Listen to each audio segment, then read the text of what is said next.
and I'm watching the rise. And I wouldn't say I'm shocked, cause I'm hardly surprised. This one's for the ride, this one's for who knew I'd make it, just needed some time. This one's for my wife, could've left 1,000 times just to by my side. This one's for the grind, I knew it would happen, just had the strength in my mind. It's the Travel OG, and welcome to the Black Manosphere Conclave 5.0!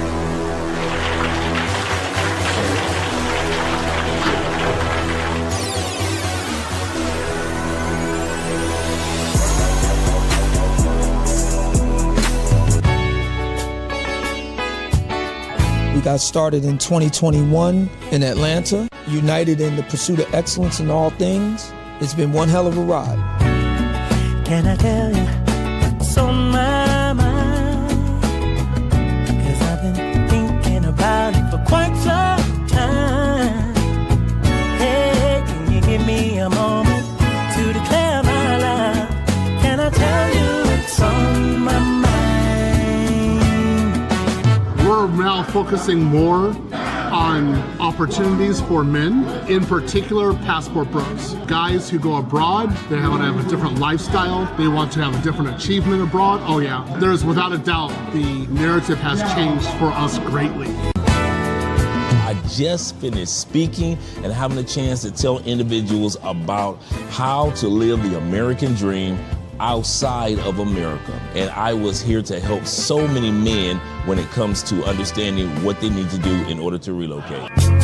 With the political climate, things that are happening worldwide, guess what? Nobody's coming to save us. So it is indicative that we all bound together, tighten up like a fist, and strike a mighty blow against everything that's fighting to stop us, man. It's nothing but good, positive people, good, positive energy with one goal in mind, and that is to make money, get the hell out the matrix, and enjoy your life. You dig? So shout out to all of y'all. Theme music. Yo, what's going on, y'all? This is your man Marcus A. Brown, and I'm here to tell y'all that I just got done with my first consultation with the brother Andre of Love Crossing Borders. I just wanted to give him his praises. I need y'all to do two things if you haven't already. If you haven't subscribed to his YouTube channel, Love Crossing Borders. Also, if you are going to Colombia, if you're thinking of going anywhere, traveling internationally, please consider booking a consultation with the OG Andre of Love Crossing Borders. You will not be disappointed.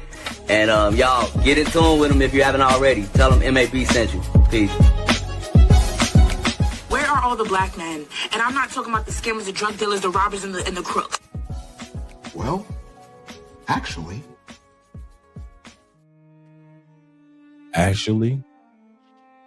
they're here with Andre and Andreas. Love Crossing Borders.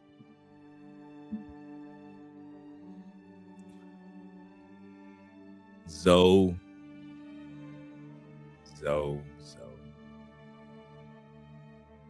You might have to change your YouTube channel from International Zoe to International Slow. So you got robbed. You've been from country to country, continent to continent. And you portrayed yourself as if, passport bros are lames. And that's why they get caught. That's why they get robbed. And that's why they get scammed. That's how you presented it, even if you didn't mean it. And once again, you might have to change the name of your channel since you've gotten robbed and scammed from International Zoe to International Slow. Zoe, you've been all over the world. Can we ask you a simple question? Just asking. Where the hell is this magical place where you can do stupid shit and nothing was supposed to happen? Where is this magical place? You said it's not Colombia. You told everybody on your channel, hey, Colombia's burned out. It's too dangerous. Let's not go there. It's just too dangerous. We can't go there. You said, wait a minute, don't go to DR anymore. It's not what it used to be. It's dangerous. Parts of Africa you support, other parts you kind of shun from. It's too dangerous. So we're asking, after you've gotten robbed and scammed in Southeast Asia, we're trying to. Where is this magical place where any of us can do stupid things and get away with it? Where is this magical place where all of us can let our guards down and not get got?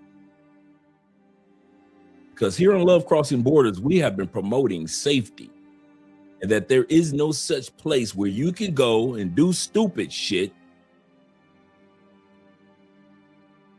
and get away with it. A lot of guys said, I can't come to Colombia anymore. Why? It's dangerous. I can't do stupid things and get away with it. I can't go to Brazil like I used to. Why? Because it doesn't allow me to do stupid shit and get away with it. Can't go to DR anymore. Why? Hey, they don't allow me to do stupid shit and get away with it. So many of you have zoomed to Thailand, right? Zoomed to the Philippines, zoomed to Cambodia. And hey, it's safer. What do you mean? We can do as much stupid shit in Southeast Asia, and hey, there are no repercussions. We feel like Pinocchio on Treasure Island. But did any of us remember, Zoe, that at the end of Pinocchio, all the kids were turned into jackasses? I mean, that's how the movie seemed to me. What's my point, Zoe? What's my point, guys that go to any country, all of us? I'm not just talking to our brother Zoe, I'm talking to all of us. There is no place where we can let our guards down, gentlemen. Not at home in the States, not in Canada, not in Mexico, not in Europe, not in South America, not in many parts of the 54 countries of Africa, and not even in Southeast Asia. We're going to look at tonight and listen to what Zoe had to say in regards to what took place, how he was robbed and scammed. It could happen to any of us. I'll say this again. This is not an isolated incident, even though I'm coming with the jokes tonight. Hey, Zoe, I love you, brother, but you are not obsolete. Anybody that get robbed and drugged and Andre found out about it, you might as well get a big ass bowl of popcorn, because I'm coming with jokes, baby. I'm coming with jokes tonight. But yet and still, any of these things could happen to any of us. There is no country, no continent, no place other than your own home, hopefully, where we can let our guards down as travelers. It doesn't exist. And I've been saying it for the longest. It doesn't exist in South America. It doesn't exist in South Africa. It doesn't exist in South of America. And it does not exist in Southern Europe or in Southeast Asia. No matter where we go, gentlemen, we have to be wise with our behavior, because one slip up, just one, just like back home in the States, could cause us to lose out. That's tonight's topic tonight, that there is no place that will allow us to be stupid for free.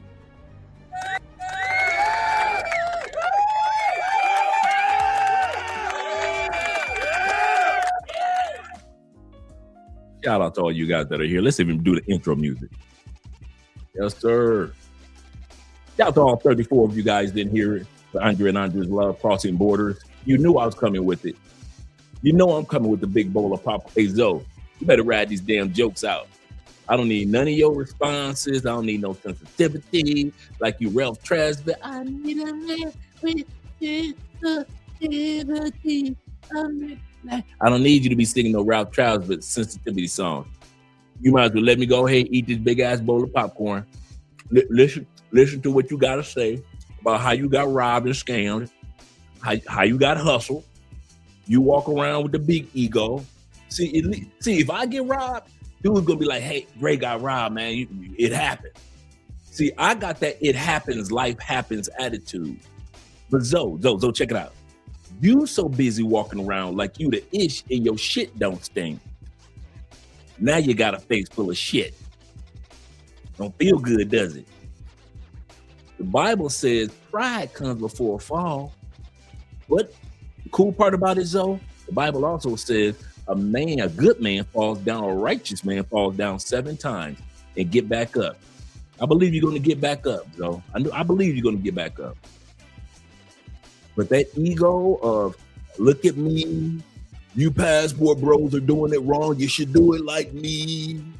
I'm better than the passport bros. No, bro, I'm not even a passport bro, and I got enough sense not to disrespect what other men are building on. I'm an expat. I'm an immigrant in another country.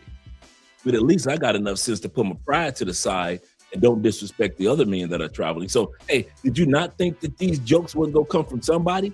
I know. Richie Mack, Kumbaya, Richie want everybody to be loving to each other. You got Aaron Ferris, my brother, BMT. We want everybody to love and support each other as a brotherhood. Me, I'm coming with the jokes, baby. I'm coming with the jokes. You might as well arm yourself because I'm coming straight out the gates. Jokes are blazing. These jokes gonna be blazing tonight. So you might as well go ahead, go to YouTube, change your YouTube title. YouTube lets you change your YouTube name every 14 days. Go and take that International Zoe out and put International Slow. Because you had to be slow as hell to go for that scam. I've been knowing, dude, I'm not even in that circle, and I don't even go for that damn scam. I don't even walk in that atmosphere. I don't walk in that atmosphere, and I don't get got for that. But like I said, if I do ever get robbed, as many times I done robbed people in my life, and I've been robbed in the States, if I get robbed in Colombia, dudes will be like, "Hey, Dre, you all right?" Yeah. So it is. It's a part of life. Robberies happen. Scamming happens. It is what it is. Have I got gringo price before? Hell yeah. It happened. But that's the difference between my attitude before I get robbed and your attitude before you got robbed. You walk around like your shit don't stink. I saw your little interview a couple weeks ago with the young lady. How do you feel about the men that's coming over here to these other countries? You know, those passport bros. How do you feel about them? You know, the lame guy. The lames that are going to other countries talking about they're coming for women. How do you feel about those? I'm looking like, dude, let it go. We get it. You don't support the passport bro movement. We get it. But damn, half of your episodes are about how much you don't like the passport bros. Damn, I got news for you, Zoe. The passport bros are not your ex-girlfriend. Let it go. Let it go. Let it go. You are too sensitive, Ralph Tresvant. Ralph, you too sensitive. You need to go on back to New Edition with all that damn sensitivity. Take your ass back to New Edition. Hey, Zoe, don't get mad at me. In other words, don't be cruel. Because I would never be that cruel to you. Hey, go on back to New Edition. Zoe, go on back to New Edition with all that damn sensitivity. The hell you thinking? You think that your ass would go just get, you thought, what you thought? Hold up, let me change this damn music. I'm gonna do the intros in a second. Let me be on. Can I talk for a second, gentlemen? Can I talk? Let me talk for a second. Zoe, International Slow. Damn, tonight you ain't Zoe. Anytime y'all hear me say International Slow, I'm talking about Zoe. International Slow. Did you really think you was gonna post that video of you getting scammed and robbed in Thailand and what, nobody gonna come with their jokes? as many of my videos your ass been watching. You see me crack jokes on Anton Daniels, cracking jokes on who was Angry Man. I just did a video cracking jokes on Alpha Male No Strategy. What the hell did you think was gonna happen? I've cracked jokes on everybody that got drugged in Colombia that I found out about. I cracked jokes on the passport sisters when they F up. Did you really think you was gonna get a pass? You really are international slow. So all you guys in the comment section, get your popcorn ready. Cause we coming with some jokes tonight. We coming with the hilarity. This chick so goddamn funny. Hey Zoe, what was you thinking? What was you thinking in that magic moment? Hey sexy boo. What was you thinking in that magic moment? Oh, you wasn't thinking? I ain't think you was thinking either. I ain't think you was thinking either. You was thinking like Will Smith and Jada type shit, huh? Your brain was just in the wrong place at the wrong time, like Will Smith with Jada. Huh? Yeah? Oh, no?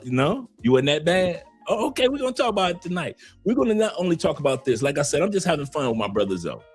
Ain't got nothing but love and respect for the brother. So don't be doing them damn reaction videos and don't be out there talking about, hey, Zoe, Andre out there talking about you. You damn right. Now, you can bring your ass on.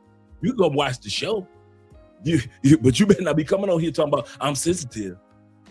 I don't want to see. Don't be putting them dark ass sunglasses on like you Michael Jackson and shit because you're sensitive. Because you know Michael was sensitive.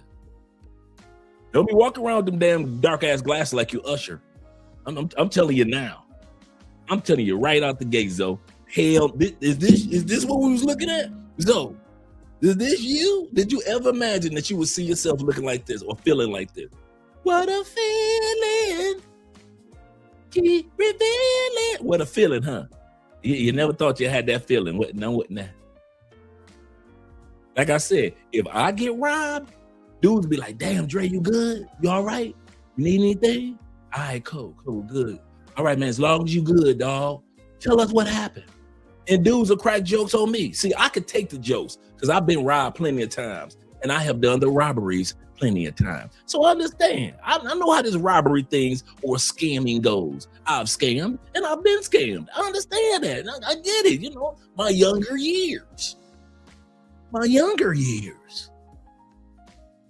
But I don't walk around at this stage and at this big old grown ass man age and act like I'm better than everybody else, especially better than the passport bros, the blue book gentlemen, the passport kings, the passport cartel, the enlightened men, all those men and ladies out there with passports. I ain't no better than them. Anything that's happened to me could happen to anybody.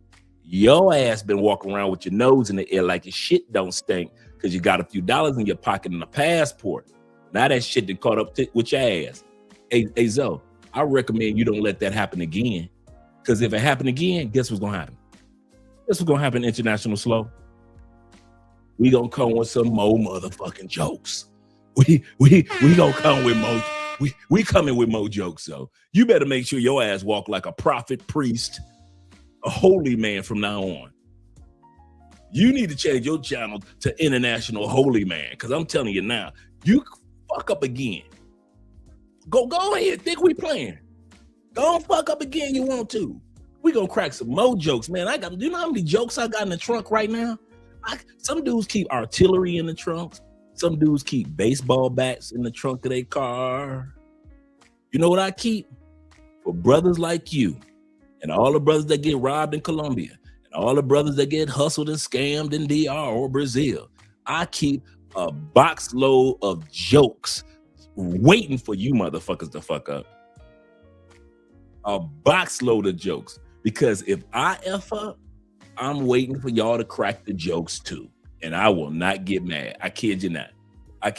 That's one thing you can guarantee. I can give a joke and I can take a joke. I am not a sensitive dude. You will never see me doing reaction videos and all that. I've had dudes do videos on me and I go in the comment section. You know what I say to them? Do it again. Do another one. That was funny. I have never gone in anybody's comment section talking about, fuck you. I can't stand you. Wait till I see you. I ain't never done none of that. Every time somebody made a hater video on me, I'd be like, hey, dude, Could you make another one? That was pretty good. Hey, next time make it a trilogy. If you're gonna crack jokes on me, make it a trilogy. Don't make just one video, make it a trilogy. That's how I always been. So take these jokes, throw them in your back pocket, International Slow, and roll with it. Because we're not just gonna talk about your situation.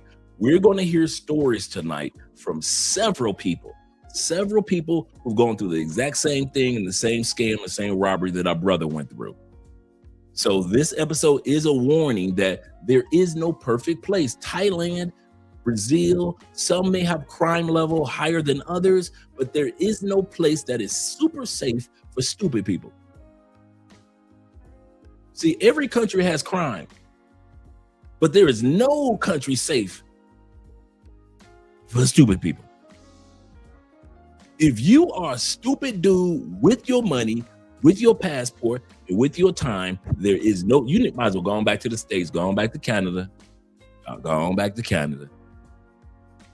because there is no safe place for stupid people. You cannot come to Colombia, get with 3 Colombianas who you have never met at 3 o'clock in the morning, and if you get robbed, wonder what happened. No, you were stupid. But Andre, they said, no, I said, I live here. I see y'all do stupid stuff time and time again. In DR, if you negotiate the price with the pay for play and it all goes left and you end up paying her and the police, you had to pay the stupid tax. We've all been there before, paying stupid tax in one way or another throughout life. It's all a part of life. That's why I say take these jokes, International Slow.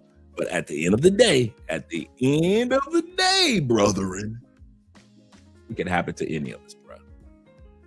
What happened to Zoe? We're going to hear stories of all type of stuff that's going on in Thailand that you never hear the other content creators talk about. They sell you Thailand, they sell you Indonesia, they sell you Cambodia, they sell you Vietnam or Korea as if it's Shangri-La, don't they? I'm being serious. They sell the Philippine woman like she is flawless, and those mean, evil Colombianas, don't trust them, right? Let's be real. Come on, let's be real. Now, I'm not coming at anybody as a content creator. I'm just saying that the product looks so shiny. That same vase in Colombia is just a regular old vase, right? It's just a regular vase. It's curvy, right? And then you get one in the Philippines, boy. It's got the art designs and everything. Or you get it in Thailand or Bali. They make it seem like it is perfect. No mistakes, no flaws, no crime. It's perfectly safe. Your kids can walk down the street at your 3-year-old can walk down the street at 4 a.m. in the morning, right? That's how they sell it. And it could be true. I'm not denying that part. I believe that there are other parts of the world that are far safer than Colombia, far safer than South America in general, far safer than the Caribbean. I am not foolish, way safer than the United States, way safer. So I'm not sitting back acting as if I don't believe that and I don't know that. What I'm saying is this, International Slow.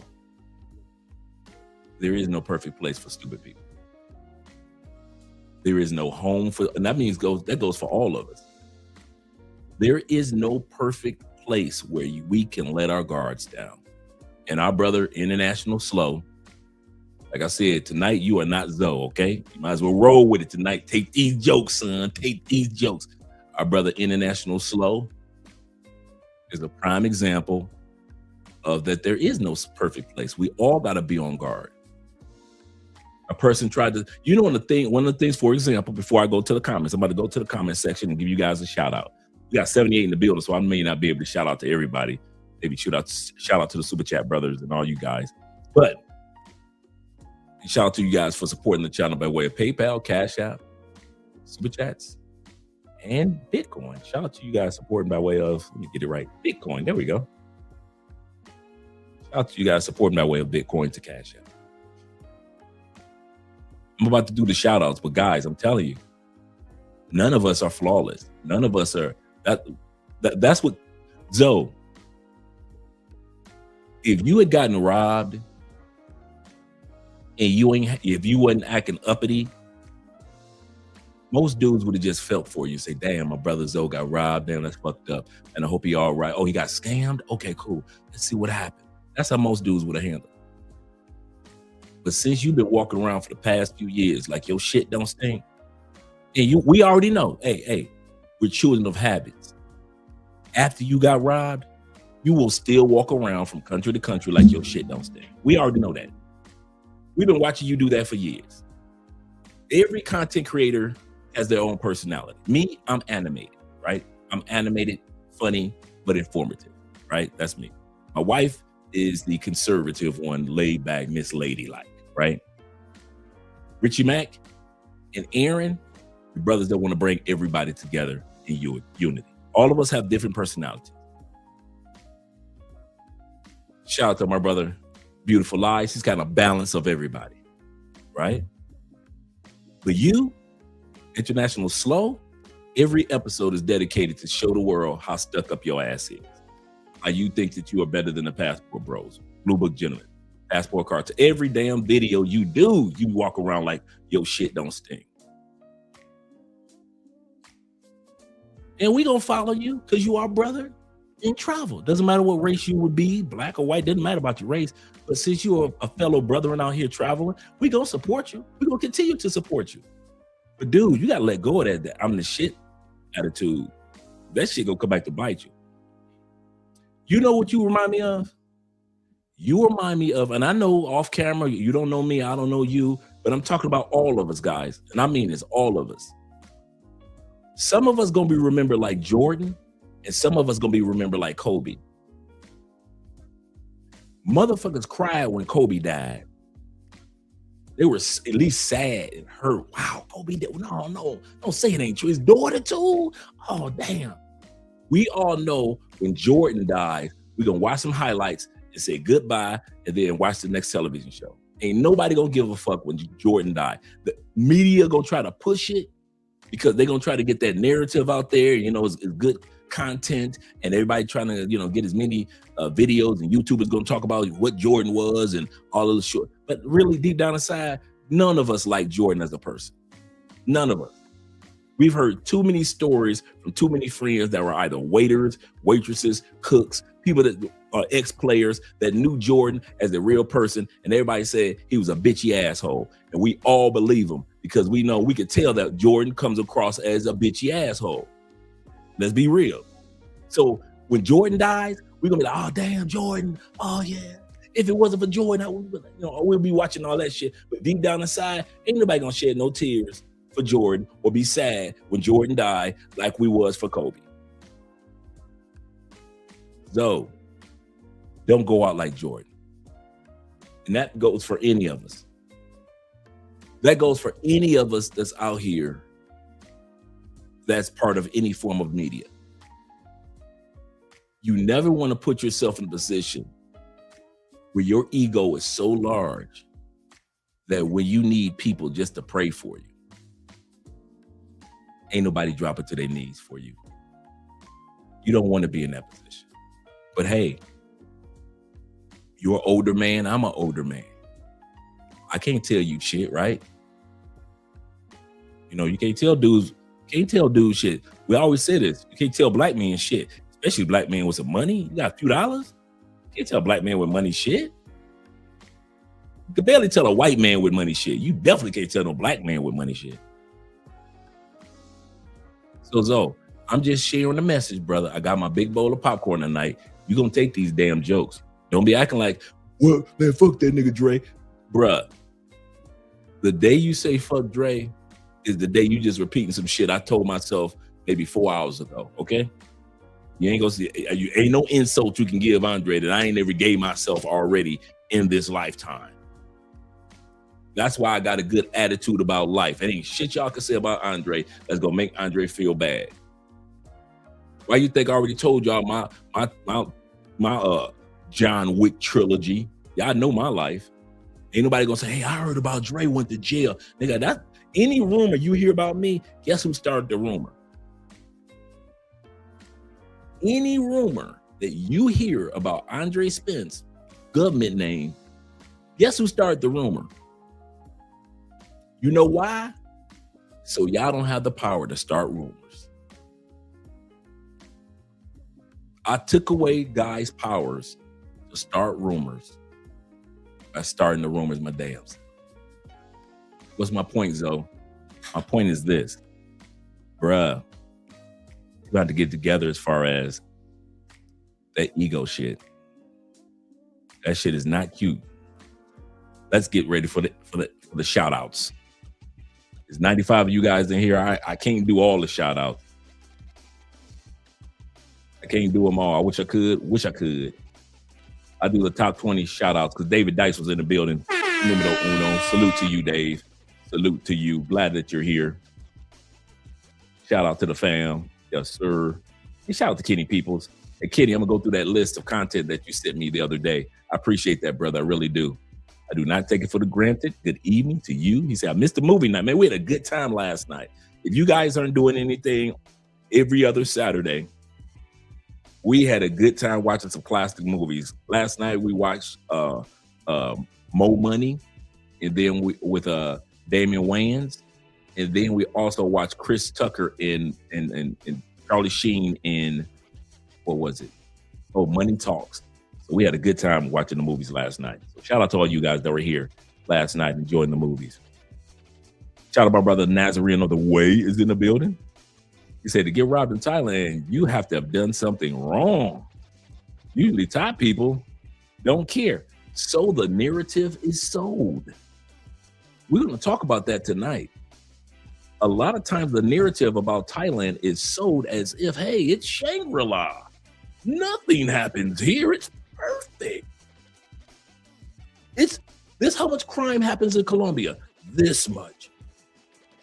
But in Thailand, it's this much. Let's take a look. Because as I was doing my homework regarding this, I found out a lot of stuff that's going on in Thailand that ain't being talked about. A lot of stuff going on in Thailand that content creators are not telling y'all. Is Thailand as bad as Colombia? No. Brazil? No. The States? No. Is it bad? Hell yeah. Hell yeah. You got to watch your back in certain areas with certain things in Thailand? Hell yeah. Do some of the crimes that happen in Colombia happen in Thailand? Hell yeah. Can you get drugged and robbed in Thailand? We don't see that tonight. Y'all thought it was just Colombia and Brazil? Oh, y'all thought the drugging. Y'all thought the drugging was just Colombia and Brazil, huh? Yeah, they drugging y'all asses now in Thailand and robbing y'all. Yeah, we gonna look at that tonight. Y'all know I always come with the receipts. There is no safe place for stupid people. For regular people, yes. For you guys that are regular, everyday, responsible dudes, Thailand is wonderful. Here in Colombia, being a regular dude myself, I love it. Could something happen to me in Colombia?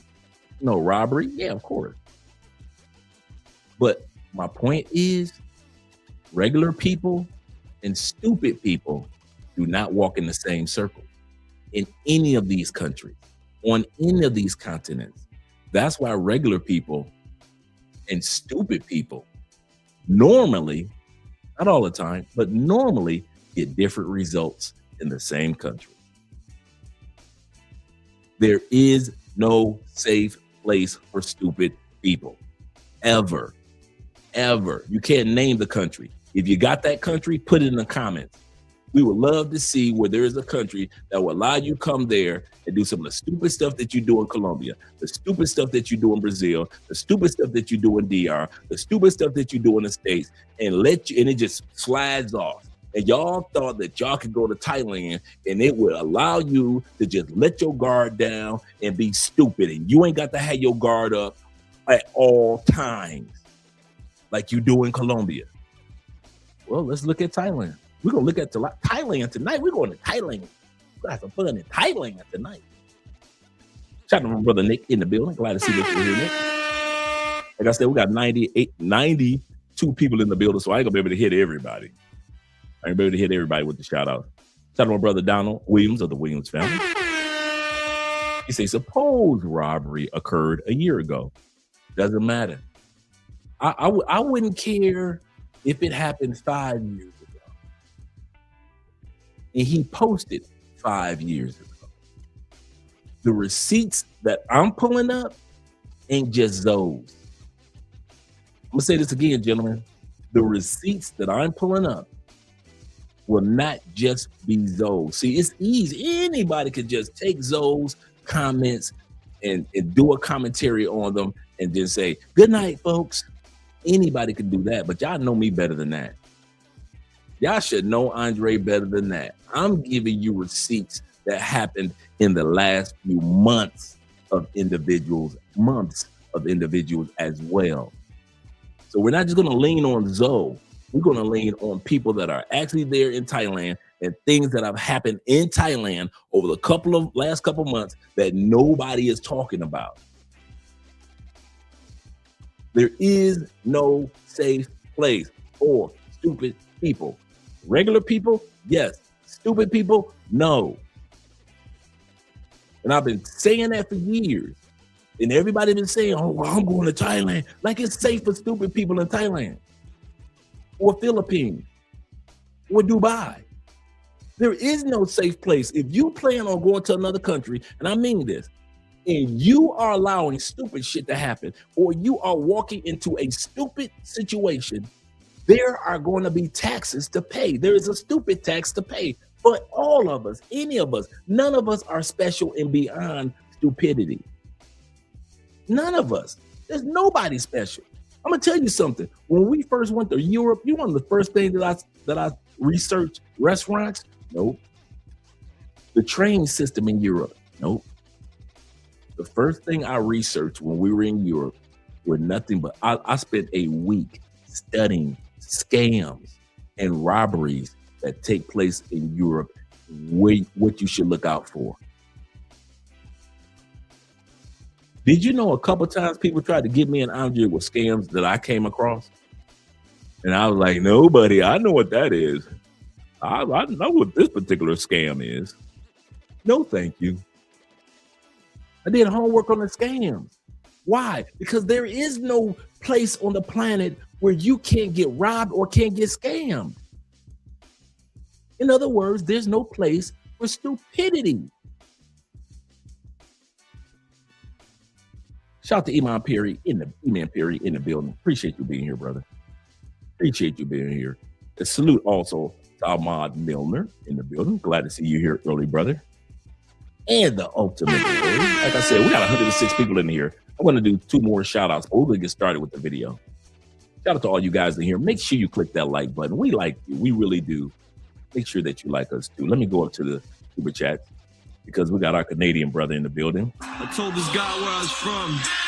He said, oh, Canada. Yes, sir. He said Dre is like is like the FBI with those receipts. His conviction rate is 99.99% victory, flawless victories. He said Dre don't waste no ink. That's absolutely correct. I'm like the Fed, the federal government. I don't waste ink.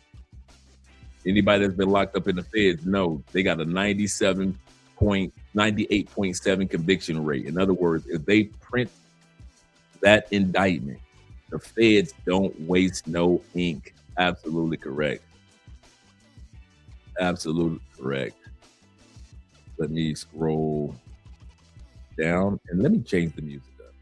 I'm about to do, like I say, a couple more shout outs.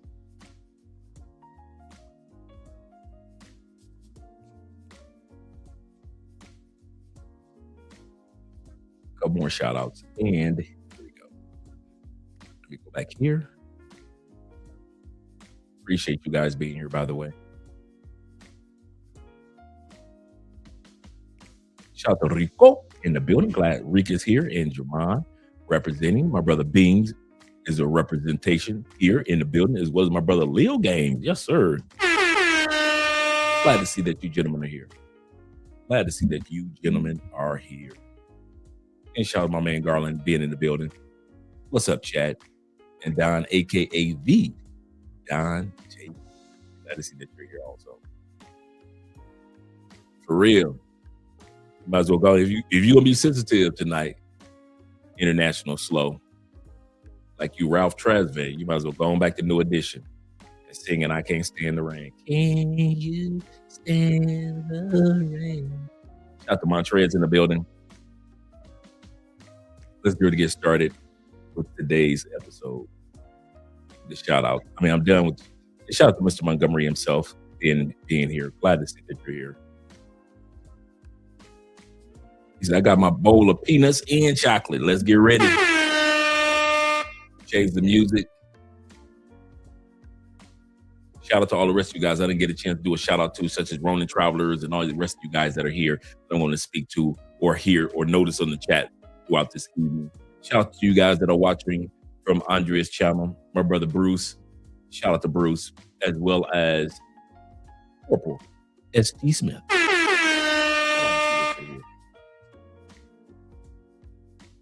Let me turn this music down just a little bit because we're about to get started.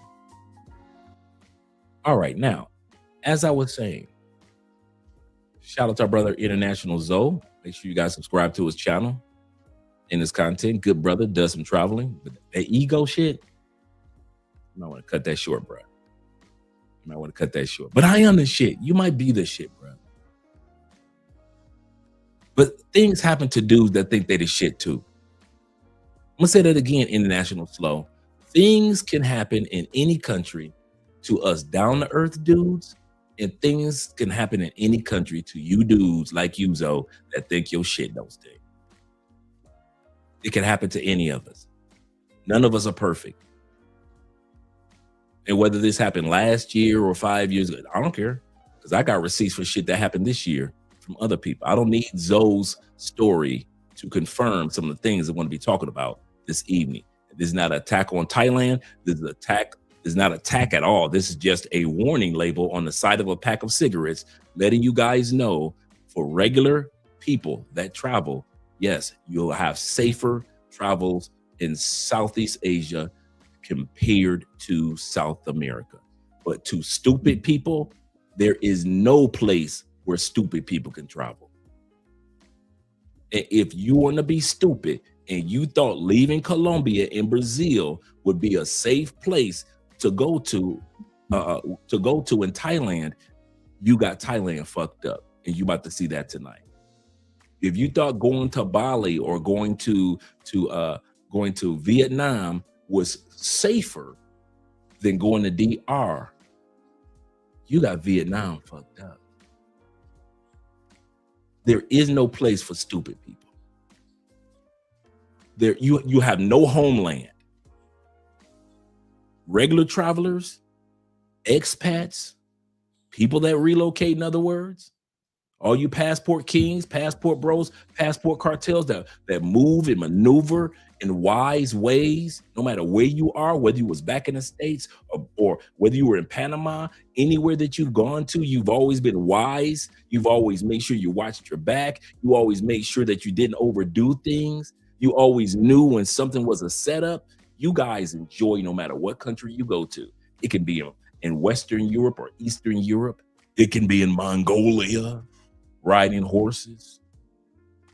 Doesn't matter where you go, because you move like you got some sense. But for those who decide to move because you got a pocket full of money and a passport over here and a bunch of condoms, if you think that there's a country that you can go to and walk around with stupidity and it ain't gonna bite you in your ass, you are crazy. You might as well go on back home to the States. There is no country. And like I said, if that country exists, put it in the comment section. If that country exists where you can be stupid and get away with it and you'll be safe and no harm will ever come to you and no one would ever scam you and the police ain't on the take, on the hustle, if that place is so perfect and you know what that place is, do me a favor, put it in the comment section. You can't even talk about Antarctica or the Arctics. Because if you do something stupid around some of them lion seals, go and fuck up in the Antarctica around some of them lion seals. Yeah, bite your damn leg off. There is no continent to go and do stupid shit. You can't do stupid shit in the Arctics and not freeze to death. There is no continent for stupid people. And for some of y'all, you get pissed because you go from country to country to country like you Jay Rillo on some stupid shit, and it always comes back to bite you in the ass. Just like Jay Rillo and Floyd Wallace, you keep doing stupid shit from country to country, it's gonna bite you in your ass. There is no country for stupid. And I hope after this episode and you see all the receipts I show you guys in Thailand, other than our brother, International Zoe, is not just focused on him.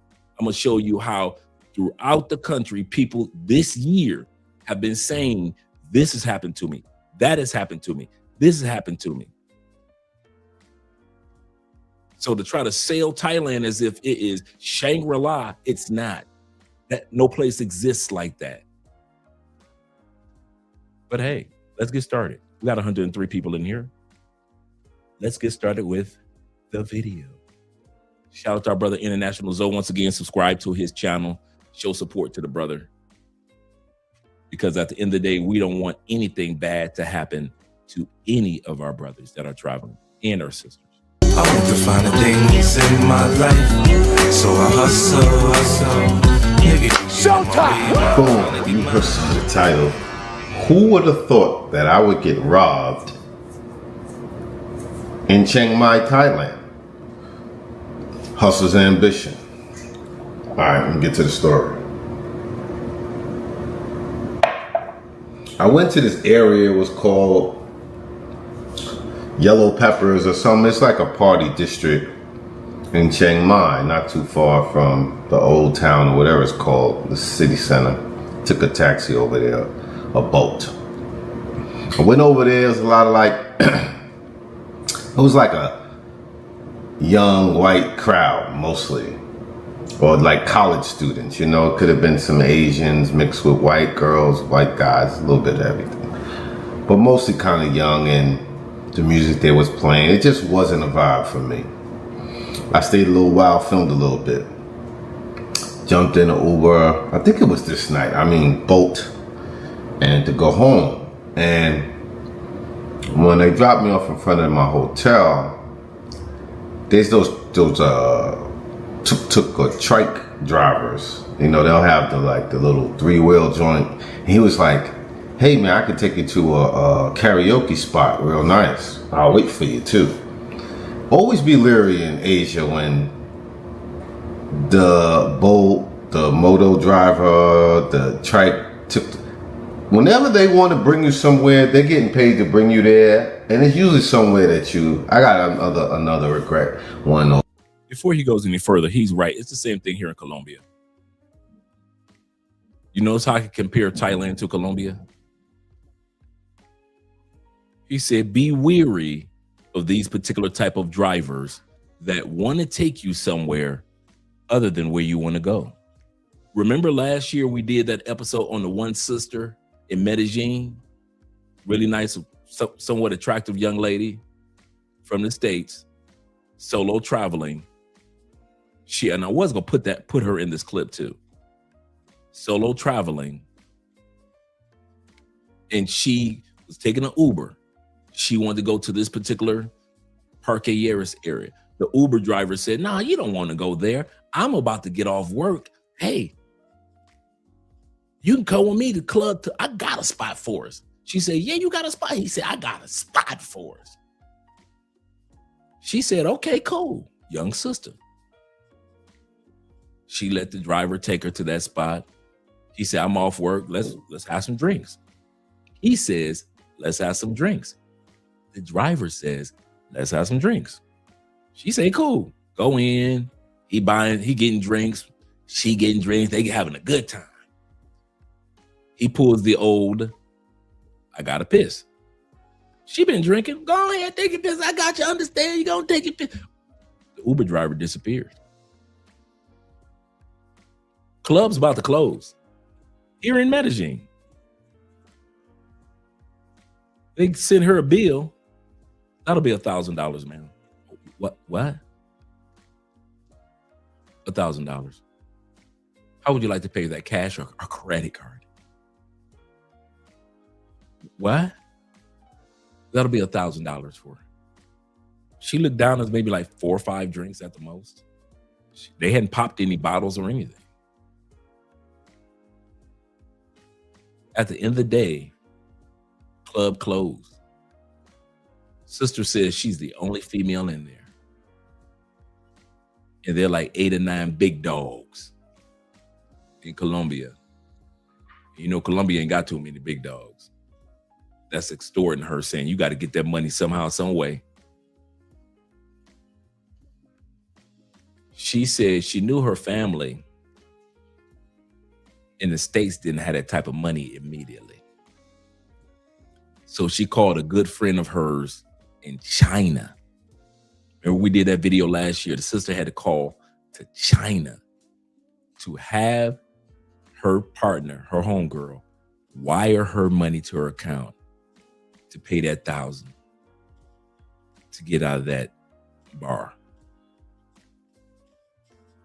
Lesson number 1, our brother Zoe has shared, and like I just shared with the sister, if you plan on going somewhere, don't let anybody convince you. I don't care how fine she is or how nice that person, that driver is. Do not let anybody convince you of going anywhere except where you initially want to go. If the area where you initially want to go ain't popping, so be it. Jump in another ride and find somewhere else to go. But stop allowing these people to put you or I in stupid situations that could give you the results of what Zoe is talking about. Our brother said, yeah, she got played by like a piano. That's very common globally. Let's listen to Zoe's story. That's a very common robbery scam. It's a robbery and a scam at the same time. Yeah, she got drugged down the street. Yep. Let's continue on with our brother Zoe. Or Hustler's Ambition, I'm gonna tell you about that too. So you just got to Thailand and you ready to hit the ground running, right? Wrong.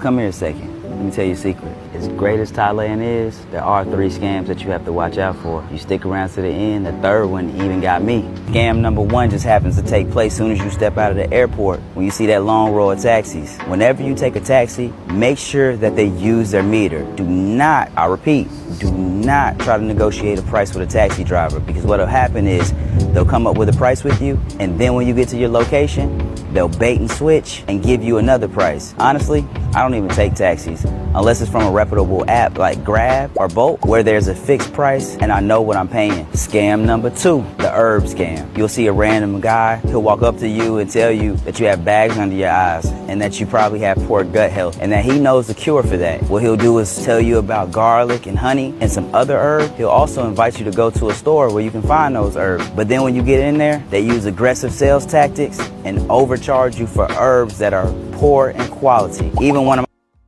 Okay, he said that they will have you go to a particular store. Here in Colombia, that scam is done by homeless people that say that they're hungry.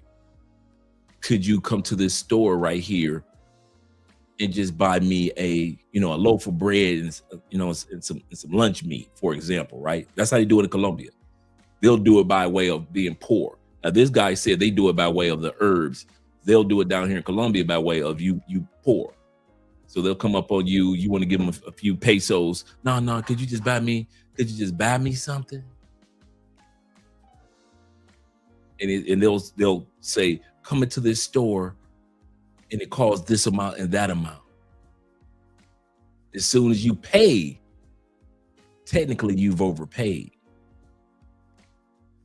And so as soon as you walk away, they give the food and the lunch meat back to the store manager or the cashier and split the money with the store and the cashier.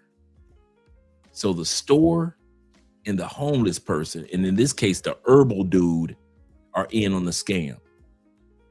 Andrea and I are in Colombia, are in Cuba. This is how common this scam is. We're in Cuba. Black lady walks up on her, older black lady walks up on us. Could you buy me I only want? Andrea, being Andrea, a nice lady, had no problem with that. Andre, who saw the video of this scam, remember I said I research scams before we go to a country. I already saw the video on this scam in Cuba. I said, no, we're not buying you anything. And we're not giving you anything. Why? Because I already knew about this going to a store and they'll raise the price on you. And then once you're gone, they take the items back and split the money with the store owner. So that's a global one, guys. But guys, here's the kicker. People in Thailand, Philippines, Korea, all you Southeast Asian dudes, you rarely tell this part of Southeast Asia. You act like these scams only happen in Panama, Cuba, DR, South America. No, guys, these type of scams are happening out where you guys are in Southeast Asia. So start telling guys the rest of the story of Southeast Asia. The biggest and easiest way to scam somebody in the Philippines is a person that assumes that they can let their guards down because I'm in Thailand and I can finally let my guard down. Boy, I always had to have my guards up in Brazil because in Rio, boy, it's crazy. It's crazy. It's crazy, right? So you get to Southeast Asia, you're in Korea now, and you think, and this is the connect. They want you to feel comfortable because no content creator except a few people after they get robbed and scammed in Southeast Asia tell their story. But before, there are no YouTubers that's out there telling you guys the whole story out there in Southeast Asia. Not a one.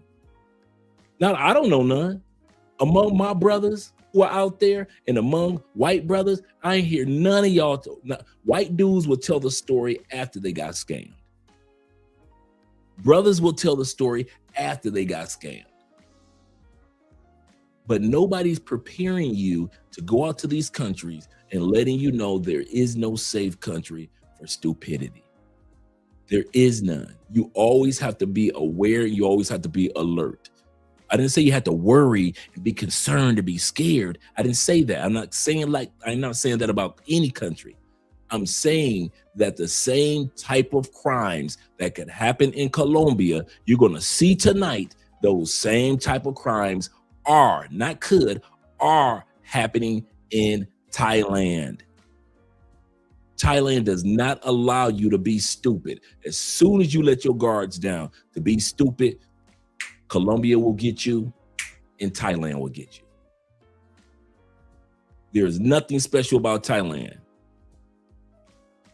It might not happen as often, but from the videos that I came across, it's ramping up speed because a lot of us go to Thailand and or any parts of Southeast Asia and we let our guards down. And now more and more and more scams and robberies are taking place because we let our guards down. There is no place to let our guards down. Let's continue on. My friends just got scammed out of $400 from them.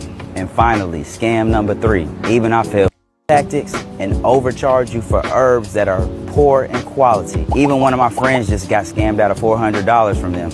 And so his partner got scammed out of $400 regarding some herbs that can get the bags from up under his eyes. Wait a minute. Y'all told us that Thailand, the Shangri-La, is inexpensive. You can buy everything pennies on the dollar. $400. Hey, that is the rent for 2 months in Thailand, right? That's how y'all sold Thailand to us, right? As if it is flawless, there is no mistakes, that all the humans smile and get along, and it's kumbaya in Bali, Indonesia, and other parts of Indonesia. $400. Y'all didn't tell us that. Y'all didn't tell us that. Y'all didn't tell us that part. Why didn't y'all YouTubers? All my brother YouTubers in Thailand, how come y'all didn't tell us that part? See, we tell y'all about the good, the bad, and the ugly of Brazil. We tell y'all everything.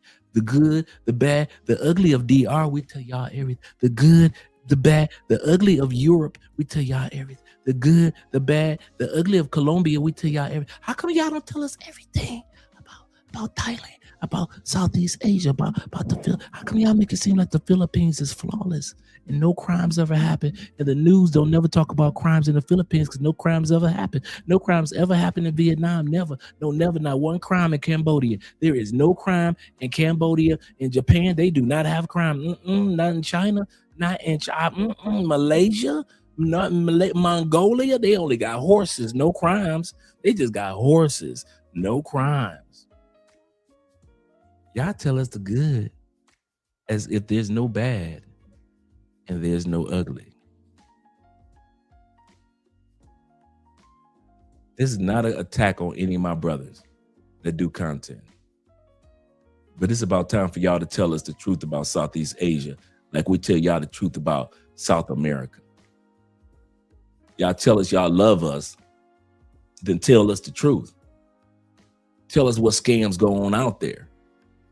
Don't tell us after Brother Zoe then told us that he didn't got. Now all of a sudden in the next couple of weeks, all these black content creators gonna be coming out with how they got scammed. You should have told us before. Don't wait till Brother Zoe come out. Y'all sold us as if it's perfect in Malaysia. No, we didn't. God damn it, you did. Take responsibility for your actions. That's the one thing that I can't stand, if you don't take responsibility for your actions. I cannot stand, my number one pet peeve is do not insult my intelligence. I don't have another pet peeve higher than that one. Do not look me in my eyes and tell me a barefaced lie when you know that I know the truth. You guys have sold us that Southeast Asia was flawless. No, we did. We never said that. Yes, you did. Yes, you did. No country is flawless. Not a one. And that's why this young man said his friend lost $400 in Thailand on an herbal scam. $400 in a country where everything is pennies on the dollar.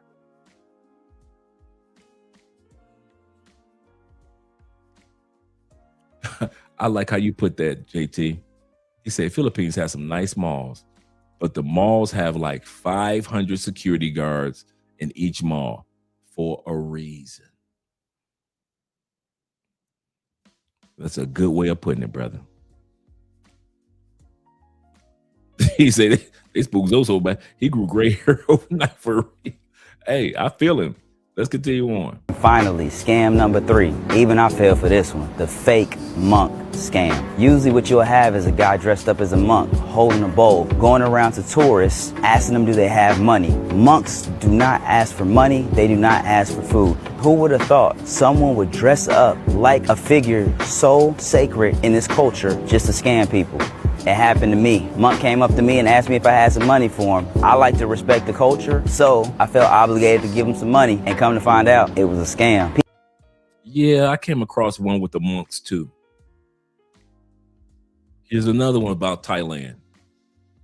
You think that the monks were innocent dudes, right? They doing their spiritual thing. They on that journey. We watching, jujitsu and everything else. We watching the monks with their legs spread. We thinking about the karate monks, right? We think about the monks that we grew up in, the confluence, the Jet Li type monks, right? That's what we thinking about. When we go to other countries, we see monks like, oh, he probably could like whoop. He probably just kick trees all day long, just kick trees. He just meditate all day, and then he go kick trees and he can whoop somebody's ass. That's what we think, right? That's what we think about monks. How come I just came across a news headline for this month in Thailand? They raided the police raided a monastery. I think I'm correct with the monks, right? Full of monks. How come they did a drug raid and they did drug testing, immediate drug testing? How come a third of the monks, them motherfuckers had crystal meth? Third of the monks got crystal meth in their system. No wonder they ask and balance on one twig for an hour or two. No wonder they ask and float through the air with the greatest of ease. 1/3 of it was on crystal. I'm like, what the? When I was researching this, man, dude, we gonna do this another episode on this when it comes to the truth of Southeast Asia. Because they had a whole video. I mean, the police walking around and the monks looking around like, what happened? Mom, you know what happened? 1/3 of you motherfuckers in there, high as a kite. But your favorite YouTubers ain't gonna tell you that part. Oh, they ain't gonna tell you that. They'll tell you all the dope fiends are in Philadelphia. Yeah, they'll tell you about America, all the dope fiends in America, all the dope fiends in Detroit, dope fiends in Chicago. They'll tell you all about them dope fiends, but they will not tell your ass they got dope fiends in a damn monk monastery.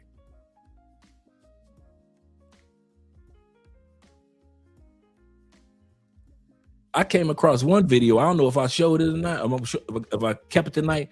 You had African pastor. An African pastor in Thailand flipping bricks of cocaine. You are a pastor and you flipping bricks? See, they ain't gonna see your favorite YouTubers. They gonna tell you that they flipping bricks in Thailand. Hell no, they gonna tell you that. They gonna make it seem like it's like Disney World, the most wonderful world in the land. Man, these dudes be selling Thailand as if Michael Jackson can move there and there's gonna be no trouble. You can move to Thailand, you can move to Philippines, ain't no trouble, ain't no crime in this country. It is crime free, Michael Jackson. This is the true Never Never Land. That's how y'all sell dudes. And do not lie that y'all don't. Y'all sell Southeast Asia as if don't no shit ever go on. Like Michael Jackson can move there tomorrow with 18 white babies, white kids, and claim them all. These are my children. The only black boy he will have is Emmanuel Lewis as a grown man. Let's continue on. I told you I'm bringing the jokes to Thailand. Ain't just Zoe that need to take these jokes. Thailand, Philippines, all Southeast Asia. And all you content creators, y'all better be ready to take some jokes. I'm coming with the popcorn in hand, watching all the damn crimes and criminals that be taking place over there. Like, God dang, I thought Colombia was crazy. People, when you come to Thailand, be vigilant. Watch out for these scams. But other than that, if you like this video, make sure you do a like, comment, and follow me. We got scammed whilst we were in Chiang Mai in Thailand. Basically robbed. I think in the end it was like £1,500 total. But then they also took all my cash. We saw these local Thai girls and we went over to them and basically just said, oh, where would you go on a night out? They took us to a bar, and inside the bar they had like a private karaoke room. They then offered us drinks. Like, yeah, do that. Same thing that Zoe was talking about. Same thing, same scam. Same scam that happens here in Colombia. They were like, oh, can we have a drink? I was like, yeah, of course you can have a drink. There was loads of girls in the room as well. It wasn't a strip club, by the way. Yeah, just to put that out there, guys. They charged us originally for like £100. Then they got food, wanted a bottle of whiskey. But But we never ordered this. We didn't order this. They just like kept bringing in food. So then they came in the room again to charge us, and they charged us an extra 12,000 baht, which is like £300. I paid it and I was like, right, that's it now. We'll like kind of finish the night. I ordered a Grab, which is like an Uber equivalent, like a taxi. I noticed one of the girls left the room, and then as soon as we got up to leave, 8 men came into the room, locked the door, and then demanded that we pay 64,000 baht, £1,500. Yeah. £1,500. Like $1,200. I mean, $1,700, $1,500. Well, £1,500 would be like $1,700, $1,800 USD. Now they just paid 300. He said we just paid about 250, 300. The chicks leave the room. Here come Bruno and them. Here come Jet Li, Jackie Chan, Ip Man, Bruce Lee. All of them trained to whoop your ass. Who would you take an ass whooping from? Surveys would like to know. Inquiry minds would like to know. If you had to take an ass whooping from a motherfucker to get that money, would you take an ass whooping from Jet Li? I think not. Bruce Lee. Jackie Chan. If you ain't had no choice, I'm gonna take this ass whooping. I'm about to fight my way out. But it was Bruce Lee standing right there. Or Ip Man. Jackie Chan. Who would you say, man, fuck it, man? I'm gonna go ahead and fight Bruce, man. Fuck it. I'm gonna fight. My brother said, I'm gonna go and fight Jet Li. Fuck, I'm gonna get it out the way. I'm gonna go and get it out the way. You in Thailand, you got Jet Li, Jackie Chan, and Ip Man standing right in front of your ass, demanding $1,700. He said, that popcorn is spicy tonight. That popcorn is spicy tonight, Dre. That's what I'm saying. Michael Jackson walk in. That's how they act like Thailand is a place where Michael Jackson could come with 18 white babies. Because you know he ain't touching no black kids. You ain't never seen Michael Jackson with somebody younger than Emmanuel Lewis. You ain't got no photo footage of Michael Jackson ever touching a black baby. That one you can guarantee right there. Shout out to Michael and the white kids. I'm just asking. Okay, you got Jet Li. These dudes are sitting there. Jet Li, Jackie. Yeah, I'm Jackie Chan. I gotta take an ass one from somebody. I'm gonna take an ass one from Jackie Chan. I don't think it's gonna be as bad. Ip Man, man, you gonna before you hit the ground, everything gonna be broke up. Now Bruce gonna smash your face in with one swift kick or punch. See, Bruce will walk up on you and do that 1 inch punch. Bam, you gonna go flying somewhere. All of this busted open with Bruce. Just that 1 inch punch that Bruce do. So you don't want all your intestines destroyed by Bruce Lee. You don't want Ip Man to break all your bones. Jackie might give you just one good smack and say, give up the money.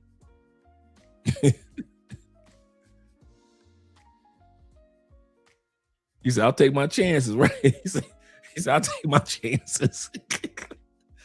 Somebody gonna have to win, somebody gonna have to lose. My heart just like sunk.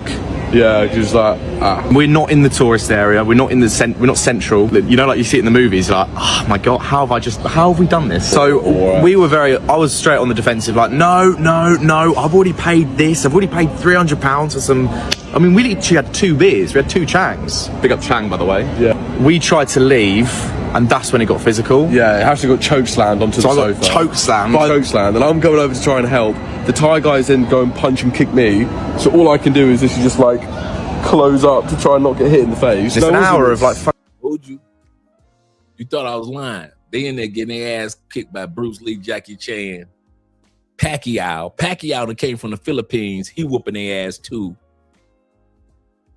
fucking pleading. Yeah, please. We were like, just like, please. Please. I mean, I don't, please, let us go. we didn't even know what please was in Thai. So like, I was saying the whole time, Saudi cap, which is hello.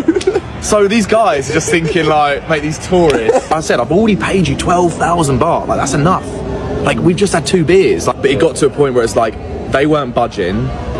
They took all of our cash. They were also threatening us as well. So there was another guy, wasn't there? And he just puts on like Google Translate. We'll call the police and we'll get the Chiang Mai mafia to beat you up. Yeah, very silly decision. But I will say we were totally taken advantage of. They filmed us saying yes to when they asked to order like the shots. They filmed me with like nodding yes. But like, so we didn't pay the 64,000 baht because they took our cash, literally pled with them, you know, Saudi cap, hello. And they gave us a discount. I mean, it's just absolute theatrics. Yeah, it got them down to 35,000. Yeah, which is £900. I wanted to create more dad law, and I feel like we got it. We've had the highs and the lows, so it's been like an all-round fantastic trip. I cannot believe that I've lived in Thailand for the past 4 years and I had absolutely no idea that this scam existed. But apparently it's a real thing and it's very serious. And if any of you out there know anything about it, drop me a comment or a DM or something, because I need to know if this is true or not. So apparently if you go to some of the local markets here, the sellers have a system where they'll give you a different coloured bag based on how you negotiate with them. So a red bag means you're an aggressive negotiator, a green bag means you're a pushover, and a yellow bag means you're somewhere in the middle. And this means that when a seller gives you one of those bags, all the other vendors in the market know exactly what kind of customer you are before you've even started talking. That means they know when they're wasting their time, when they're not wasting their time, and exactly how to approach you to get as much money off you as possible. Now that they don't do that one in Colombia. You go to the open market in Colombia, they ain't giving you no special bag so people can know how to scam you. YouTubers, YouTubers, all you Thai YouTubers, how come y'all ain't tell us about this? How come y'all make it seem like going to Thailand in the open market and getting your fruit and all that stuff? Y'all ain't tell us about this part. Y'all telling us every damn thing that we don't want to know, but the stuff that we need to know, I ain't seen none of you Thailand YouTubers. None of you Southeast Asian YouTubers telling us about this. So when I go shopping in the open market, depending on how I negotiate for my fruits, vegetables, and herbs, that's the color bag they're going to give me. So all the other people that's selling products will know, hey, Andre's a shrewd negotiator. Don't sell to him. Oh, this guy over here, he's a sucker. He's got a yellow bag. You can sell to him all day long.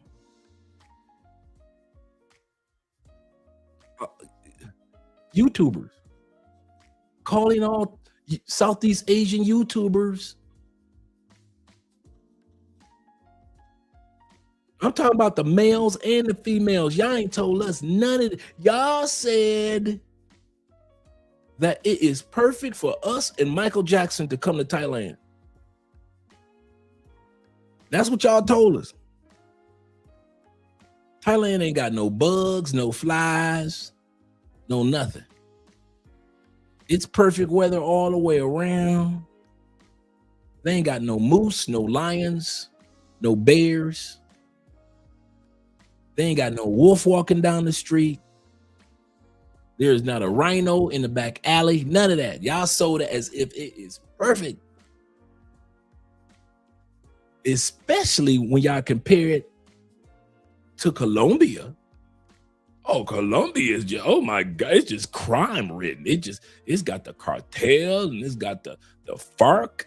It's got all the criminals and people that the pervs and oh my God, Colombia and Brazil with the up in the favelas and up in there, you got the gang leaders and oh my God, you can just come up missing. They'll take your body parts.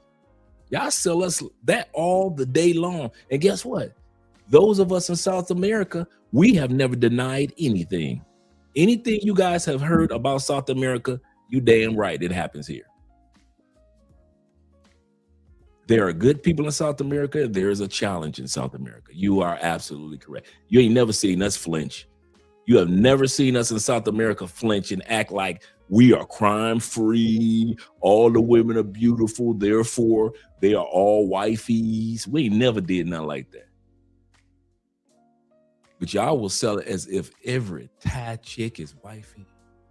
She cooks, she's clean, and she never gets mean. Y'all sell Southeast Asia, boy. Y'all do not know how y'all put that spit shine on Southeast Asia. We ain't gonna just clean your car. We're gonna do a spit shine. Instead of telling us the truth and let us make the decision on our own. It's amazing how you guys have been selling us, but we ain't scared over here in Southeast Asia. I mean, South America. But you content creators in Southeast Asia, y'all seem to be scared. How come y'all so scared to tell the truth? How come y'all so scared to tell the truth of what's going on in Southeast Asia? Because do not tell us that we've been telling y'all ain't told us shit. Don't lie.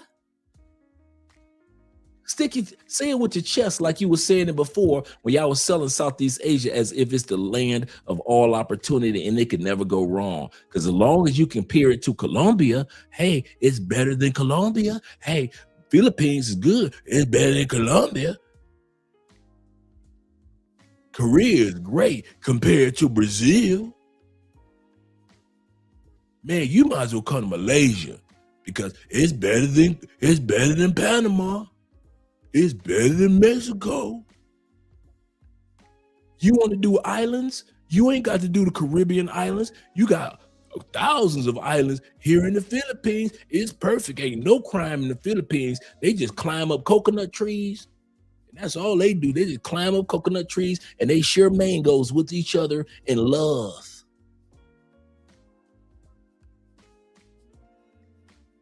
That's what y'all told us. So wait a minute. How come I'm over here in South America and I gotta tell people how to be safe in Southeast Asia? How come I gotta be the one to do it? How come I always gotta put the black cowboy hat on? I'm asking. See, here's the kicker. As long as they give y'all what y'all want to hear, y'all be giving them $100 super chat. We love you. $50 super chat. $10,000 super chats. We love you. But me, Andre, the bad guy, we don't give him a damn thing. He the bad guy. He don't tell us that it's fun. He be trying to warn us and tell us that we can't go to other countries and do stupid shit. We ain't gonna support Love Crossing Borders. Fuck Love Crossing Borders. And I get it. I'm not hating. I'm happy for all of us. But I'm gonna tell y'all something now. I don't care what country or what continent I'm talking about. I will never sell it as if it's more than what it is. You come to Colombia, you come to Brazil, you deal with Venezuelans or any country, you better act like you got some goddamn sense in your head or you're gonna end up missing. That's what I've been saying and my wife has been saying for the last 7 years. Act like you got some damn sense in your head. You want to go to Mexico? Cool. Act like you got some sense in your head. You want to go to DR? Brazil? Cool. Act like you got some damn sense in your head. But over there in Southeast Asia, nobody's saying that. I'm always the bad guy. Always the guy with the black cowboy hat on. And I'm always the guy that don't give a damn. I really don't.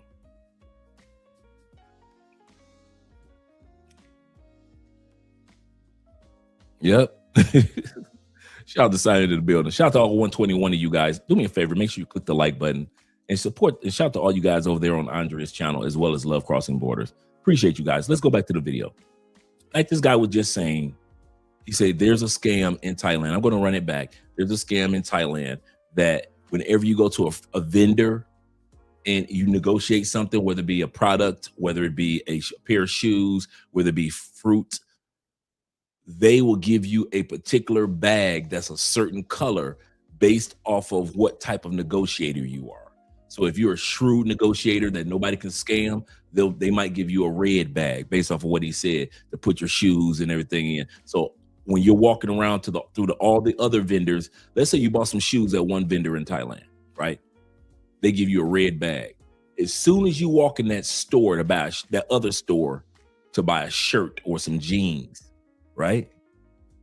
Those salespeople in that store automatically know, oh shit, we can't come to him with them crazy ass prices because he's a shrewd negotiator. Now, let's say you buy a pair of shoes and they give you the yellow bag or a white bag, and then you go off, all the way to the other side of that mall and you're buying a pair of jeans, right? Soon as they see that white bag, oh, they know they can hustle your ass. And a lot of y'all in Thailand and other parts of Southeast Asia, you don't even know that's a part of the scam. Now, if it was happening in Colombia, we would tell y'all, wouldn't we? Come on, let's be real. If you guys were getting scammed in Colombia, there's enough content creators on Instagram and YouTube that will tell you, hey, fellas, listen, if you gonna buy some shoes in Cali, make sure you bring your own bag because they do this, that. We would have told y'all by now. But y'all get scammed like this in Southeast Asia, and ain't one of your favorite YouTubers said a goddamn thing about it. Y'all had to come to Love Crossing Borders all the way in South America to hear about this. Like I said, I always got to wear the black cowboy hat. I'm always the bad guy. It's okay. It's okay. It's okay. Shout out to Kings in the building. He said ninjas like being lied to. And the truth hurts, big bro. I've come to that reality. I just can't do it. I'll say this again. I've come to the reality that lying to male travelers make a lot more money than telling the truth. What's the difference? I can't do it. What's the use of me going to church on Sunday morning, every Sunday morning with my wife, praying to the Lord, praising to the Lord, praying on my knees for you guys and praying throughout the week for myself as well. And then get on camera and I'm just telling y'all all type of lies. Is he really a Christian? Or is he just like one of them fake pastors that's going for the money? So yeah, I can lie to you, brothers. I kid y'all not. Let's be honest. Let's pull the curtains back. When it comes to content, I can lie to you dudes and make it seem like it's just a wonderful place to be here in Colombia as well. And you got to get here and it's so perfect and ain't no mistakes. No, I would rather tell you, make sure when you come to any country, act like you got some damn sense in your head. I would rather say that because your mama is not going to be calling me because like I said, whenever you guys leave and come to Colombia, what do I always say? Make sure you give one of your loved ones or a good friend my phone number, my WhatsApp number, don't I?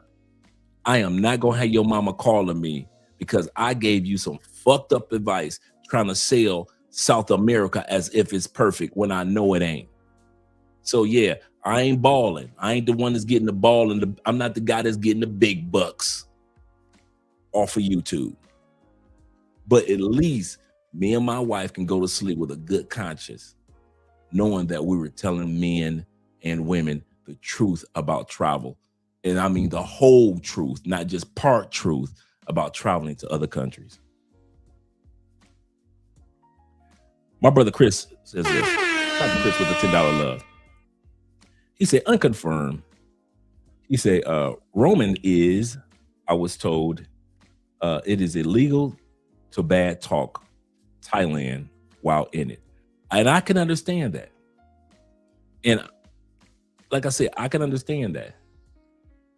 He said, I've noticed some don't release content unless they leave. I do that too with other countries. So I'm with you on that one too. He say, if they are foreigners, Thais are serious about saving face. I agree with that. And I can concur with that. But there is also a strategic way of saying things. Okay.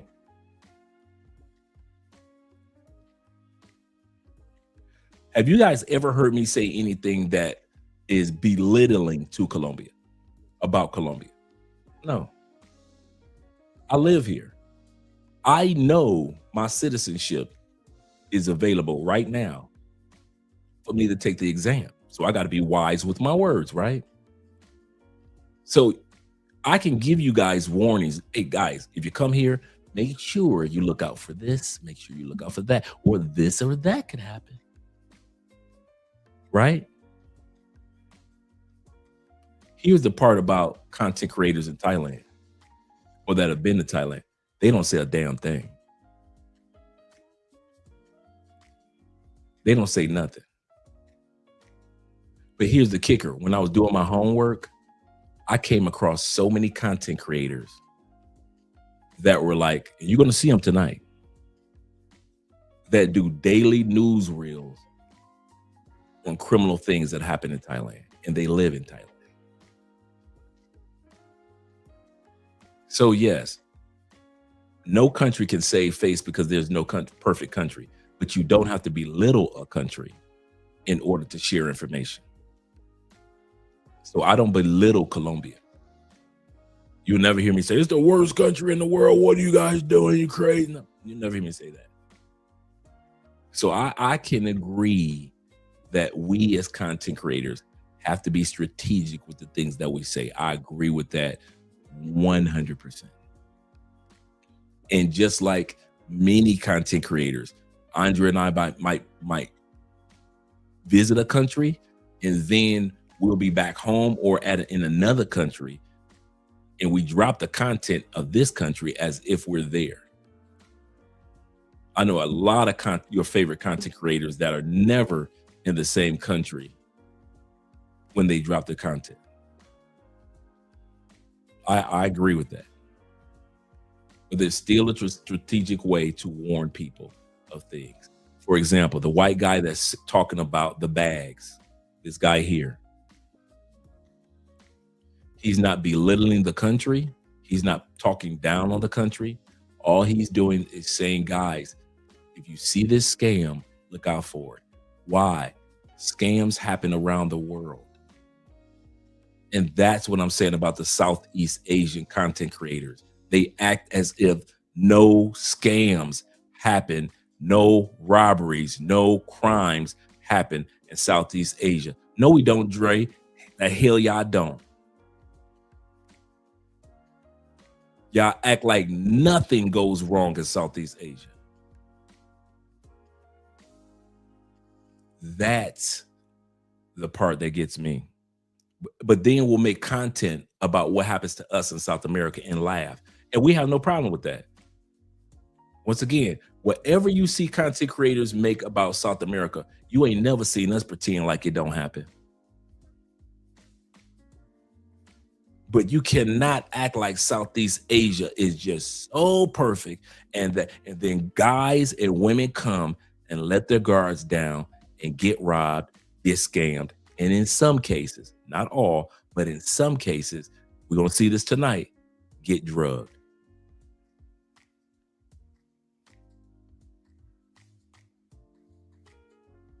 So yeah, like I was saying, I ain't gonna sit back and lie to you brothers, man. I ain't about to sit back and make it seem like it's all Shangri-La. Yeah, shout out to DC Rob.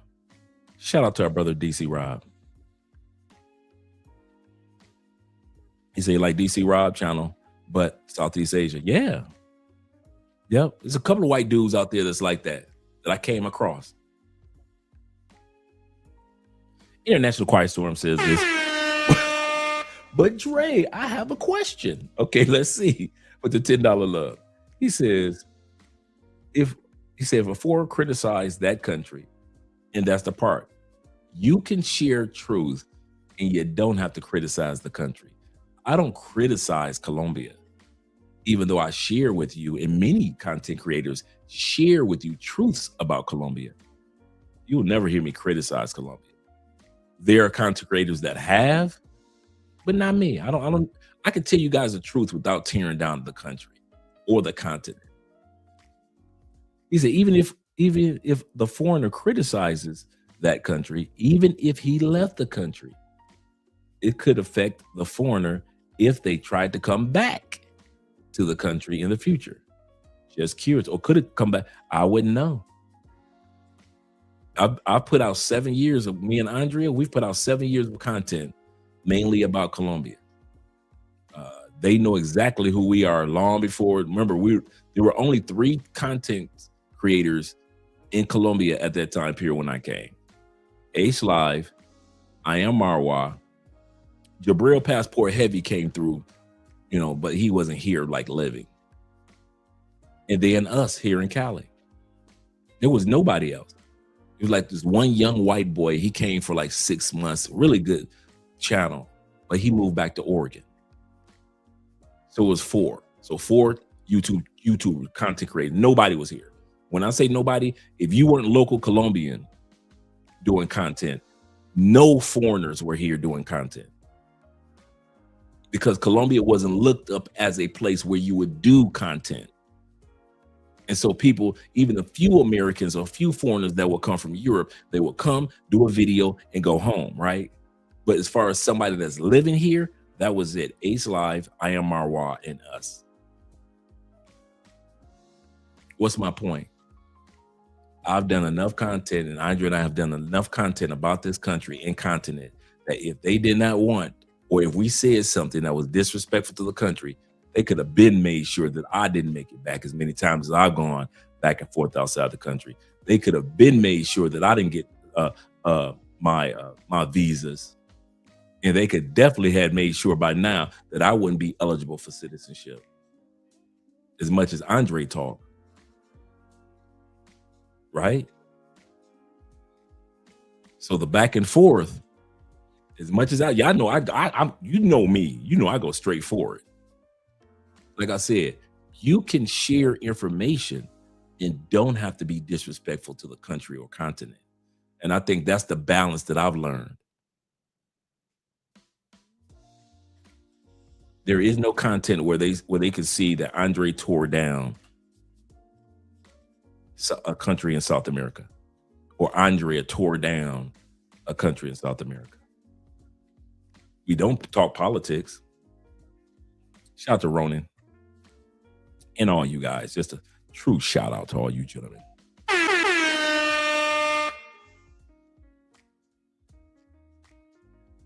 Let's go back. We're going to listen to what this brother had to say once again. And he was telling about the scam with the bags. I never heard of this type of scam. All round fantastic trip.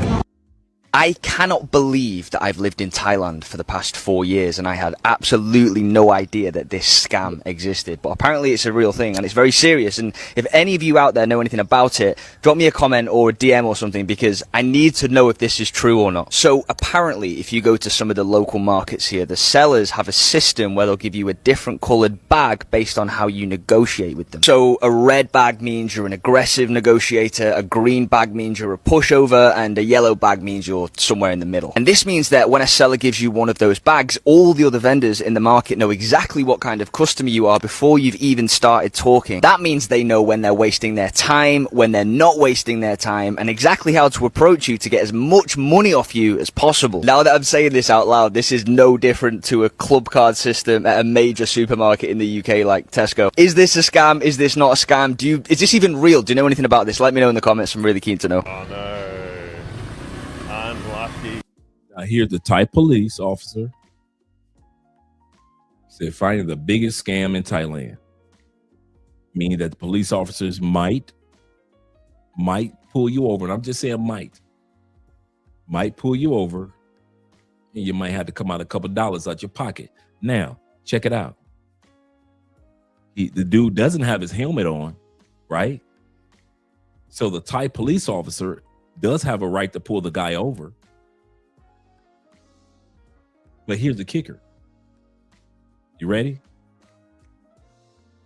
How come they only sell it as if this scam or police pulling you over only happens in DR or Colombia or Mexico? See, there's plenty of content out there about the police out there. They'll pull you over, or they'll talk about Africa. Yeah, the police over in Africa, they'll pull you over on your motorcycle and they'll ask you for money. True. police in Colombia will pull you over and they may ask you for a few dollars. If you broke the crime and you like, I don't want to, I don't want to pay no fine. I'll just go ahead and pay the police officer. Could be true. I say it could be true. Well, in DR, a couple times I got pulled over and I had to, pay the officer not to go get a ticket. That could be true with some officers, not all, but some officers in these countries. How come y'all sell it as if it never happens in Southeast Asia when we're looking at it right now? We're looking at it right now. So how come y'all act like it happens in our countries, but it doesn't happen in the never, never land of Thailand? It never happens in the never, never land of the Philippines. It never happens in Vietnam. It's a wonderful place to be. In Korea, Malaysia police wouldn't dare do that. Not the Malaysian police officers. The police officers in Indonesia are full of peace and love. They wouldn't do that. There is no place where there are 100% good cops, and there is no place with 100% bad cops.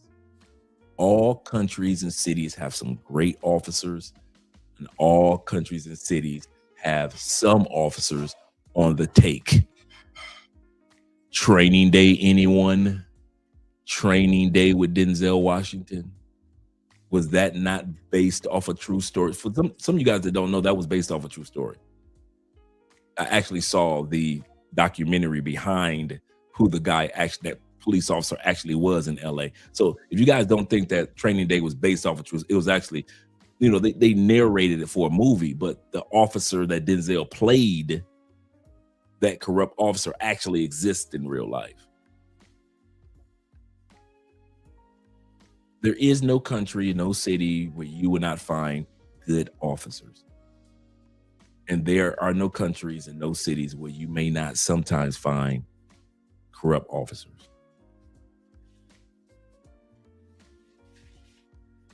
My brother says this, I could tell you stories about the 77th precinct that I saw with my own eyes.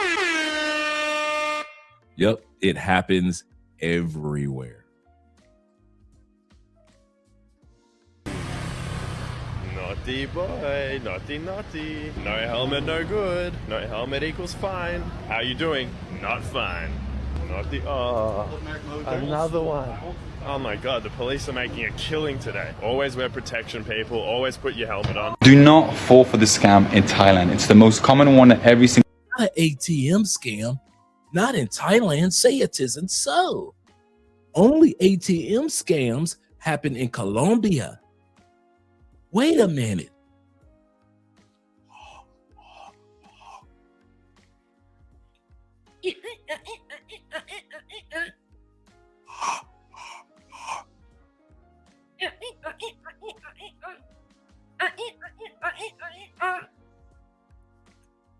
Am I seeing what I'm seeing? ATM scams in Thailand? This can't be true. You guys sold us like it's Shangri-La. It's Never Never Land. How could these things be happening in Thailand? This man is a liar. He should be locked away. I've seen men such as him that have been living in Thailand 4, 5, 6 years, putting out content daily, talking about things like this. And they've never been stopped or arrested for putting out their content. Could this be true?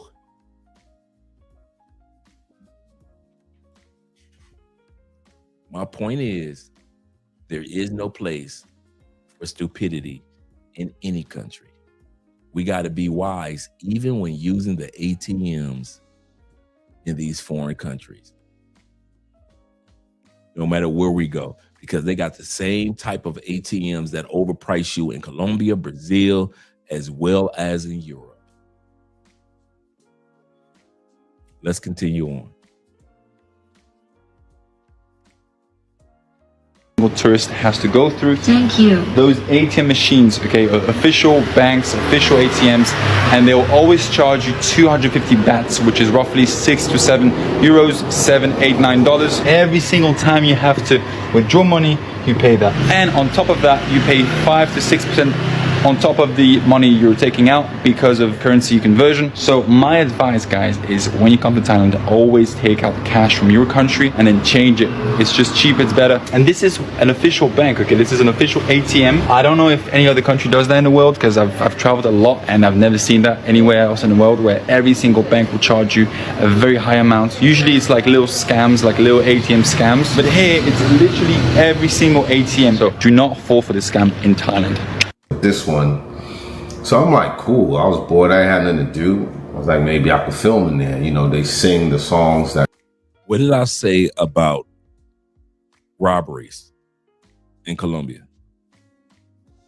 How often do you guys hear me say guys get robbed the most that are bored?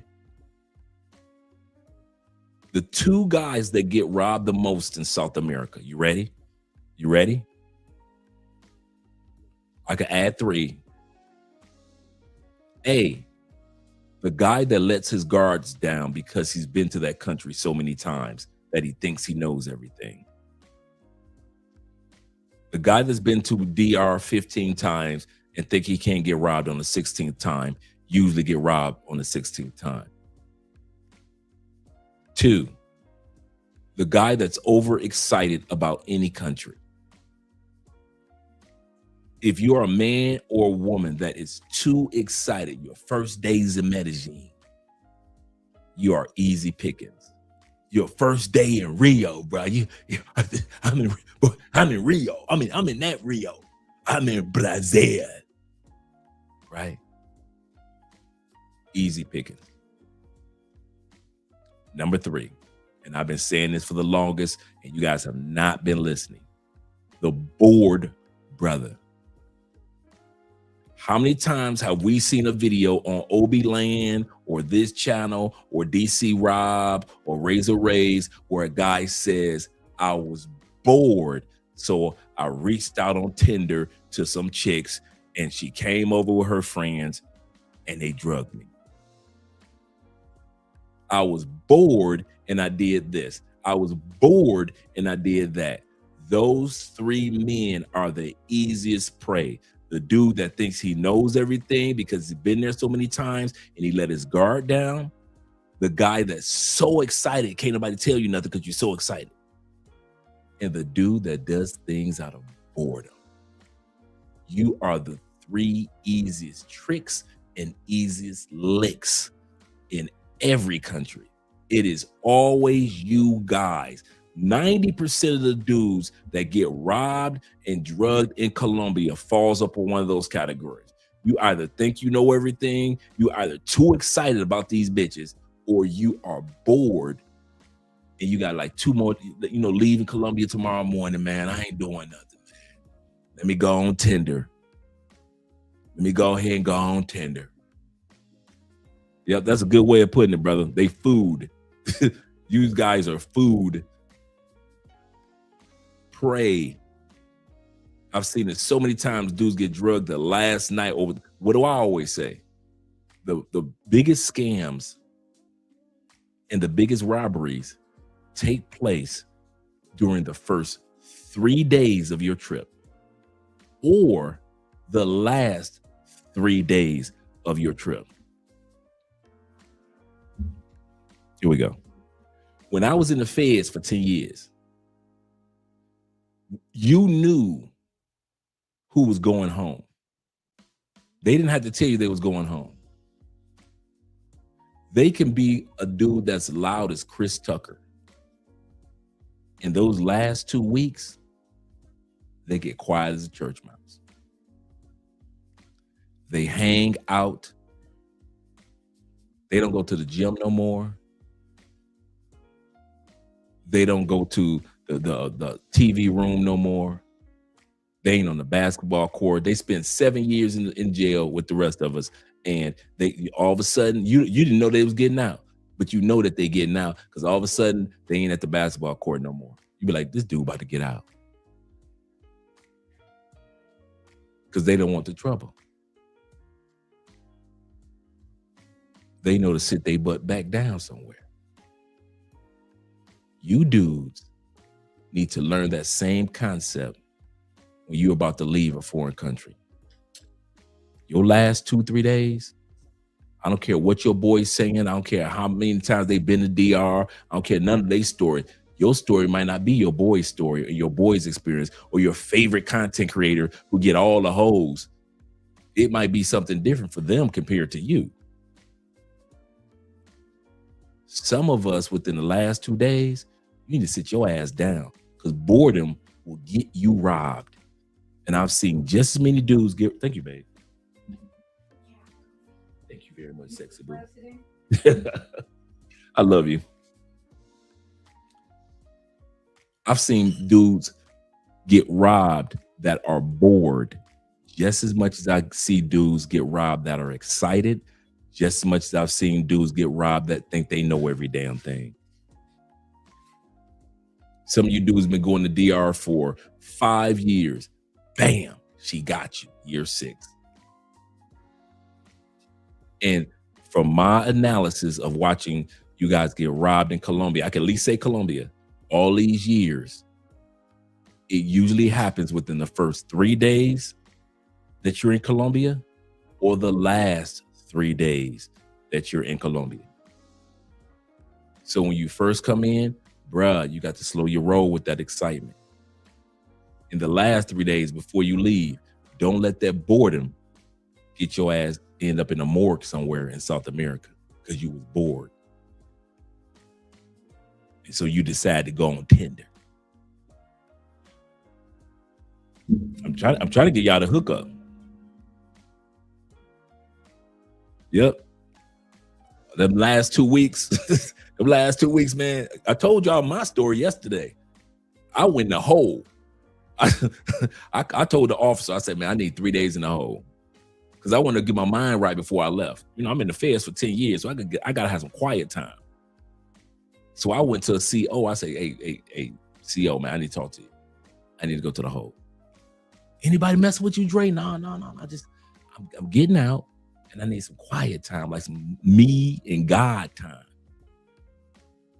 I don't want no conversations, no nothing. I'm getting out next week. Put me in the hole for like 2 or 3 days. Put me in the hole over the weekend. And so they put me in the hole. And I had my quiet time. And then I got out maybe like 4 or 5 days later. But everybody knew Dre was getting out anyway. But my point is, I feel where you're coming from. Stay in your cell. Guys get quiet. They stay in their cells when they get ready to go home. They don't want no trouble. And some of you guys don't realize, you get ready to go home, not from jail, but from another country, you might want to sit your ass down the last day before. Because I'm telling you, a lot of you guys got, like my man Zoe, out of boredom. Let's bring it back. And I've never seen that anywhere else in the world, where every single bank will charge you a very high amount. Usually it's like little scams, like little ATM scams. But here it's literally every single ATM. So do not fall for this scam in Thailand. This one. So I'm like, cool. I was bored. I had nothing to do. I was like, maybe I could film in there. You know, they sing the songs, that they put the songs on the screen and sing, right? But when I went in there was like, well, you could have a room. Now, the room was pretty big, and it was like, you could pick like 2 girls that could entertain you. They'll sing for you. This is not no kinky stuff. They just sing karaoke for you. So, and it was like, this, you could buy this, and that's it. Then you pay for the girl, like, you know, the girls to sing. So, and there was gave me one, I picked 2 girls, and they gave me a 3rd girl. So, they started bringing the mixers for this. It was like a cognac or something or whatever. They brought in Coca-Cola, some type of cola, and water. Okay, so this is a PSA announcement for the guys, but ladies, stick around if you like to, because I'm sure you have a brother, a cousin, a nephew, or somebody this might apply to. So there's a scam going on in Thailand, and you need to know about this, okay, before you visit. So in Phuket and So this sister is about to break down the scam that Zoe was just describing. Pattaya in Bangkok, you get there, you're ready to start your vacation, you want to have fun, go out and party, you might be walking down Soi 6 or Walking Street, you see a pretty girl and she's like, hey, come have drinks with me and my friends, this club over here is happening, this is where it's at, and they speak perfect English, and you're like, hey, why not, I'm on vacation, right, let's roll. So you get in the club, you order a beer, the girl might say, hey, can you buy me a drink? Oh, sure, it's Thailand, drinks aren't that expensive, okay, so you buy her a drink. You're having a good time, music's booming, everybody's having a good time, and drinks start arriving at the table. Drinks that you didn't order. And you're like, well, okay, I'm just gonna go with it because we're having a good time. So you sit down, you're drinking, you're having a good time, you had a couple of beers, and then the bill comes. And it's 40,000 baht. And for those of you that don't know, that's about 1,200 USD. Damn.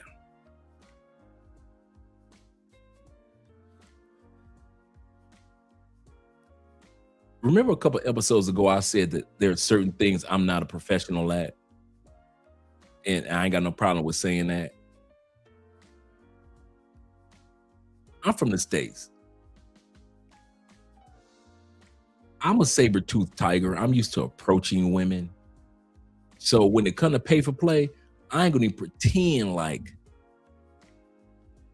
I knew what the hell I was doing in that world, right? That's probably why I wasn't really got into it, because I ain't gonna lie and say, yeah, I know because I'm American, I got money in my pocket, I know everything. Nah, bruh. One of the reasons why I never got too deep off of the pay for play like that, I didn't know what the hell I was doing. I'm used to conquering pussy, not buying pussy, right? Let's be for real. Most of you stateside dudes, man, y'all used to meeting a woman, greeting a woman, y'all might get to know each other, then the intimacy happens, that night or a couple nights later. Right? That's what we're used to. We ain't used to going to no damn brothel. I ain't never been to no brothel in the States. So for me to come to South America and pretend like I know how to walk the world of pay for play, that would have been a barefaced lie, right?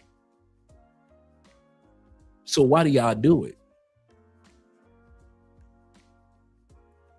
I never had enough money that could cover up that lie that I didn't know what the hell I was doing in the brothel world or the pay-for-play world. I could have 50,000 in my pocket. And I'm exaggerating, of course, but that still doesn't make me a professional when it comes to understanding how to walk the world of pay-for-play, right? Some of you ex-military brothers, you got more experience. Some of you guys that's been traveling a while, you got more experience. But when I left America, even though I had traveled to other countries, when I got to Colombia, I ain't gonna even sit up here and pretend like, yeah, I've been doing pay for play my whole life, man. I got this down to a science. No, I mean, and I'm gonna tell y'all something for real. If I was single, I would not fuck with bar girls if I was in Thailand. You know why? Seriously. Because I don't know shit about fuck with no bar girls in the States. I grew up my whole life. I ain't never seen no goddamn chicks that are professional that sit in bars for me to walk up and buy her some damn drinks. Now, if I was raised around that, that's one thing. But for me to bring my black ass to Chicago and expect Chicago chicks to be waiting in the bar as a bar girl. That's one thing to buy a chick drinks. We all know how to do that. But I'm talking about like this is her job. I ain't never been to no club in the States where it was her job for me to buy her drinks. I ain't never been to Indianapolis, shout out to Indy, and it was a chick's job for me to buy her drinks. I ain't never been to a club or a restaurant in Houston where a bunch of women were standing outside and it was their motherfucking job to convince me to come in to buy them a drink. Right? I mean, let's be for real. So how the hell I'm gonna get to Thailand and act like I really know what the fuck I'm doing when it comes to these bar chicks? If I ain't never experienced that shit when I was in UK, if I was raised in the UK, I ain't never experienced nothing like that. if I was raised in Canada. They ain't got no damn bars in Canada with bitches standing in front of the bar talking about, "Pay, come in the bar. My job is to have you spend money." What? Maybe some shit like that. Maybe in Miami where they hire girls to come in, attractive women to come in, kind of like feel a crowd type of thing. But I don't think Miami got it. Let's be real, guys. I'm being honest. Take it from the Florida boy. I don't know any spots in Florida that I know of where you got bad bitches standing right in front of the bar, wooing you to come in so you can buy them drinks.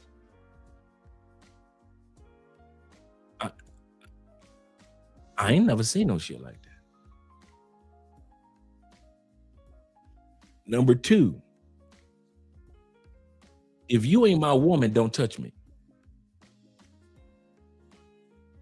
I ain't one of them dudes that like to be touched on like that. That's strange women. I don't give a fuck who you are. Unless we dancing as a stranger, that's one thing. But don't put your hands on me, because if you put my hand on my thigh, I might think you robbing me from my hip. I'm from the east side of Detroit. I already know the Lord. You one gonna come from this side, so I gotta look back here too. So to alleviate all that, bitch, don't touch me.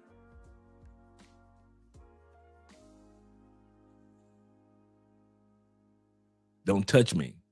I don't play that. So therefore, 9 times out of 10, let's be honest, you might not want to see Dre walking down a damn walking street full of bars. You might not see me there on that side. If there's a bunch of bars where bitches pulling and tugging, I ain't built for that. See, the one thing that you'll always hear me say on this channel, what I'm built for and what I ain't built for. I ain't built for a bunch of bitches grabbing all on me, because I don't trust a bunch of bitches like that. I ain't wired like that. Some of you dudes, y'all, the hoes was all on me, dog. I went to Thailand, man, and them hoes was all on me, dog. They was all over me. I was like, damn, they just get on off, get off me, get off me, get off me. Some of y'all can handle that, right? I ain't wired. If you ain't my woman, don't touch me like that. Don't bump into me like that. I don't do crowds like that. Only time a chick can touch me is on the dance floor. We dancing a song. Thank you very much. I let her go about her business. I go about my business. I've always been like that. You know, I had my wild teen years, you know. But other than that, no, bro, I don't play like that. I don't play like that. So my point is, I know I'm not the only dude that knows I'm not built for no fucking bar girls. Just like I'm not built for pay for play. I am not built for brothels. That is not my world. If I was single, I would still be meeting women on a regular way. Excuse me, miss, what's your name? Where you from? Can I come? Can I take you out tonight? To the movies, to the park. I'll have you home before it's... That's me. That's me. I ain't got to be all over Tinder, thirsty in the motherfucker. Fuck that. I'm just not wired for, if I ain't getting no pussy now, I'm going, man, fuck it. I'm going to the clock tower in Cartagena and give me some bitch off the street. I ain't wired like that.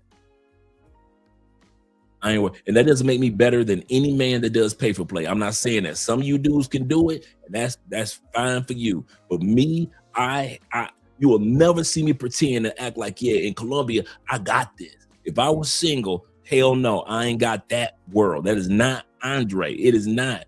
That shit just don't, man, I'm a fucking lion, man. I'm a hunter.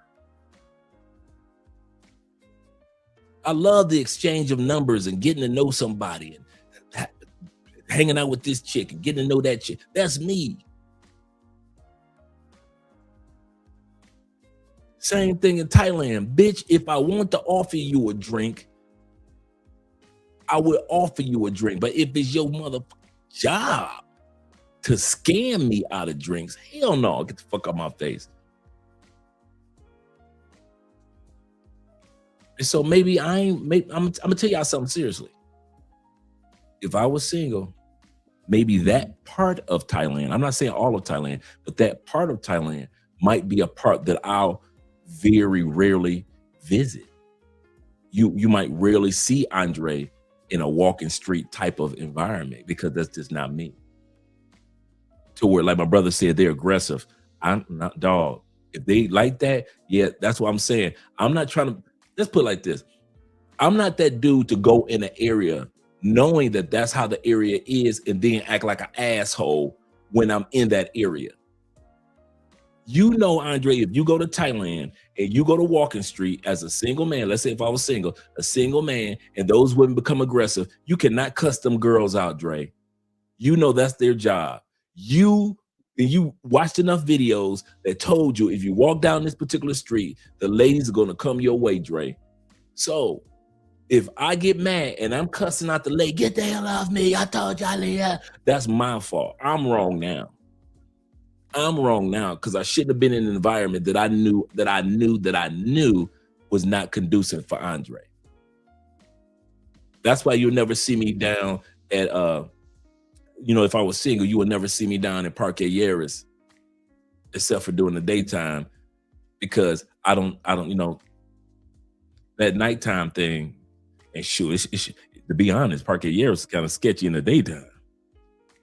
To be honest. But you see me there in the daytime hitting a few restaurants and things like that. But as far as really, it's just not me, bruh. And some of you guys, you don't want to admit in public to your boys or whoever it is, hey, shit, I'm like Dre, man. I ain't good at no fucking buying bitches. I am not good at that. So if y'all ever think Andre ever walk around, if you ever wonder, do Andre got any bad women stories? I really don't. I really don't. And if I was at Walking Street, I wouldn't go there because I would not want to disturb that atmosphere, knowing that that atmosphere is not parallel to who Andre is. So who the hell am I to go there, act a fool, cussing out women for touching me when I shouldn't even have my ass down there if that's not my groove, right? Now I'm the jerk for going somewhere that I knew I had no business going there. Some of you dudes ain't got no damn business. My point in that rant, some of you dudes are just like me. You ain't got no damn business buying pussy in South America, buying pussy. Now, I ain't saying about all dudes. Like I say, most dudes can do it well. But there are some of us dudes, we are horrible when it comes to buying pussy. And we are horrible in walking streets in Thailand. Horrible. We don't know what the hell we doing. And we end up getting scammed and getting hustled and getting robbed, just like our brother Zoe. And he thought he would just listen to some girls singing karaoke. The white dudes thought they would just listen to some girls doing karaoke. And they got their ass whooped. Me, I wouldn't even been there. You know why? Because I ain't good at it. Hey, Dre, let's go to this club, man. They sing karaoke to you. In my mind, I'm like, why would I pay a bitch to sing for me? This ain't no concert. I didn't come here for no damn concert, for no chick singing songs of be a cover singer. I didn't come here for that. A is hot as hell. I came for something else other than just being around up under the ladies all day long. Let's go here, let's go there, man. I've been trying to see some of these beautiful islands in Southeast Asia that they got, man. I ain't trying to just do one location and be in a dark ass room with a bunch of bitches. But that's Andre. I'm gonna say that again. That's just me. And I know I'm not the only one that's wired like that. If I'm in beautiful Southeast Asia, man, the last thing on my mind is a bitch. I can always get a woman. Sun got to go down. I can get a bitch at night. I get a bitch in the morning. But I'm not about to sit up there and be in Southeast Asia for the first time in my life. I want to go where Bruce Lee was kicking some asses. I want to go to the area of Japan and China. I want to go where I saw Jackie Chan, spots that look like Jet Li would be practicing type shit.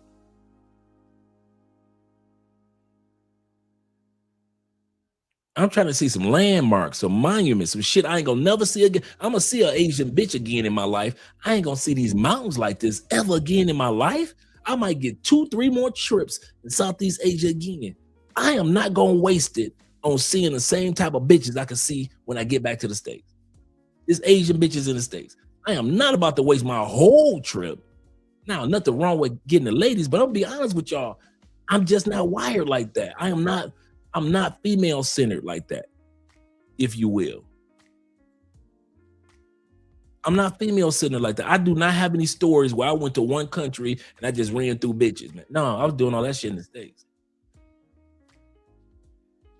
Any country I've gone to, I messed around with one chick, 2 chicks, a couple chicks, but I was never doing that thirsty shit of, yeah, I fucked 25 chicks in DR. I never did that stupid shit. Hell no, I'm about to waste my life energy on fucking 25 bitches over a week.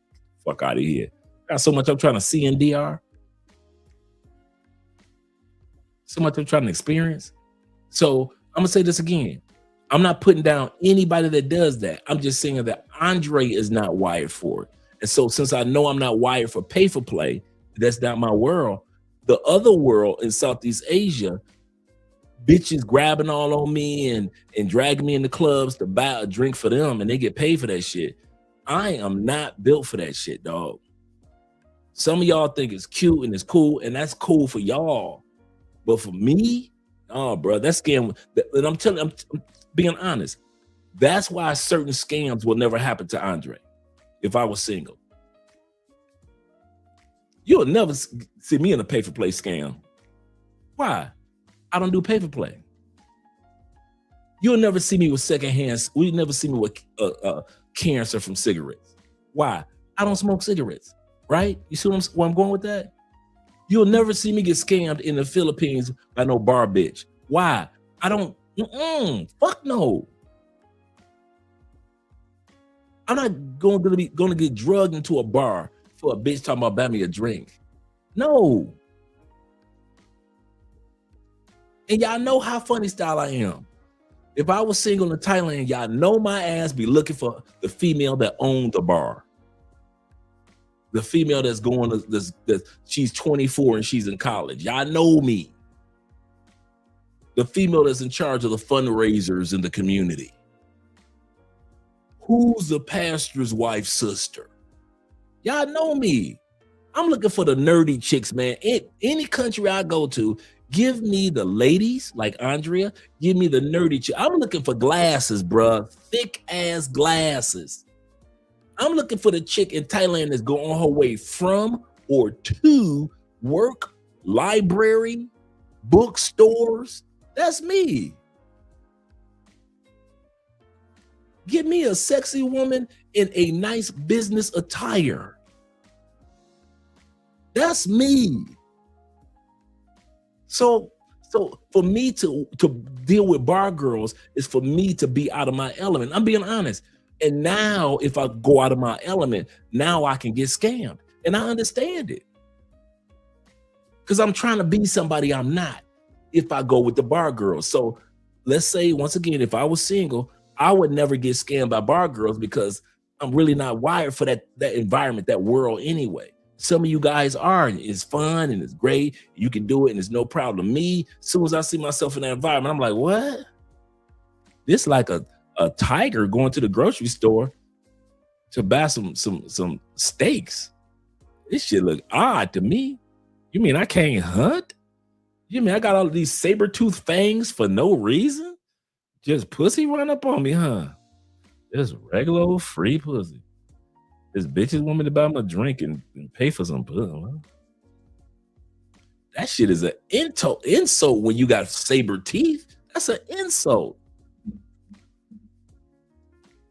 Now, we all gonna pay in one way or another. Don't get me wrong, I understand that.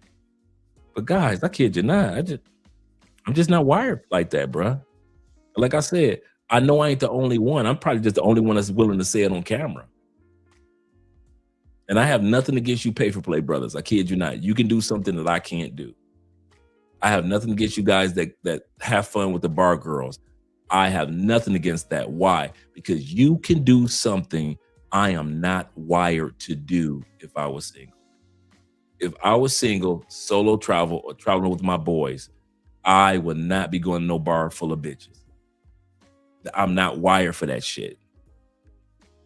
I will let y'all go and I'll meet y'all back at the hotel. I'm over here looking for nerdy bitches. I'm looking for every nerdy bitch that got a job. That's me, nerd chicks. Give me the nerd chicks. Give me the homebodies. Give me the nerd chicks. Give me the homebody chicks that you ain't gonna never see at the club. Give me them. If I'm in Thailand, if I'm in the Philippines, give me a chick that's in a rural area. Give me one of them chicks that ain't never did shit about, don't know nothing about. Give me that. Give me the one that knows how to talk politics and poetry. Give me that one. But if you think Andre is the type of guy, if I was single, I could get off of a plane and I could walk down a walking street full of bitches and it's their job for me to buy them a drink, I'm not wired like that. Just like if you think Andre is the type of dude that would get off a plane and go to Sasua, get the fuck out of here. I am not wired for a Sasua. Ever. Well, not all of Sasua like that. You're absolutely correct, but the reputation thereof. I don't want any woman to ever think that they could walk up on me talking about, so you want to buy some pussy? Want to buy some pussy? I ain't wired like that. I ain't wired like that. Traveling lenses. Shout out to you, brother, in the building. He says this. All these dudes can get no girls in the States, no game, no line, just money to get a girl who they got more money, who they have more money than. That's a good point too. Maybe some guys, they stack their money up real good, and that's they've been so busy stacking money they don't know how to have charisma and converse. And I'll say something else. Somebody said this to me the other day. He said, Dre, you got to realize you look good for your age. You got confidence. You got sense of humor. You're intelligent. Bruh, you 6'3". You can pull off what a lot of dudes your age can't pull off, Dre. And so I understand that with a grain of salt. I'm not stupid. I'm not saying everybody you should do like me. I'm not talking do like me type of things. Don't get me wrong.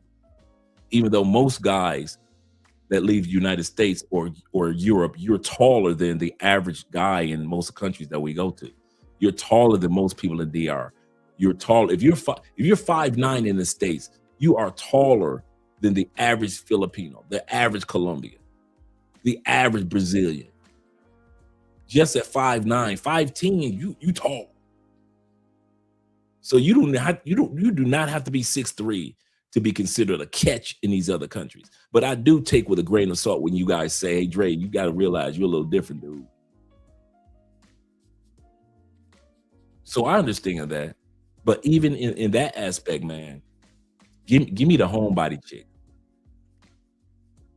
Give me the old soul. I'm in Thailand. Give me an old soul chick. She young, but she an old soul. Like the one I married. That's how I am, man. So I'm with you on that one, brother. Let me make sure I didn't miss any super chats. Appreciate you guys for the support. Appreciate you. And we're about to get back to the video with our brother Zoe. He said, someone who knows all about bottle girls. Yep, as a promoter, shout out to Kings and Dreams, James.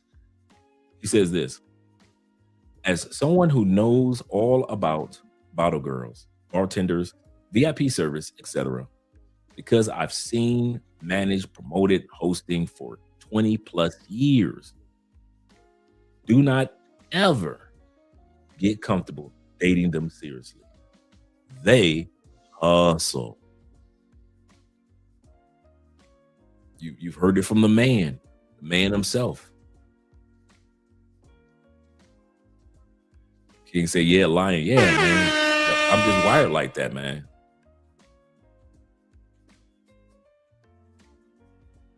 Paying for nah, that ain't me. David says this.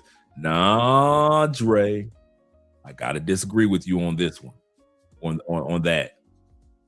We quality brothers are better than those individuals who do pay for play. Those dudes can handle a regular interaction with women. They want a guarantee. That's a good way of putting it. When you do pay for play, it's guaranteed that you're going to get the coochie.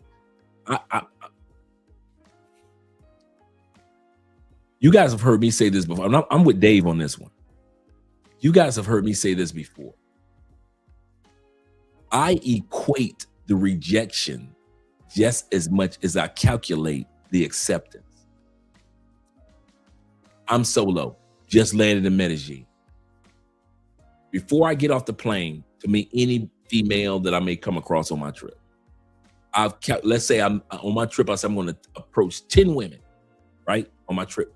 I'm just hypothetically, I'm a single guy, right? I've equated 5 to 6 no's. It could be that she's busy, or she doesn't have time, or she got a man, or she's LGBTQ, whatever it is. I already equate, if I approach 10 women, I am going to get at least 6 excuses for whatever it is. She's happily married, whatever it is. So I already know I don't need all 10 anyway to say yes. The first 10 women I may come across, all I need is 4. 4. I'm gonna smash 3. And then I'm gonna do that number again. Why? I'm built for rejection as much as I'm built for acceptance. Some dudes are built only for acceptance, and that's why they can use pay for play the way that they do, because pay for play guarantees almost 100% accepted because it's a financial transaction. Now, all relationships are transactional in one way or another. She blesses you, you bless her, whether it be with time, money, energy, attention, whatever it is, right? So all relationships, in one minute or major, are transactional in one way or another. But yours is a guaranteed transaction because we're using money, time, energy, attention with each other, and you're paying for it. You don't have to equate in your equation, put into your equation, rejection. You don't have to be built for it. You don't have to be comfortable with the rejection. Rejection is not a part of the pay-for-play world. You go into the brothel, or the strip club, or on the street, you meet the woman, y'all negotiate the price, bada bing, bada boom. There is no rejection for the most part. Every once in a while, but for the most part, we know that there is no rejection. Me and other men, we have already calculated that not every chick we meet will be interested, and it's all right to us. We have no problem with the rejection or the acceptance part. It is what it is. I know women that will not date handsome men. He look too good, girl. He gonna be cheating. I know women that like big boys. He look like a cute little teddy bear. And as a bear, he big enough to, he cornbread fed. If somebody mess with me, he look like he gonna hurt somebody. So I know women like they like their men built like big cornbread fed bears, right?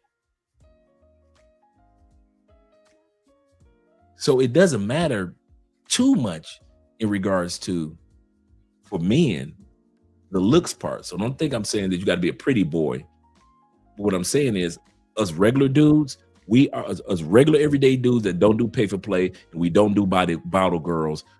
If it was me getting off the plane in Thailand, I know that I'm expecting some acceptance, but I'm expecting some rejection. It is what it is, and I don't trip on it.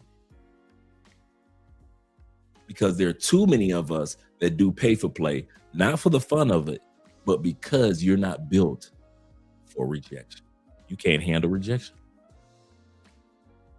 And so you use pay for play as a shield.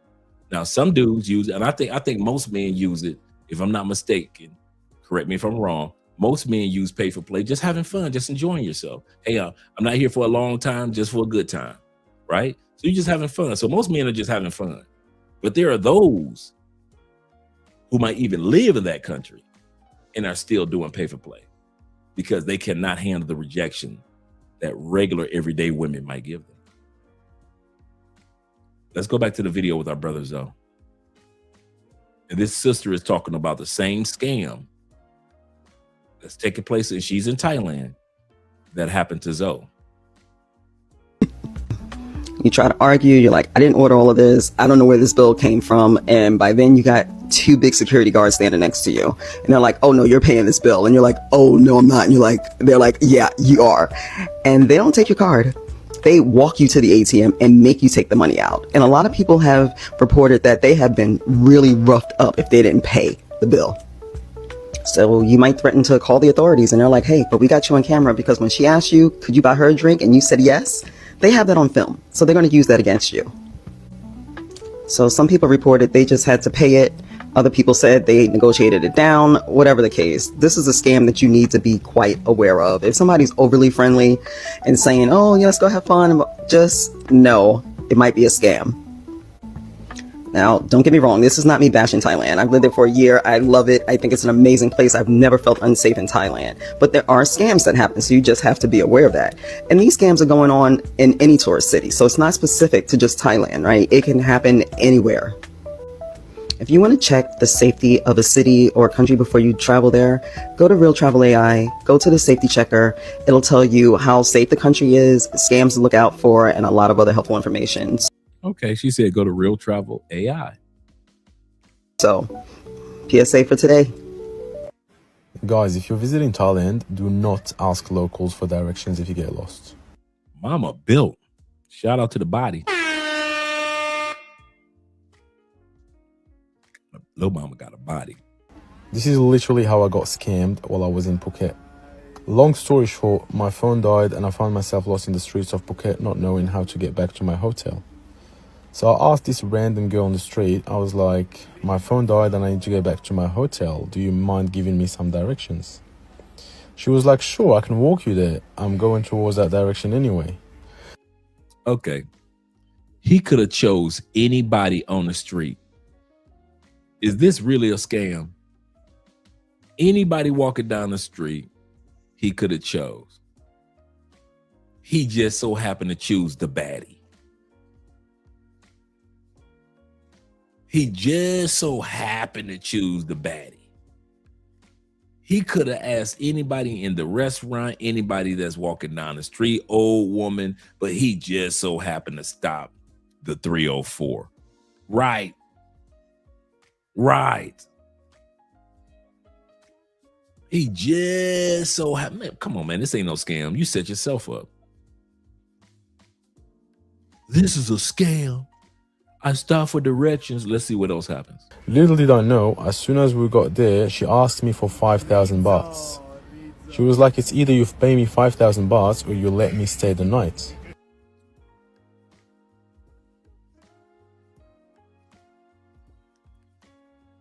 Right. Who's his cameraman?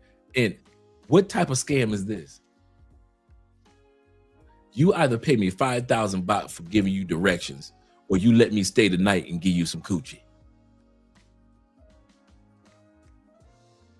What type of... This is not a scam, bruh.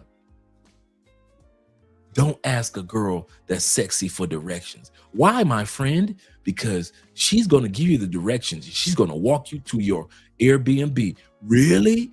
And guess what else she does? What? She says either give her 5,000 baht or let her stay over to give you some coochie. No. Right. This is exactly how I feel. This dude is a damn dummy. Why you asking a chick on the app for any type of directions? And I think it's cap too, brother. I think it's cap too. Shout out to T-Mac in the building. Right. The concierge services. Gave the concierge services. Oh, you stupid T-Mac. For his directions and full service. He didn't have to. Hey, he didn't have to order the coochie to come. She Ubered that coochie. That she gave him the Uber Eats. 007 says this. Shout out to 007 in the building. He said if Dre ever finished Theo's class, which I'm actually got homework to do tomorrow morning. Actually, me and Andre were talking about it. Shout out to Machismo TV, got his certification, cloud architect with Theo's class. Shout out to my boy Machismo TV. Just got his over the past couple of weeks. Yes, sir. The man put in the work, and now he's officially certified cloud architect. Now it's time for him to focus on getting the big bucks, like I've seen other Theo's graduates get. Yes, sir. So shout out to him. Shout out to Machismo TV.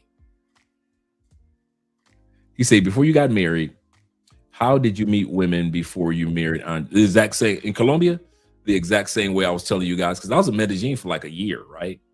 Off and on for a year. Approaching with trash Spanish. Approaching with trash Spanish. Kid you not. And then back then, when I was here earlier, you could go to Colombia and Cupid and meet quality. And you Tinder really wasn't a thing. When I came to Colombia, I want to say this. A lot of guys don't remember this. When I came to Colombia, dating apps were taboo. See, to you guys now, it's it is what it is. It's the norm. When I came, even in the States, it was normal to meet a chick to smash on dating apps. But nobody talked about that they met their girlfriend or their wife on an app in the States. So it was still taboo to meet somebody serious. You just was having fun on Plenty of Fish and Black Planet and all those apps, right, from back in the day. Same thing with Colombia. Colombia had the apps, but it was more like you really wasn't looking for anything serious for the most part. Some people were, but not for the most part. So when I came to Colombia, at that time period, dating apps were extremely safe because nobody took dating apps serious, but they didn't take it serious like you guys do to find pay for play, because pay for play women didn't think of it at that time period as a tool for business. If you guys are following me. So you didn't find pay for play on Tinder in 2016, 17. It just was not something that they thought of marketing yet. Right? So you could go to an app, or you could go to meet somebody walking down the street. I remember I told you guys I met this one young lady, man. We went on a date. It was fun. Her and her friend, she's very beautiful, tall, right? So she's walking my way with her friend in Medellin. I'm walking the opposite way. We catch each other's eyes. You know, that split second of, you're attractive. You're attractive too. And we're so busy looking at each other at the same time. Man, how come I trip and bust my ass on the concrete? I'm getting up, I glance. She done bust her ass on coming off the curb into the street looking at me. And so we both stood up, started laughing. Her friend was right there. Y'all all right? Right? And so my Spanish was trash. And so, I used my translator. And that's when it was cool back then to use a translator too. And we went on the date. It was cool, just having fun, right? But back then, it was a lot safer. Let's put it like this. It was a lot safer. It wasn't that many people coming down here like that, man. You had adventurers coming to South America. You had travel adventurers. It wasn't as much as people were coming down here who about to party. It's Colombia. That narrative of South America outside of Brazil didn't exist yet.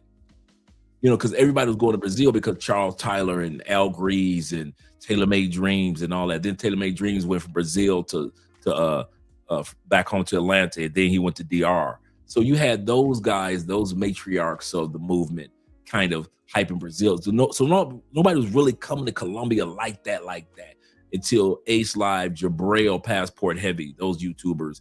Then I Am Marwar was in Bogota as a teacher, and then he ended up coming to Medellin. So he was doing street interviews.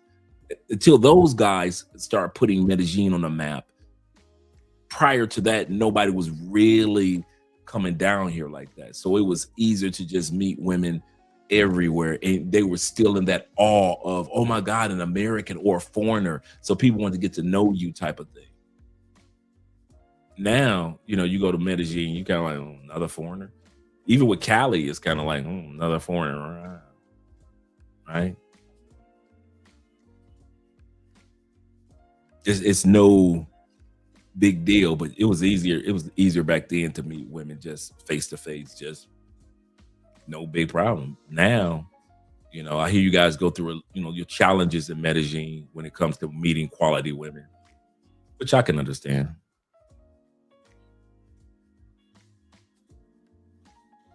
Yeah, yep. Good call. Not really. Good call, Kings and Dreams. And you were right. Right after 2019, ish went wild. Absolutely correct. Right after early 2019, and then for that whole year, you could see a shift in Medellin and just in Colombia in general. And then once you start coming down to, thank you very much, brother. Thanks, Kings. And once you start coming down to Medellin after the pandemic, or Colombia in general, completely different country as far as tourists. King says this. Thank you for letting me know that, brother. For the $2 love, he say, be witty, smart, dress well, and solid mouthpiece. There you go. And also how you use some cologne. Cologne of the night is African Wolf. Not African Wolf, the African Leather. Think about African Wolf, my YouTube, buddy. So African Leather, that Mimo, about $300 bottle. They have a clone called African Leopard that it looks just like this bottle, but it is just as good for $40. So you get African Leopard that looks just like this. It smells just like this. You can see I'm almost done with the bottle. And this original costs $300, but you can also get the clone for $30. This is African Leather, and the clone is African Leopard. That's the cologne of the night. So you got to make sure you smell good, because Latin women love men that smell good. Let's go back to the video.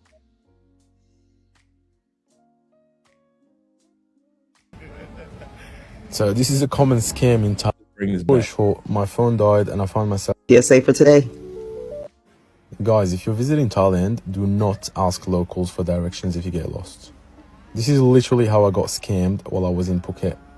Long story short, my phone died and I found myself lost in the streets of Phuket, not knowing how to get back to my hotel. So I asked this random girl on the street, I was like, my phone died and I need to get back to my hotel. Do you mind giving me some directions? She was like, sure, I can walk you there. I'm going towards that direction anyway. He looked into the camera. So he knows the cameraman, because he looked directly into the camera. Little did I know, as soon as we got there, she asked me for 5,000 bahts. She was like, it's either you pay me 5,000 bahts or you let me stay the night. So this is a common scam in Thailand, so be careful if you're traveling there. Be careful, fake hot scam. If you come to Thailand and you go to the night party or to the party road in Thailand, it can be anywhere. Just be careful if you wear the diamond or gold necklace when you walk out. And someone come to hug you, they might try to steal your gold. So while you're walking, she can't be right. This got to be cap. This can't be true. Wait a minute. All you dudes in Southeast Asia told us this only happens in Colombia. Only in Colombia they hug you. And then while they hug you, they're stealing your gold chain. Wait a minute. What? This can't be true. Not in the wonderful, wonderful land of Thailand. This can't be true. And she's saying this like PCA, public service announcement, PSA, as if it is not uncommon, as if it's not a one-off. Look out for the hug scam. Now, we've seen it happen plenty of times in Colombia, right? How come y'all ain't let us know about this, brothers? How come y'all, either she lying or y'all lying that's in Thailand? All you content creators, either this woman right here who lives in Thailand, who is a citizen, talking about her country, like y'all always say, well, hey, the reason why they don't talk about it is because they don't want no trouble with it, because you can't talk about the country. Okay, cool. If that was so true, all these people that we've been watching so far have either been living in Thailand today, or this woman is from Thailand. And she's telling you about this scam that's happening in her country. Ain't no officers arresting her. So we can't sit back and say, well, the reason that the content creators don't tell it because they don't want no trouble. Well, we've just finished watching a bunch of foreign content creators, and now we're watching a local content creator talk about things that happen in Thailand. So all the YouTubers that ain't telling y'all the whole story, hey, they ain't got no damn excuse. This scam happens in Colombia. You see how I said that? This scam happens in the country I live in, Colombia.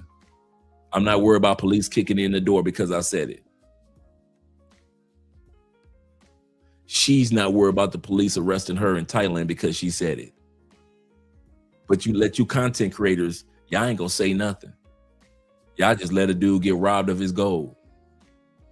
But y'all love the brother so much in Thailand. Fuck out of here. Funny. Let's go back. Let's listen to what the beautiful lady had to say once again. Party or to the party road in Thailand. It can be anywhere. Just be careful if you wear the diamond or gold necklace when you walk out. And someone come to hug you, they might try to steal your gold. So while you're walking on the road, and then it has some person that's come to you and hug you, be careful that and your necklace or your bracelet that made from gold might be disappear. This happens with many tourists, especially whoever that wears something expensive and go out at night time. So if you come to Thailand, just be careful of that when you go out at night, or expensive stuff, just leave it at the hotel. Don't wear it, or don't let someone hug you. Wait a minute, did she say don't wear it? This gotta be fake. This cannot be a person in Thailand that's saying you can get robbed of your gold and don't wear it, keep it in the hotel room. Wait a minute, she gotta be in Brazil. This gotta be Brazil, right? This Panama, right? She talking about Panama. This could happen to you in Panama. She talking about Colombia and Cartagena with the Venezuelans. That's where she at. She Venezuelan. I get it now. She Venezuelan mixed with a little Thai, and she's in Cartagena on a beach. She ain't talking about, she can't be telling y'all that in Thailand, you need to leave your gold in your hotel room if you're wise. No, y'all told us that Thailand, y'all could wear your gold chains like LL Cool J and Run DMC back in the day. You could wear gold like Busta Rhymes back in the day, Mr. T back in the day, Dana Dane. Y'all could not Dana Dane, but Slick Rick the Ruler. Y'all told us that in Thailand, I do not have to worry about my gold. Ain't nobody gonna try to scam me, rob me, hug me, take it off my neck like in Colombia. Wait a minute. Either she is lying or the content creators in Southeast Asia have been lying to us. So who's lying? The Thai chick or all your favorite content creators in Southeast Asia? Which one is it? Because we've been on here for almost 3 hours, and it's been scam after scam after robbery after scam after robbery after scam. But y'all ain't tell us everything you guys are hearing tonight. We have barely heard or never heard before. So all your favorite content creators ain't putting, what's going on? I love you, brothers. Y'all my family. What the hell? What the hell? What in the hemoglobin and haberdashery?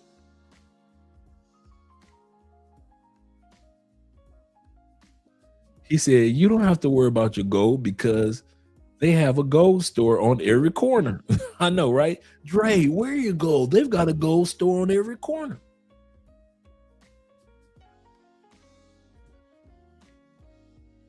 She's crazy. She's not telling the truth. They don't take your gold like in Colombia, dude. Okay. Okay. Always check your belongings when you go out at night. Hope this video is useful for you. I see you again next video. Bye bye. Bye bye. And then they're singing, and I'm filming them, you know. I'm filming them with my phone, and I'm like, okay, this is some cool content, you know, I could show people. So, but I noticed that, and they have a cart right near the door of the room. And I noticed the guy keep coming and opening more waters and opening more sodas.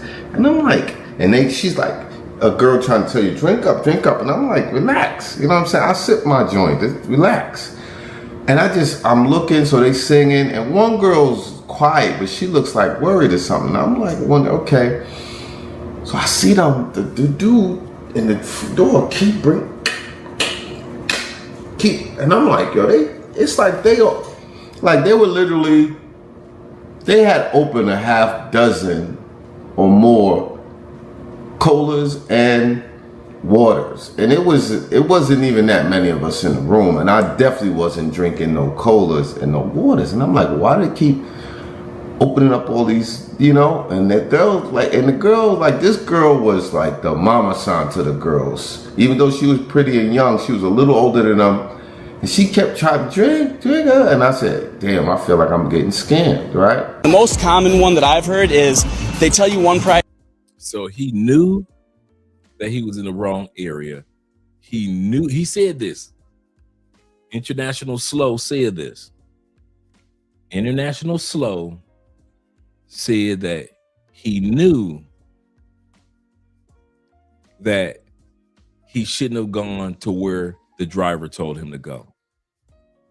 He knew that he could get scammed. He noticed all these drinks being opened, even though it's just him. They're bringing drink after drink after drink, even though it's just him, while the girls are singing karaoke. And then he knew or noticed, wait a minute, this could be a scam. Guess who is getting the bill for all that bottles popping? Absolutely correct. You tell them you go into a spot and they just bringing stuff to you and you're not hitting the pause button. You're not hitting the pause button. Pause. I didn't order that. Bitches, stop singing. Stop all that damn singing. Shut the fuck up. I did not order that. I did not order that. And I did not order that. So here's what we're going to do. I'm about to pay this bill and I'm getting the fuck up out of here. before y'all bring 12 more things out here.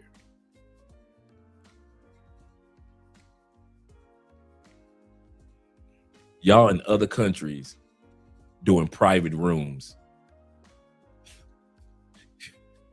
You can barely do private rooms in the strip clubs in the States. And now y'all got your ass doing some private shit in another. He said, what's getting lined up? Sounds like you're ready to explain or trying to explain. Hell yeah.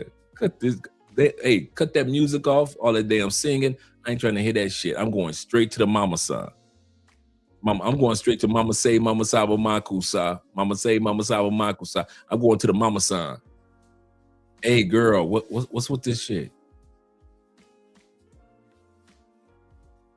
And you solo by yourself. If I'm by myself in another country, I ain't drinking that heavy anyway. I'm gonna tell you that now. You might see me with some goddamn tea in a club. This nigga got tea. Zoe is the corniest passport bro. He's too old for this. We all, yes, many of us, that's another thing. That's a good point, brother. Some of us are too old to be out here in them streets like that on some bullshit. Traveling, yes. Doing shit that the 20-year-olds do, no. The 30-year-olds do, no. You hit 40, your adventures in other countries got to start shifting, man. It's got to start shifting. I'm too old for this passport life. I don't think I'm too old for it, but I'm too old to be getting scammed. A lot of us, man, just too old. Yeah, yep. They saw food. They saw him. They saw a meal. They saw morsels. They saw victuals. Big brother in life says, Zoe needs to sit his ass down somewhere. Old paw ass. Yeah, man. You see, I ain't got no problem being paw. Hey, we out here your boy talk about. I'll talk about when I first went to Medellin, me and Ace Live acting the fool. And then all my adventures, and now where I'm at. Married, going to church, right? Traveling the world with my wife, right? I just sat my ass down somewhere. I ain't got no problem with sitting my ass down. So I don't know why y'all try. And you ain't got to get married and you ain't got to go to church, but you do need to sit your ass down somewhere. Some of y'all dudes doing it the young man's way. And all of this travel happens in waves and stages. It is not my job to try to keep up with you young brothers that are single. That is not my job. My job is to be happy for you dudes and probably encourage you guys on how to do it safely. But it is not my job to say, shit, if y'all fuck 20, I'm fucking 30. No.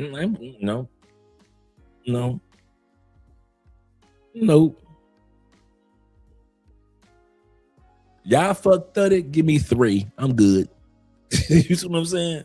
If I was single and I'm in Thailand, y'all like, man, I'm fucking 30 bitches this week. I'm fucking 3. 3 regular chicks that I met coming home from work. 3 women with jobs. They can't hang out with me every night. They've got work to do in the morning. 1 is in upper management. That's me. Y'all can have them 30 regular bit. Yeah, hey, I am not about to sit up here talk about I'm coming to Thailand and I'm gonna run through all the bitches. Nope. I already know Andre at this stage in life. If I was single, I'd be like, yeah, give me the 3 right there. 3. The one that's a school teacher, she's got homework to do. The one that's the principal. This one here, she's an accountant. That's me. Yeah. My evolution is completely different than y'all shit. Y'all keep y'all shit the same way y'all did when y'all was young and spry. I ain't no young and spry motherfucker. I'm gonna pretend like I'm young and spry. I'm younger than the average dude, as far as behavior and energy, than the average dude that'll be 59 in a couple months. But that does not mean I need to be running around like I'm 29, splurging like I'm 29, fucking bitches like I'm 39. I could, but What point? Okay, here we go. You notice how guys respect Kobe compared to LeBron? Because everybody knows LeBron is using his years to pack his stats. LeBron is number 2 in this, the greatest number. Yeah, nigga, you packed your stats. You see how dudes be talking about, hey, Drake just passed Michael Jackson on streaming with the. Yeah, Drake came along with online global streaming. Let y'all asses have to do what Michael did, something that Drake couldn't have never done. Michael Jackson got motherfuckers to put on clothes, get on a bus, a bike, or in a car, drive to a record shop, drive, walk, take a bus, walk your dog to an actual record shop, pick the album up with your hands, stand in line to pay for your shit, and walk or drive or ride your bike back home. Drake ain't never did that shit. If you had to get in your car to drive to get a fucking Drake album, Drake would not have none of them numbers. In other words, Drake padded his numbers. Y'all not waiting in no motherfucking line for no Drake album. So all y'all gotta do is just stream that shit. That's why you'll never see me impressed with no Drake or no damn Chris Brown. Not this era. Not this era how music is done. Whereas back then you had to be able to convince a person to get off their ass to go get your album or the 45, just 145. Just one or a song on this side and a song on that side. And people will walk or catch a bus to a actual record store just to get a 45 with a song on this side and a song on the B side, like Kings and Dreams was just saying. Ain't no way in hell. And Michael sold 40 million long before there was streaming services. He got 40 million people around the world to get off their ass and walk to go get his shit. Drake ain't never had no fucking 40 million people willing to get off their ass to go get a Drake album. But Drake is in the right era where you can pad your numbers. Here's my point. For me to be out here fucking these bitches all wild, and I'm being serious. If I was single, at this stage of life, I'm just padding my numbers. I done ran through enough bitches in my life to where anybody else that I'll be messing with, maybe that's why I'm so nonchalant now about women. Anybody else would just be padding my numbers. Anybody else I smash, it won't impress y'all. It won't impress me. It won't impress her at all. I'm just padding my numbers just to sit back and say, yeah, I got with this amount of women in my lifetime, and here's a few more sprinkled in. I'm just padding my damn numbers. So while you thirsty for the 30 women in a week, nothing wrong with that. I'm gonna say this again. All you dudes is out there and thirsty for 35 women in a month when you go to a country, there is nothing wrong with that. But there is nothing wrong with us other brothers that's saying, man, just give me 3, give me 4 women. If I'm gonna be here with them for a month, give me 4 women. I'm good. Give me a woman that I can smash, and she gonna show me around to this restaurant, and this other one gonna show me to all the exhibits and all the tours. And another woman gonna take me over here, and we gonna hit the beach. Give me that. That's if I was single, that'd be me. Give me one I can enjoy the beach life with. Give me another one in that same country that will show me around if I want to live here. Give me another one that's going to show me all the exhibits and everything. I don't 30 bitches. No, I'm just padding my numbers now.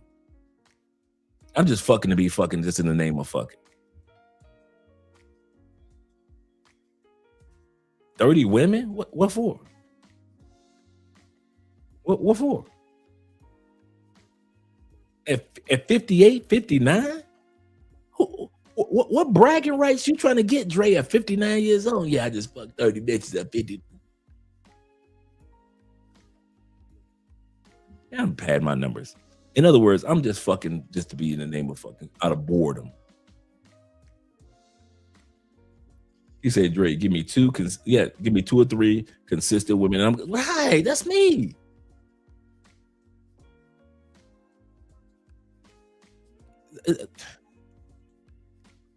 I need 2 or 3 a night, nigga. Been there, done that. 100 times over. Times 100 times over. Believe me. I need to get them threesomes in. Like I said, man. Been there, done that. So he said, I'm 41 saying that. Yeah, man. My job now at this stage is to be happy for you brothers. And I mean that from the bottom of my heart. My job is to be happy for you brothers that are single out there, enjoying your life, having fun. I am happy for you dudes. And I really mean that from the bottom of my heart. My job is not to be married, but I'm envious of you dudes. I don't envy y'all, man. I love my wife and I love my life. I am extremely at peace and happy. I love when you guys go to certain places and then we go to the same certain places as a married couple. I'm just as excited for you when you go as a single man, and I'm just as excited for me as I go as a married man. There is no malice, no jealousy, or anything in my spirit. Like, man, damn, if I was still out there, man, if I was in Thailand, boy, them ladies be in trouble. I don't think like that ever. Ever. And I'm never gonna think like that. Man, if I was in Thailand, boy, them hoes in trouble, boy. If I was no, man. I'm happy for you dudes, man. In other words, I've learned to sit my ass down somewhere.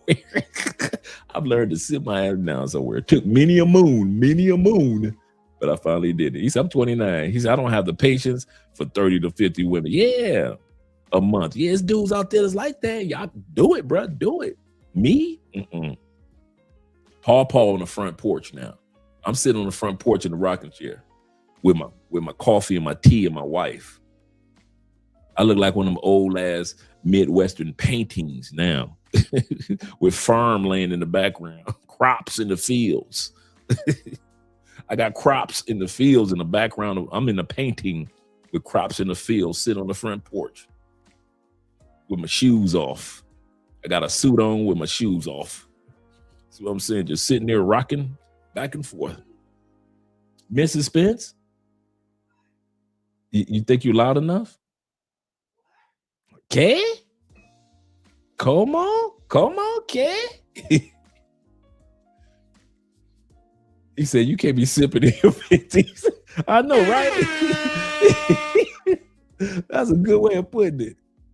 My friend says, that is way too old for a man to continue for that. And that's why dude's saying that Zoe need to sit his butt down somewhere. Salute to Jay LA himself in the building. Yes, sir. Charles says this. He said, I'm 49 at the gym. I'm a gym rat. He said, I'm always tired and sore. That's another thing. People don't realize when you go into the gym all the time, you either tired or sore. You ain't got no time to be out there talking about some 50 chicks. King said, I'm sitting down now. He said, I was heavy before. He said, these ninjas knew the deal. Yes, sir.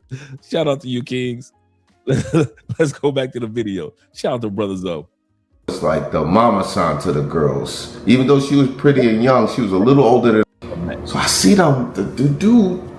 I could show people. So, but I noticed that, and they have a cart right near the door of the room. And I noticed the guy keep coming and opening more waters and opening more sodas. Now, before Zoe goes back, let's just lay a foundation. He was, and he's in Thailand. He's the tuk-tuk or the little rides or the taxi rides. The guy takes him to a spot. He said, "Hey, I know a spot.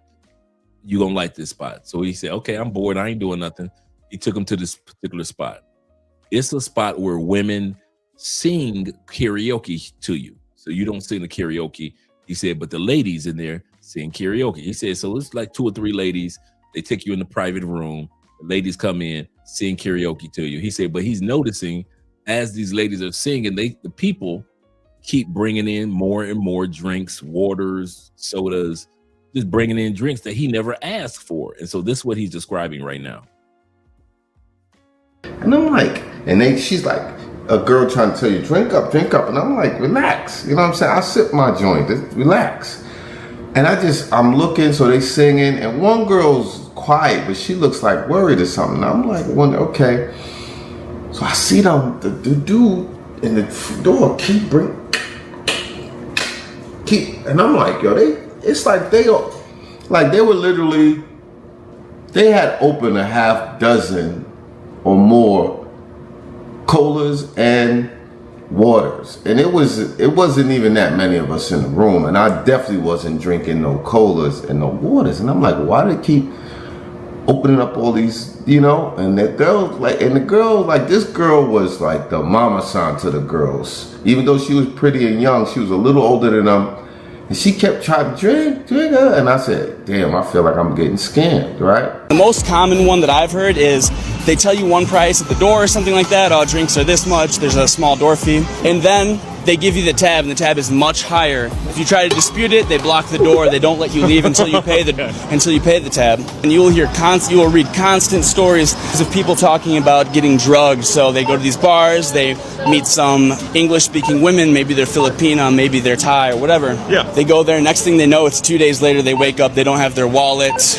they don't have their keys, they don't have their passports, all of their stuff was stolen. Poisoned in Paradise. Best friends Holly Bowles and Bianca Jones, both 19, have been identified as the 2 girls from Melbourne that are right now in Thai hospitals on life support. Wait a minute, this can't be right. Wait a minute, let me bring this back. Bring that back. Bring that back. This can't be true. Price at the door or something like that. Oh, drinks are this much. There's a small door fee. And then they give you the tab, and the tab is much higher. If you try to dispute it, they block the door. They don't let you leave until you pay the tab. And you will read constant stories of people talking about getting drugged. So they go to these bars, they meet some English-speaking women, maybe they're Filipina, maybe they're Thai or whatever. Yeah. They go there, next thing they know, it's 2 days later, they wake up, they don't have their... Wait a minute.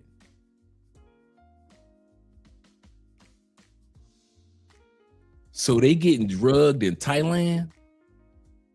Next thing they know is 2 days. No, this got to be Colombian video. My fault, guys. This got to be Colombia, because they don't drug people in Thailand. No, no. That's gotta be. Oh, that's Japan. That can't be Thailand. That can't be Asia at all. Let's say it was Japan. That can't be true. That's got to be Colombia, because only in Colombia you get drugged and you wake up 2 days later. That can't be real. That can't be real. Not in Asia, no. The way that these content creators sell it, that not in Mongolia, Malaysia, Japan, Vietnam, none of that. No, you can't. I know that's Colombia. That's Brazil.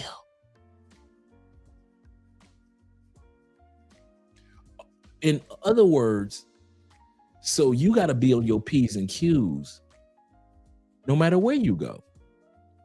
There is no safe place for stupidity. There is no safe place for stupid people.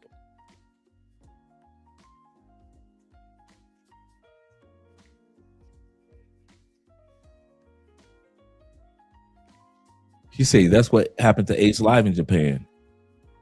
He was still confused that happened to him 2 or 3 days later. I didn't know that.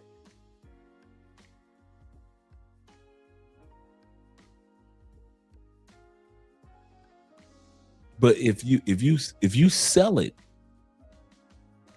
not talking about Ace, but the way that they sell Asia, none of this ever happens in Asia. That's an anomaly, Dre. That only happened one time. That only happened one time. It happens in Colombia all the time. Okay, if it happened that one time, okay, cool. Let's continue on. It happened that one time. Just that one time somebody got drugged. And okay, that was that one time. Their wallets, they don't have their keys, they don't have their passports, all of their stuff was stolen. Poisoned in paradise. Wait a minute, 2 times? I thought y'all said this happened just that one time. Best friends Holly Bowles and Bianca Jones, both 19, have been identified as the 2 girls from Melbourne that are right now in Thai hospital. What? They in Thailand hospitals? Drugged? Wait a minute, hold up. Y'all say it's an anomaly that only happened one time, Dre. That ain't the norm. Colombia, that's the norm. Okay, if that's the norm, then how the hell did I find another video right behind that first video saying that you could get drugged over there in Asia and robbed over there in Asia?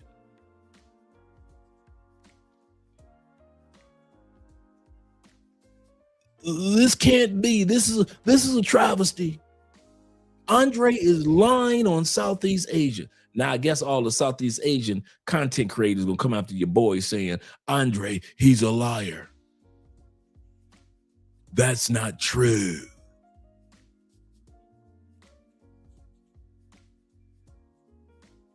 But you know who ain't in the comment sections tonight? Y'all ready? Your favorite content creators from Southeast Asia. Shout out to Ronan being here. All your favorite content creators that be watching us all week long, that'll be in the comment section. They ain't here tonight. They ain't here tonight to answer none of your questions. Like I said, us in South America, we ain't got no problem telling you the truth about what happens out here because we want you to be safe. But Southeast Asia, they ain't never told us about nobody getting drugged out there and robbed out there and waking up 2 days out there. Y'all make it seem like though none of this happened out there. And then if it was one headline, okay, cool. Now I'm showing you a headline with 2 women in the Thai hospital from being drugged. Okay. I'm not black, I'm OJ. Okay. He said Dre petty tonight. Yes, I is. Yes, I is. He say, no, getting robbed happens everywhere globally. No such things as no country is an anomaly. And that's what I'm saying.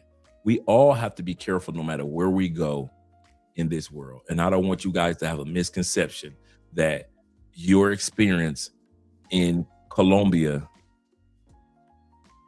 was so horrendous that now you're in Thailand, you can go ahead, throw your gold around your neck and walk around like you Slick Rick.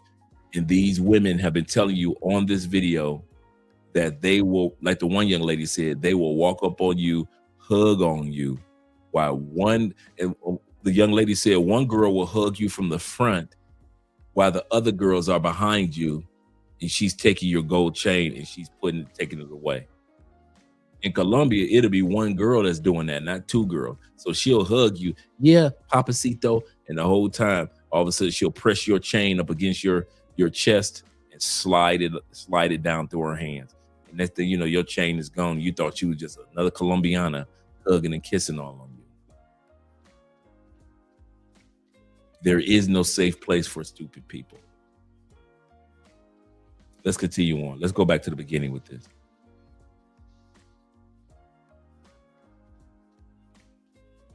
Island in paradise. Best friends Holly Bowles and Bianca Jones, both 19, have been identified as the two girls from Melbourne that are right now in Thai hospitals on life support, suspected of drinking alcohol laced with methanol. The pair were enjoying a trip together.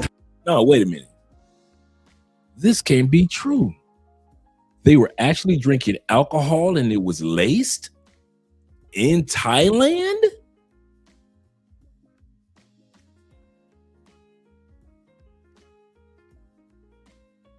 What?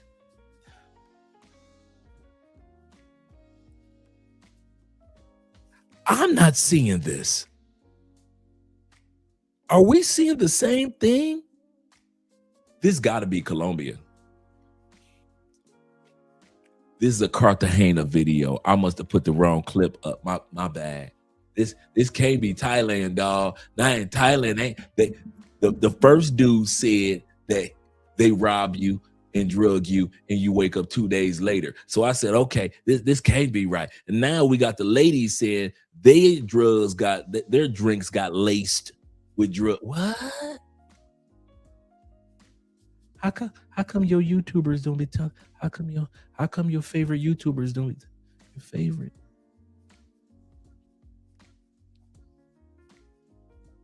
Favorite YouTubers in Southeast Asia not here tonight. Shout out to my brother Ronan, though. He represented. They got y'all ass thinking that y'all could go to Southeast Asia and ain't nobody out to get you. Go on, take your ass out there you want to and acting like you done escaped. Love crossing petty, petty crossing borders, petty love crossing borders. Yeah, petty crossing borders. Yup, tonight, yup. Because your favorite content creators sold it as if Thailand, Philippines, Korea, all that, Japan, all that, though no shit ever happens. It's a Shangri-La. It is perfect. This is how they sell it. Congratulations. You escaped South America. You made it. You're in Thailand. It is better. You ain't never got the word no more. Put your gold on. You can carry as much money as you want to in your pocket. The police won't scam you. The women won't hustle you. You ain't never got to worry about the clubs because those clubs will never do you wrong in the Southeast Asia area. It is wonderful. You escaped. You escaped Brazil. You escaped Colombia. Thank you, Jesus. You are in Thailand. Nobody's going to scam you on prices, not in Thailand. That's what they told you. I'm just repeating your favorite YouTubers. I don't know why y'all trying to act like I'm inventing something. I am literally verbatim repeating your favorite content creators.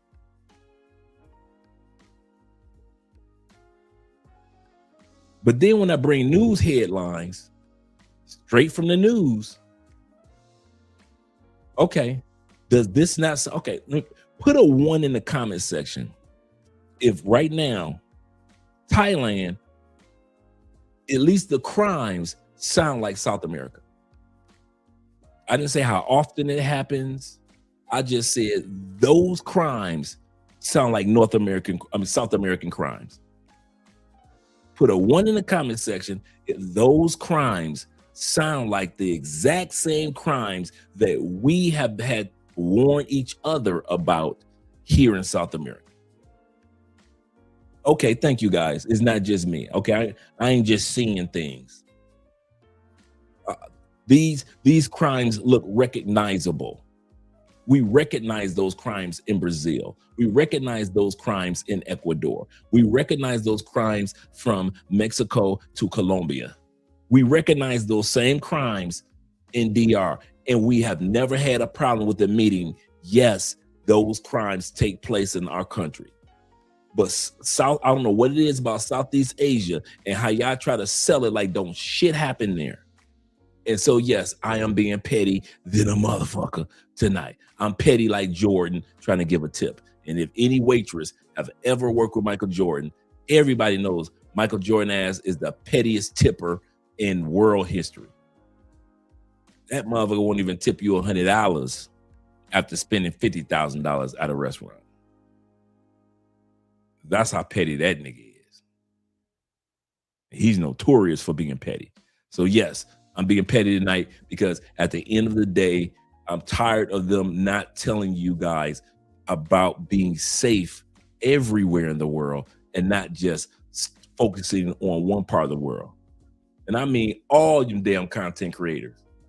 Can't name a one of y'all asses in Southeast Asia. Not a one that told us about all this shit going on. Not a one. How come it took a dude from South America to show us all this shit? Why did it take me to show? I'm so tired of wearing the damn black cowboy hat in the movies. I'm serious. I'm tired of every time. You know what? I'm going to buy myself a black cowboy hat. That's exactly what I'm going to get. I'm buying myself a nice, beautiful black. I'm always got to wear it any goddamn way. I always got to wear the black cowboy hat. I'm never the white cowboy hat. I'm never the hero. Never the hero. I'm always the bad guy. Now I understand how Scarface felt in that restaurant. You need the bad guy. You need me. Yeah, I living in Florida, Jordan always down in Florida. Man, I know some waitresses at some of his favorite spots. Man, they talk about that dude bad. They talk about Jordan really bad. Yeah, they talk about Jordan bad. And that's why I said when Jordan died, ain't nobody gonna miss that dude. Ain't nobody gonna shed a tear. They're gonna be like, damn, Jordan. Basketball enthusiasts will. Regular people ain't gonna give a fuck when Jordan died. Because he been known throughout life to be one of the most rudest, assholest people there is. Yep, West Tampa. Yep. West Tampa. Shout out to them Aki boys. Shout out to them Aki boys in Akron, Ohio. Yes, sir. Shout out to them Aki boys. He said I got drugged by some stripper in Hollywood, in Hollywood Nights here in Tampa a couple years ago. What? For those that don't know, Tampa is the #1 city in the United States for strip clubs. Not Miami. Not New York. Not Houston. Not Dallas. Not LA. Per capita, nobody has the amount of strip clubs that Tampa, Florida has. Tampa got strips of strip clubs. Goodness, I mean, just too many. Too many. He said, I lived in Tampa for 2 months. Shout out to my brothers in Tampa. We in Tampa, 813, Trigger City. Let's get it. Let's get it. Yeah, he said, I hear most greats are assholes. Yeah, I've heard that too. Yeah, even more than Atlanta. That's what surprised me. I thought Atlanta would have the record for at least the most strip clubs. Nope, Tampa.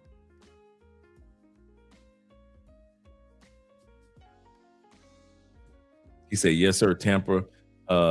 They get active in them clubs. Yep. He said, you can buy anything in them clubs. And that's true. That's true.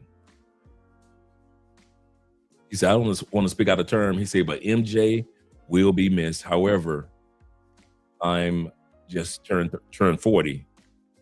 So I don't want to overstay. Yeah, MJ is an ass.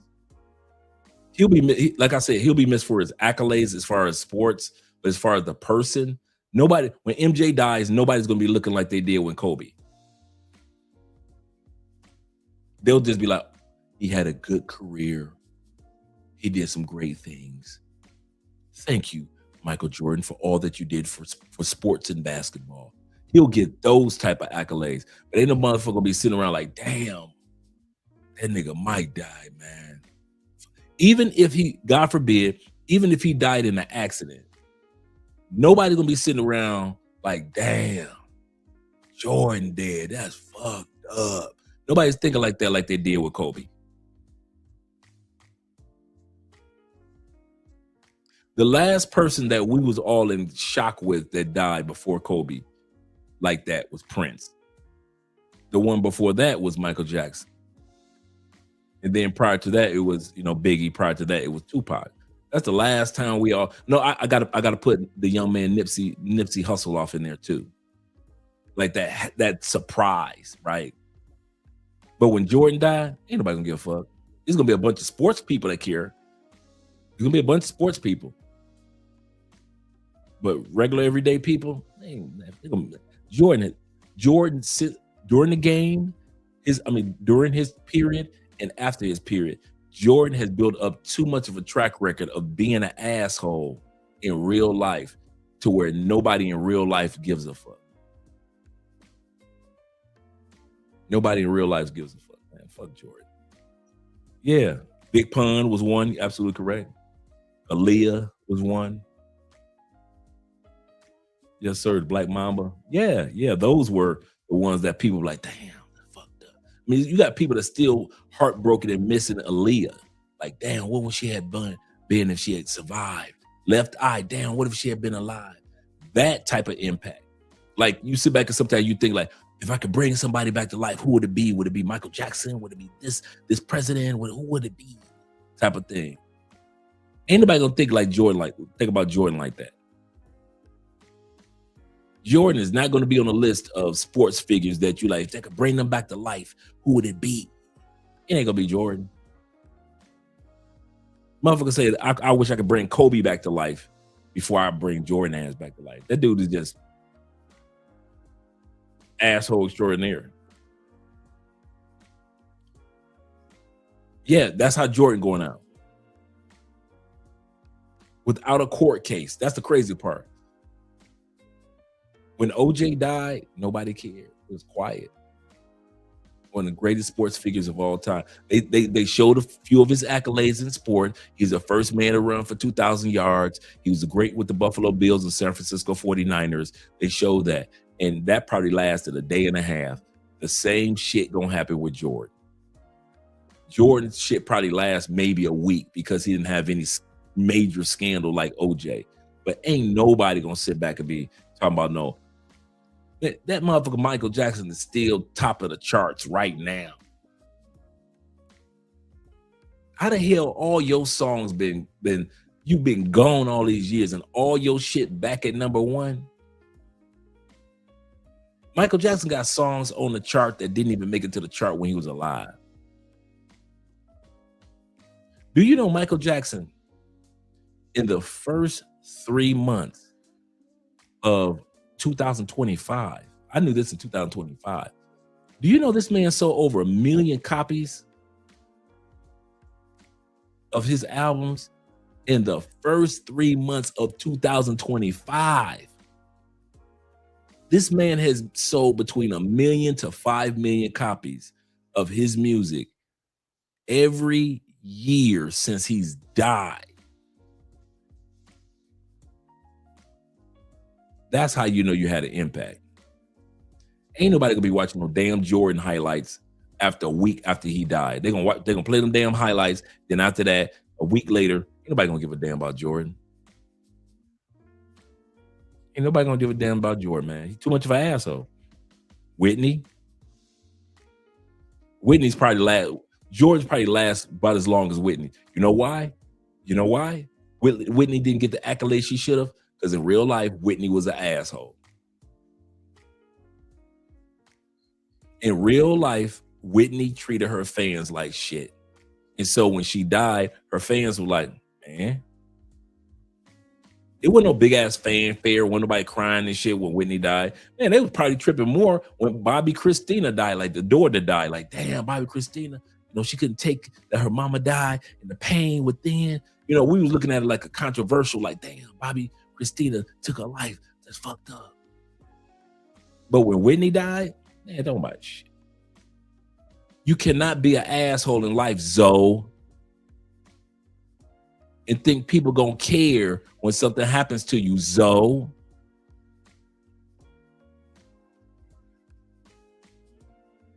Yep, R.I.P. to OJ, man. I was always an OJ fan, man.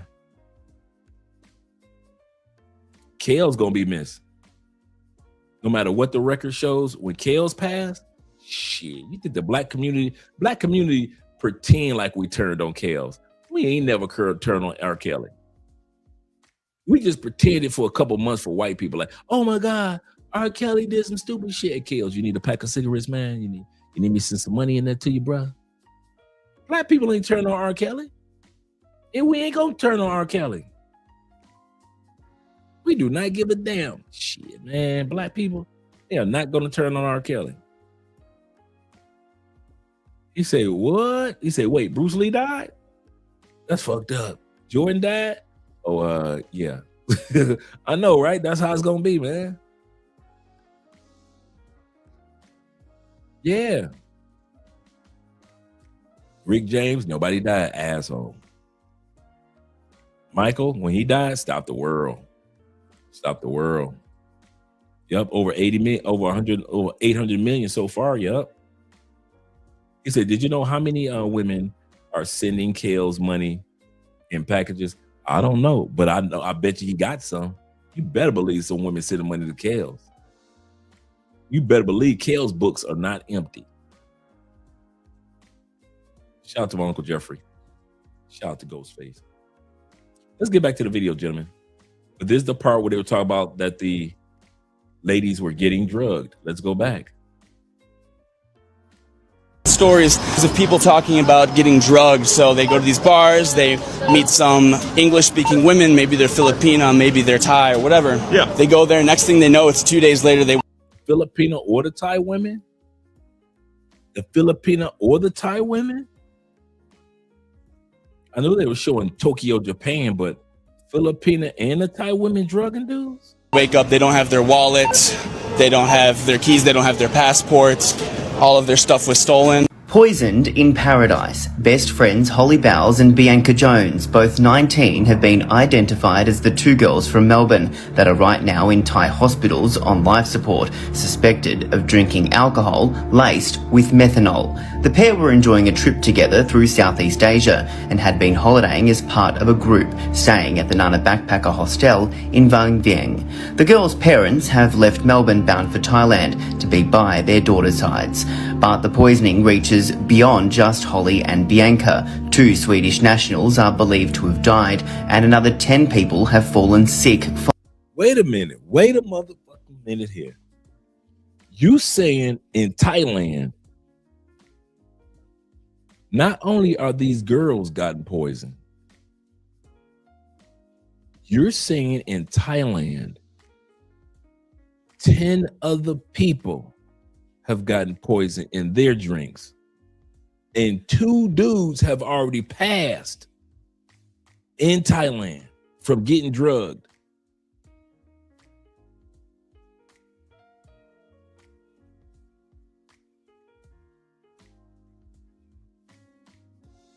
Not in Shangri-La, Thailand. Not in the land of milk and honey, Thailand.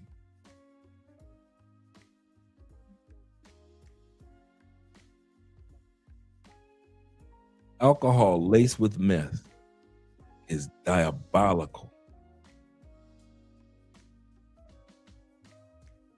I don't know, but hey, doesn't matter if they got drugged by men or women. According to the land of smiles, they don't get drugged. Hey, I thought this was Colombia too. If I would have read this, listened to this headline without them saying any country, I would have thought it was Colombia or Brazil or Ecuador or something, Mexico.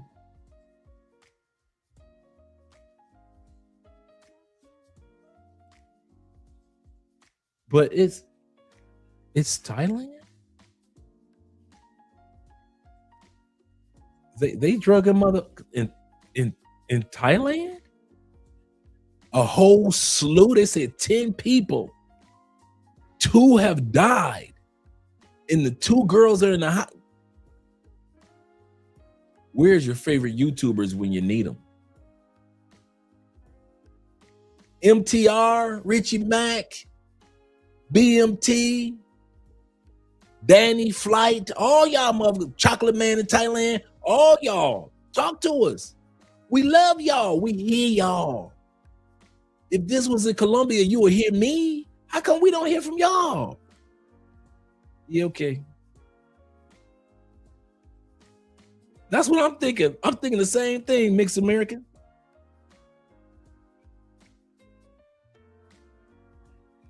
Y'all ain't telling us about none of that shit, but hey, when it's time to do a Colombian headline, y'all do a Colombian headline with the swiftness.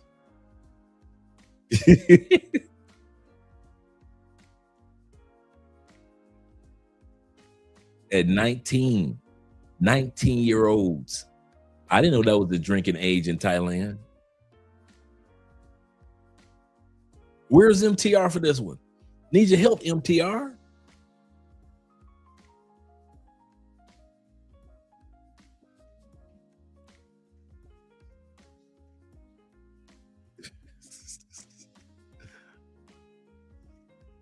I know, right?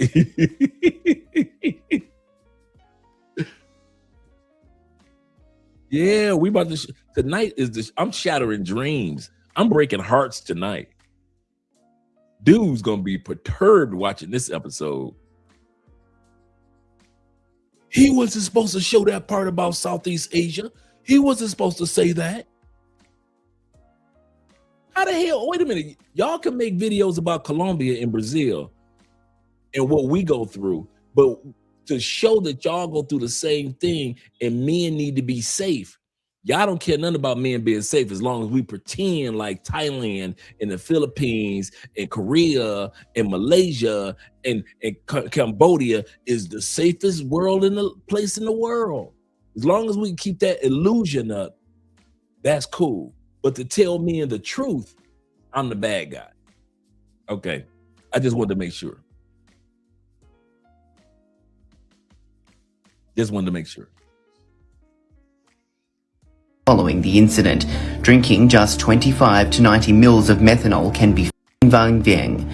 Holly Bowles and Bianca Jones, both 19, have been identified as the two girls from Melbourne that are right now in Thai hospitals on life support, suspected of drinking alcohol laced with methanol. The pair were enjoying a trip together through Southeast Asia and had been holidaying as part of a group staying at the Nana Backpacker Hostel in Vang Vieng. The girls' parents have left Melbourne bound for Thailand to be by their daughter's sides. But the poisoning reaches beyond just Holly and Bianca. 2 Swedish nationals are believed to have died and another 10 people have fallen sick following the incident.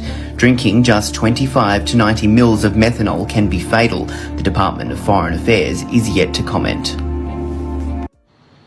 A young Finnish man on holiday in Pattaya was left in tears after he said Pattaya bar girls allegedly drugged him and stole his robe. Wait a minute now. This is a trend now. Are we discovering a trend?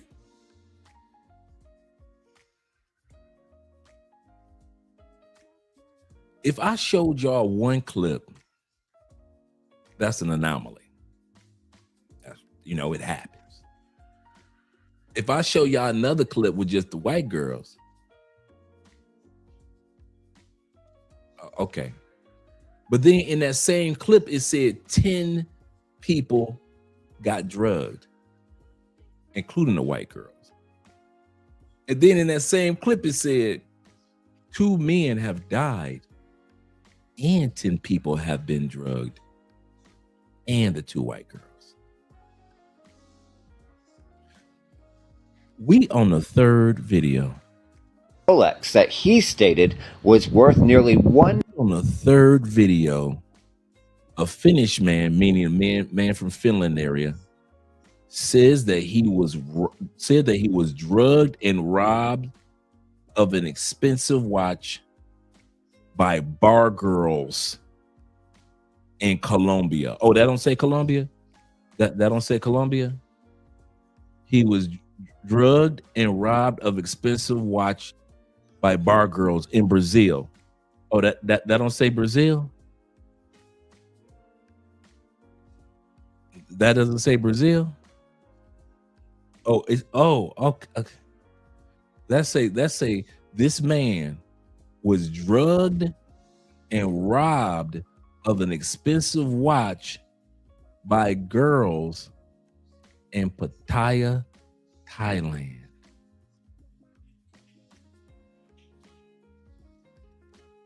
Here's the funny part. For me to talk about it, I'm being petty.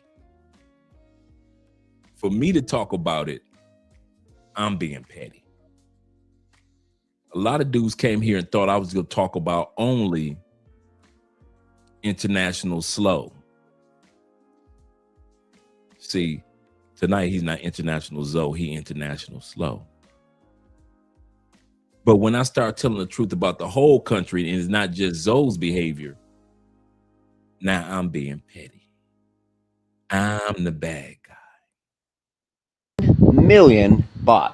Hi, everybody. I'm Adam, and thank you for watching the Pattaya News today on March the 30th of 2026. Now, as for our story, this was reported. Wait a minute. Wait a minute. Maybe this is old news. Maybe this is old news. Shout out to T-Mac with the $10 love on Cash App, as well as with the $5 love on Bitcoin. Make sure you guys support the channel.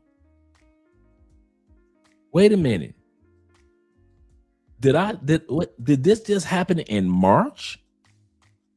This man got drugged and robbed in March? You mean that they're doing this in 2026 in Thailand? This is not Colombia? This is not band camp? This didn't happen in band camp? It's not Brazil? It's not band camp?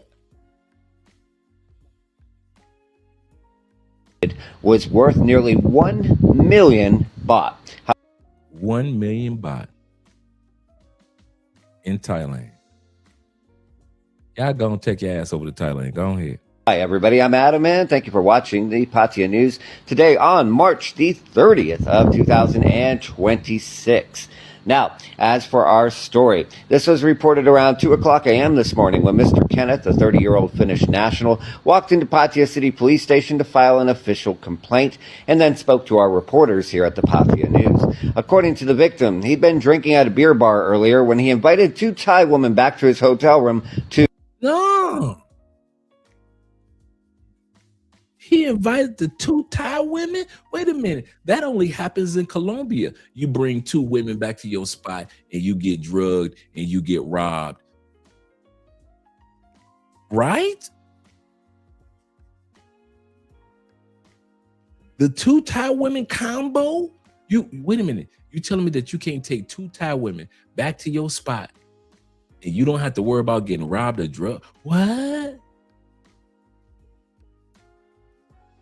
Oh, I'm be offering consult. I might as well offer Thai consultations. It's the same rules that apply. It's the same rules that apply. I thought Thailand was a different country. I thought Philippines would be different. I thought Korea would be different. I thought all these countries would be different.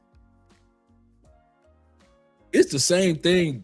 I might as well do the consultation for Thailand now. It's the same rules that apply. No different. Watch your ass. Watch your ass. Move like you got some damn sense in your head. I might as well go ahead and do the shit. Your Thai counselors, they gonna make it seem like it's just fun for all. At least when you come to Cali, I tell you, go here, and keep your ass from off of east side of Cali, don't I? Don't be taking your ass over there on east side of Cali. I don't care how fine them sisters are. Get some sisters from other areas. Do not hang out in east side Cali. You asking for trouble. Unless you know somebody over there, do not go over there.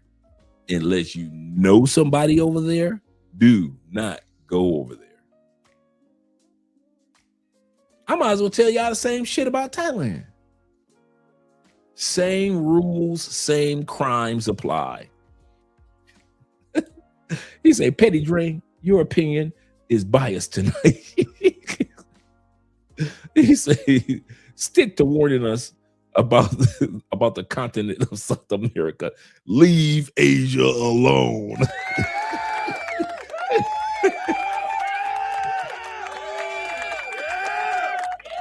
Asia ain't done nothing to nobody. These accusations are all wrong. These accusations. He said, do not hang out on the east side of any city. Correct. Oh man, K Dub in the building. He says, what's the beef between you and Zoe? No, I ain't got no beef with Zoe. I ain't got a beef with Zoe. He just, actually, I don't have a beef with anybody. I'm just exposing that no country is perfect and we all have to be careful. Even if you're Zoe, even if you're Richie Mac, even if you're BMT, even if you love crossing borders, even if you're Ace Live or Check in Effect, no matter where you go to, any of you guys, any of you content creators, Ronin Travelers has to be wise with his steps in the Philippines. I've got to be wise here in Colombia. Some of you guys that are in Mexico, my brother Charles in Mexico, he has to be wise with his moves, no matter where we go. But the guys in Southeast Asia, they have a tendency of selling this narrative of that is so perfect, and there is no such thing as a perfect place, and they refuse to let go of that perfect place moniker because it brings in so much money. And I'm telling y'all, I get it, bruh.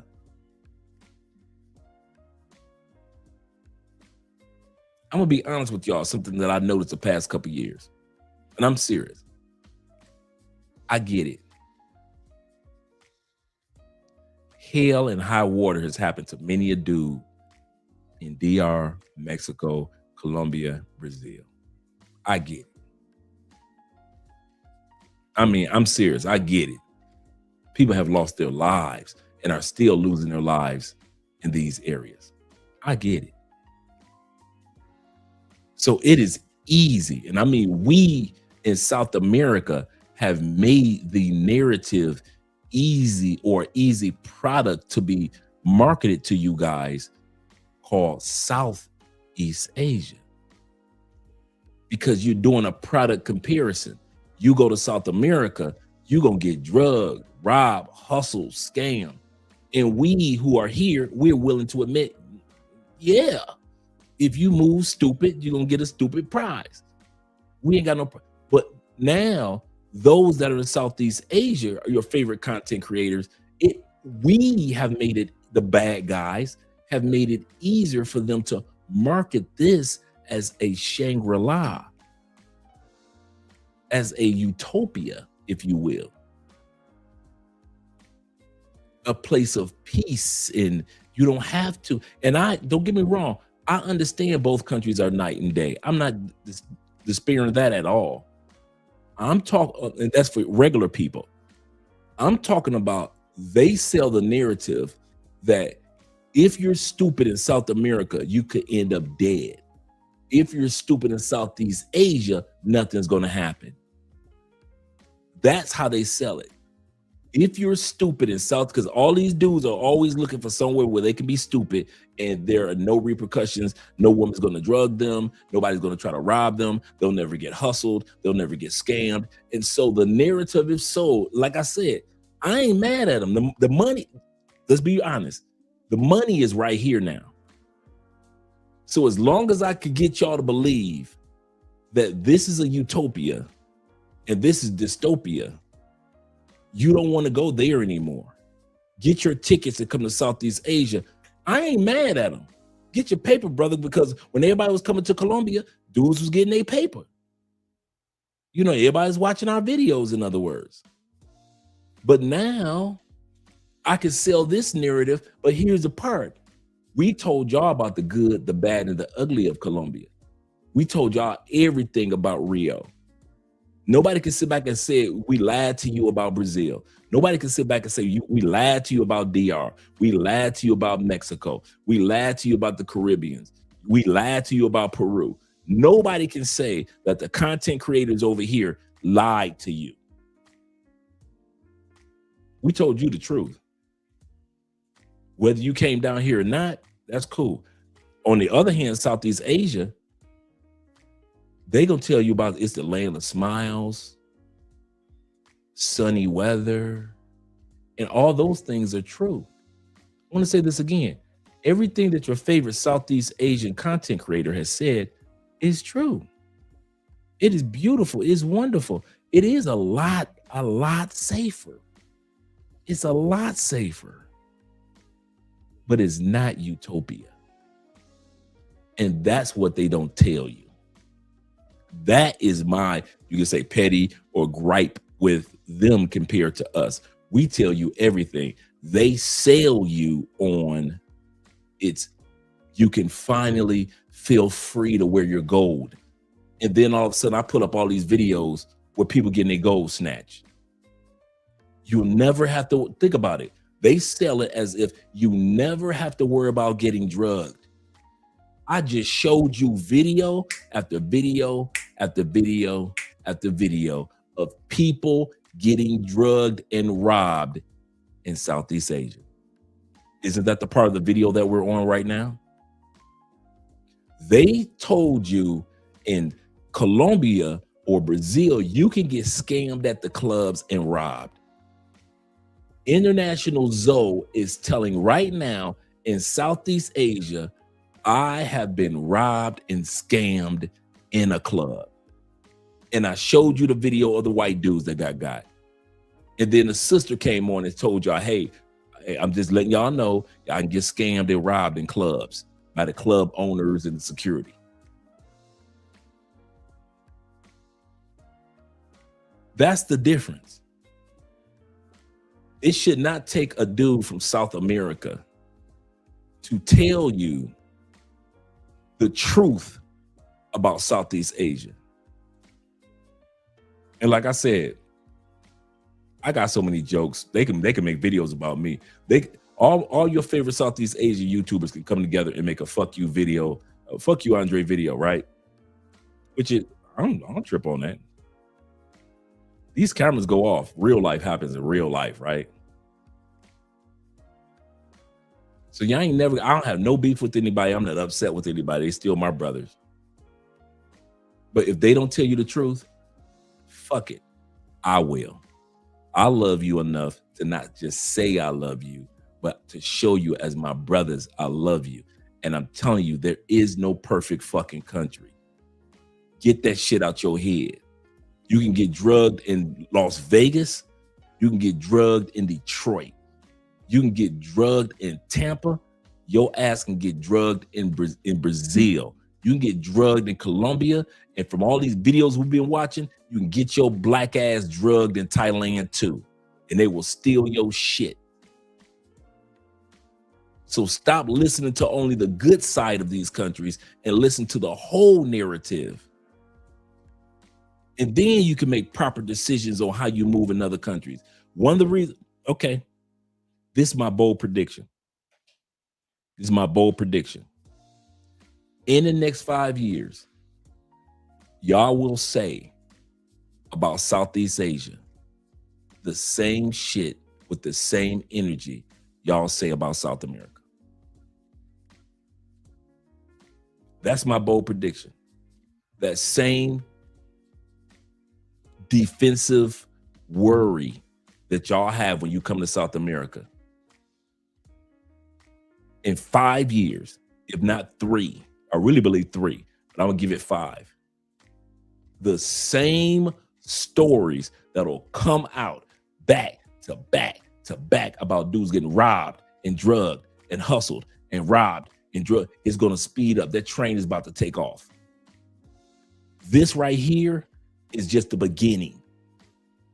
This is just the beginning. That train is about to take off. You know why? Because humans are humans. And when it was just a few American tourists going to DR, it was happening in DR. But yet there weren't that many people coming to Colombia, right? Once y'all started going to Cartagena, Medellin, and Cali in masses, you ever notice how it really took off with the druggings and the robbings? And now you need DC Rob, Obi Land, and all the other content creators to kind of talk about how to protect yourself. Then Brazil, over the last 2 or 3 years, those druggings and robbings have ramped up in Brazil because Now a lot more people said, fuck going to Colombia, fuck going to DR, I'm going back to Brazil. And so all of a sudden, it's been taken off like wildfire. Back in the States, fuck it, I ain't leaving the States, I'm here, I'm good. And all of a sudden, because of the economy and inflation and so many women losing their jobs, the druggings and the robberies in the States, in many cities, have been taken off. My bold prediction for those other countries. I would love some more cafe. Thank you, sexy boo.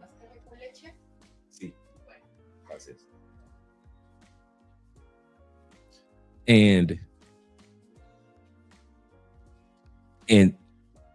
my bold prediction, and this is not a good prediction. This is not something that makes me feel. The more tourists you get with any one of these locations, the more crimes built up. That's what my point is. It's not my point to prove like I told you so. My point is like the pattern that I noticed. DR got more tourists, more crime. Colombia got more tourists, more crime.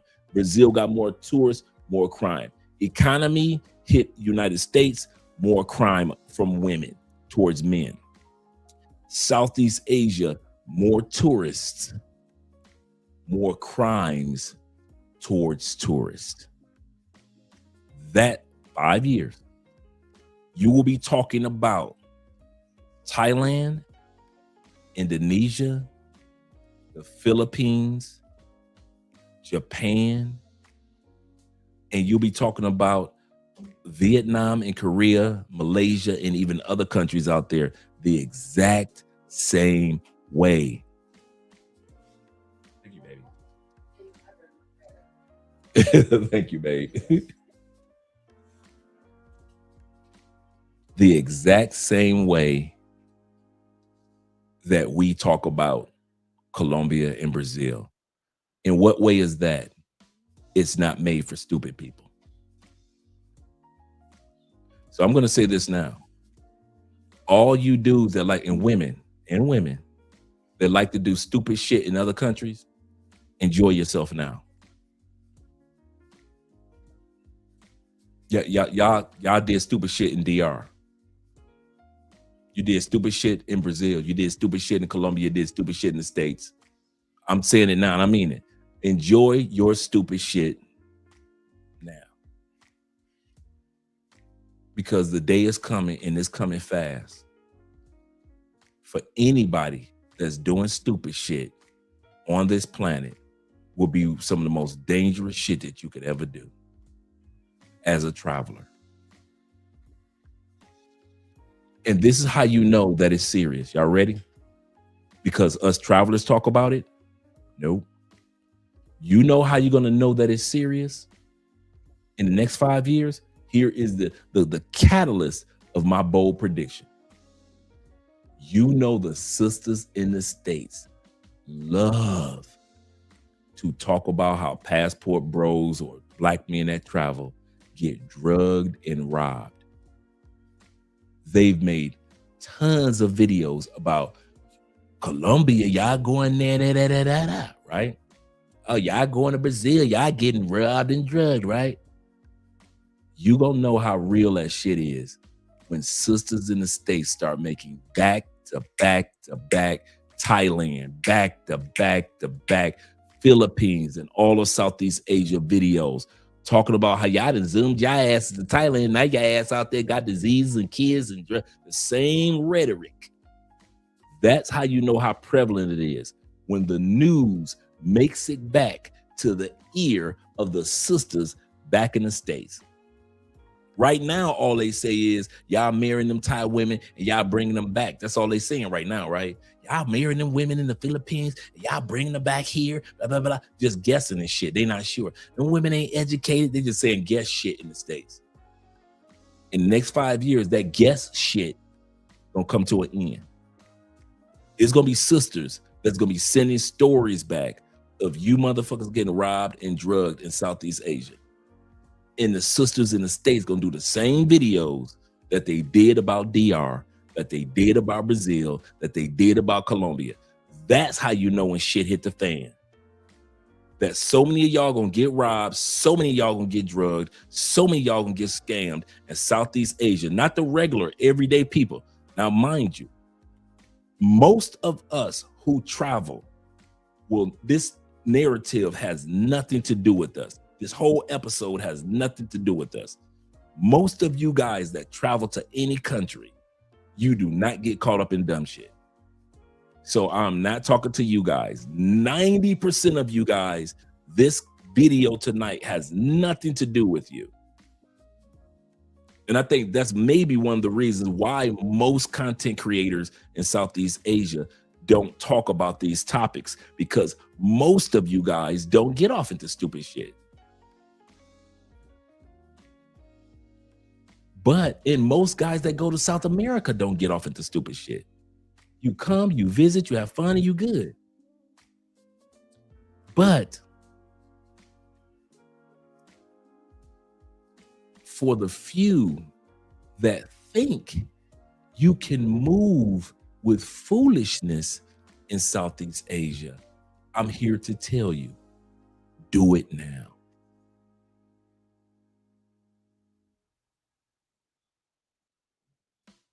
Do it now. In the Bible, when the disciples and Jesus was eating the Last Supper, Jesus said to Judas, that which you are seeking to do it quickly. Do it now. He knew Judas was about to get up, run to the Sanhedrin and the Pharisees and come back with the police to arrest Jesus. Jesus already knew it. And so he told Judas, hey, stop eating. Ain't no use you pretending like you one of my disciples. What you about to do, go do it. Do it now. I'm here to tell you guys, if you plan on being stupid in Southeast Asia like you were in South America, do it now. You're running out of time. Each day is getting more and more dangerous in Southeast Asia for tourists, based off of everything that we looked at tonight. It's not as dangerous as South America. No, I promise you, with the more tourists that they get, and it is notice, Phuket and all that, Thailand is the #1 tourist areas on the planet. And as long as global inflation takes place and times keep getting tight for everybody around the world, drugging and robbing men around the world is going to become a norm for stupid people. So if you plan on being stupid, like you were in the Philippines, like you were in Brazil, like you were in Colombia, do it now. Get it out your system, or get it out of the way, whatever you want to call it. Do it now, because I'm telling you, the time is gonna come. You're gonna fuck around and try to have if you want to get your threesome in, get it in now. Get your threesome in now. If you want to sleep with 3 women and you get your foursome in now, get all that shit now, because the time gonna come. Y'all gonna fuck around and do a threesome in the Philippines. Your ass ain't gonna make it out that apartment. The day is gonna come. You try to do a threesome in Thailand, your ass is gonna be just like in Colombia. They're gonna be showing all them videos of women walking with you into your apartment, and all of a sudden they walking out your apartment with your shit. And there's gonna be videos after videos after videos. And DC Rob can do Thailand videos, and he can do Colombia videos and Brazil videos at the same damn time. Because the day is coming that it ain't gonna be no different. Why? Because of regular people? Nope, regular people don't go through this shit. Because of all the stupid people that think if I go to another country, it's safe for me to be stupid, and there is no such country that is safe for stupid people. Ever. There's never been a country where you could be stupid and it's safe to be stupid. I asked you guys earlier, put the country in the comment section where you could be safe to be stupid. There is no country. There's no such thing as a country where you could be safe to be stupid. The 90% of you guys that go to Thailand and feel like you're going to have fun, enjoy yourself, Colombia have regular everyday brothers that come here. We have fun. DR have a great time. Colombia has 7.3 million tourists last year. This year, they're scheduled to have over 8 to 9 million tourists in Colombia. 9 million people ain't got no problem with Colombia. Most people that come to Colombia and Brazil are having great times. So I'm not talking about us. I'm talking directly to you stupid people that want to find a safe place to do your stupid shit like Zoe did, and there are no repercussions. That place doesn't exist.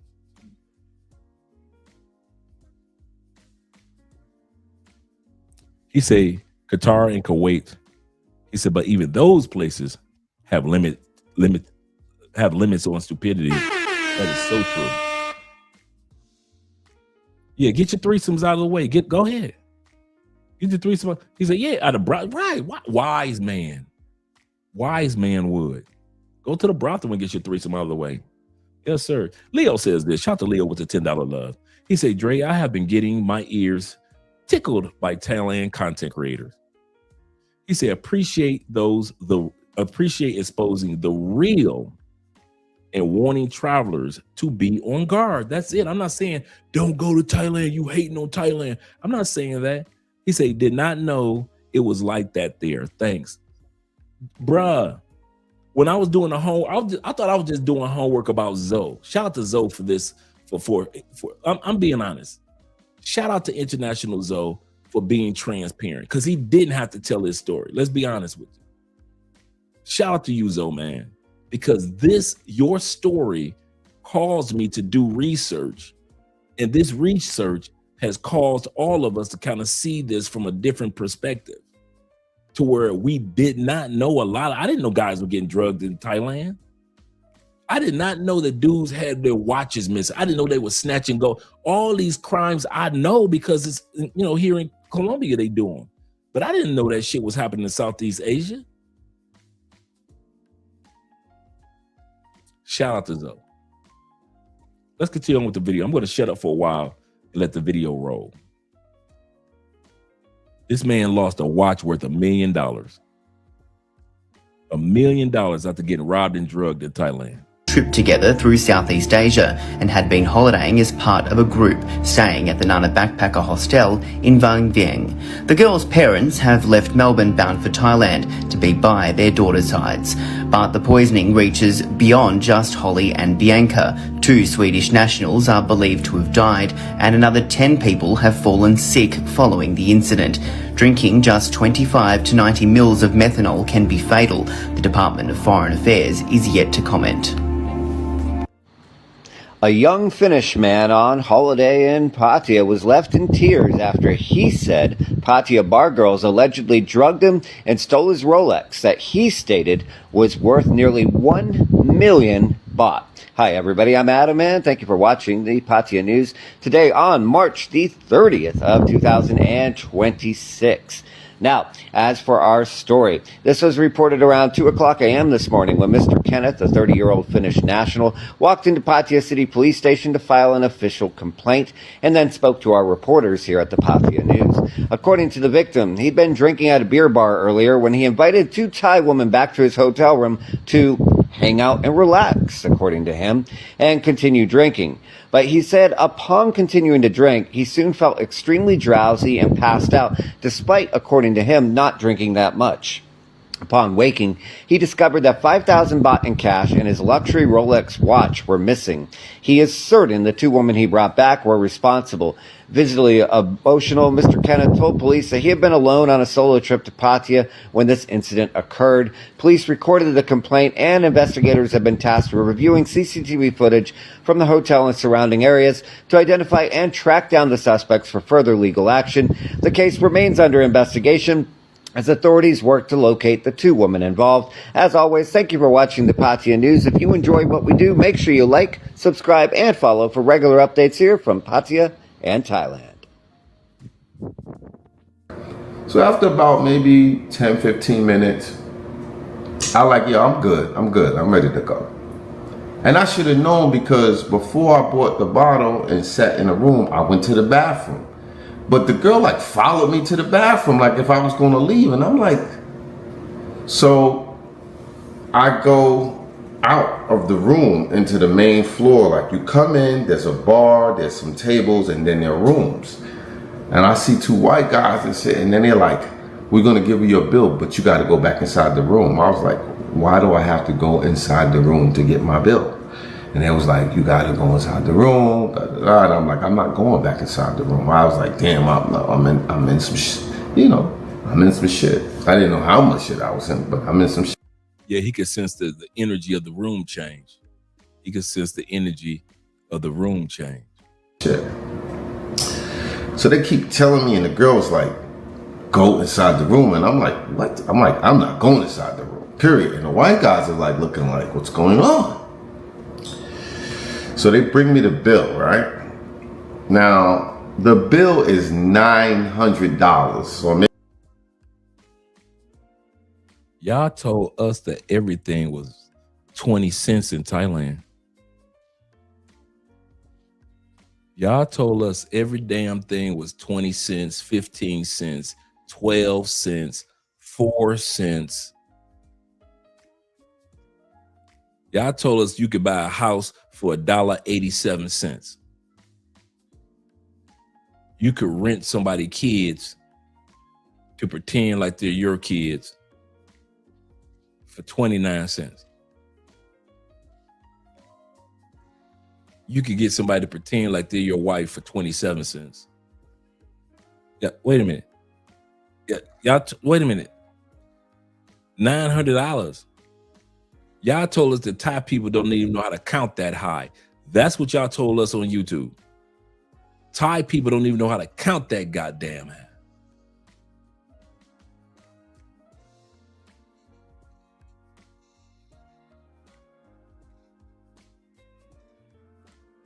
Ronan says this. Shout out to Ronan. Ronan says, which I kind of figured, but I didn't know.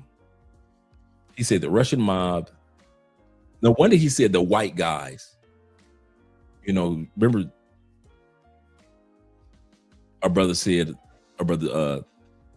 said the white guys were waiting at the.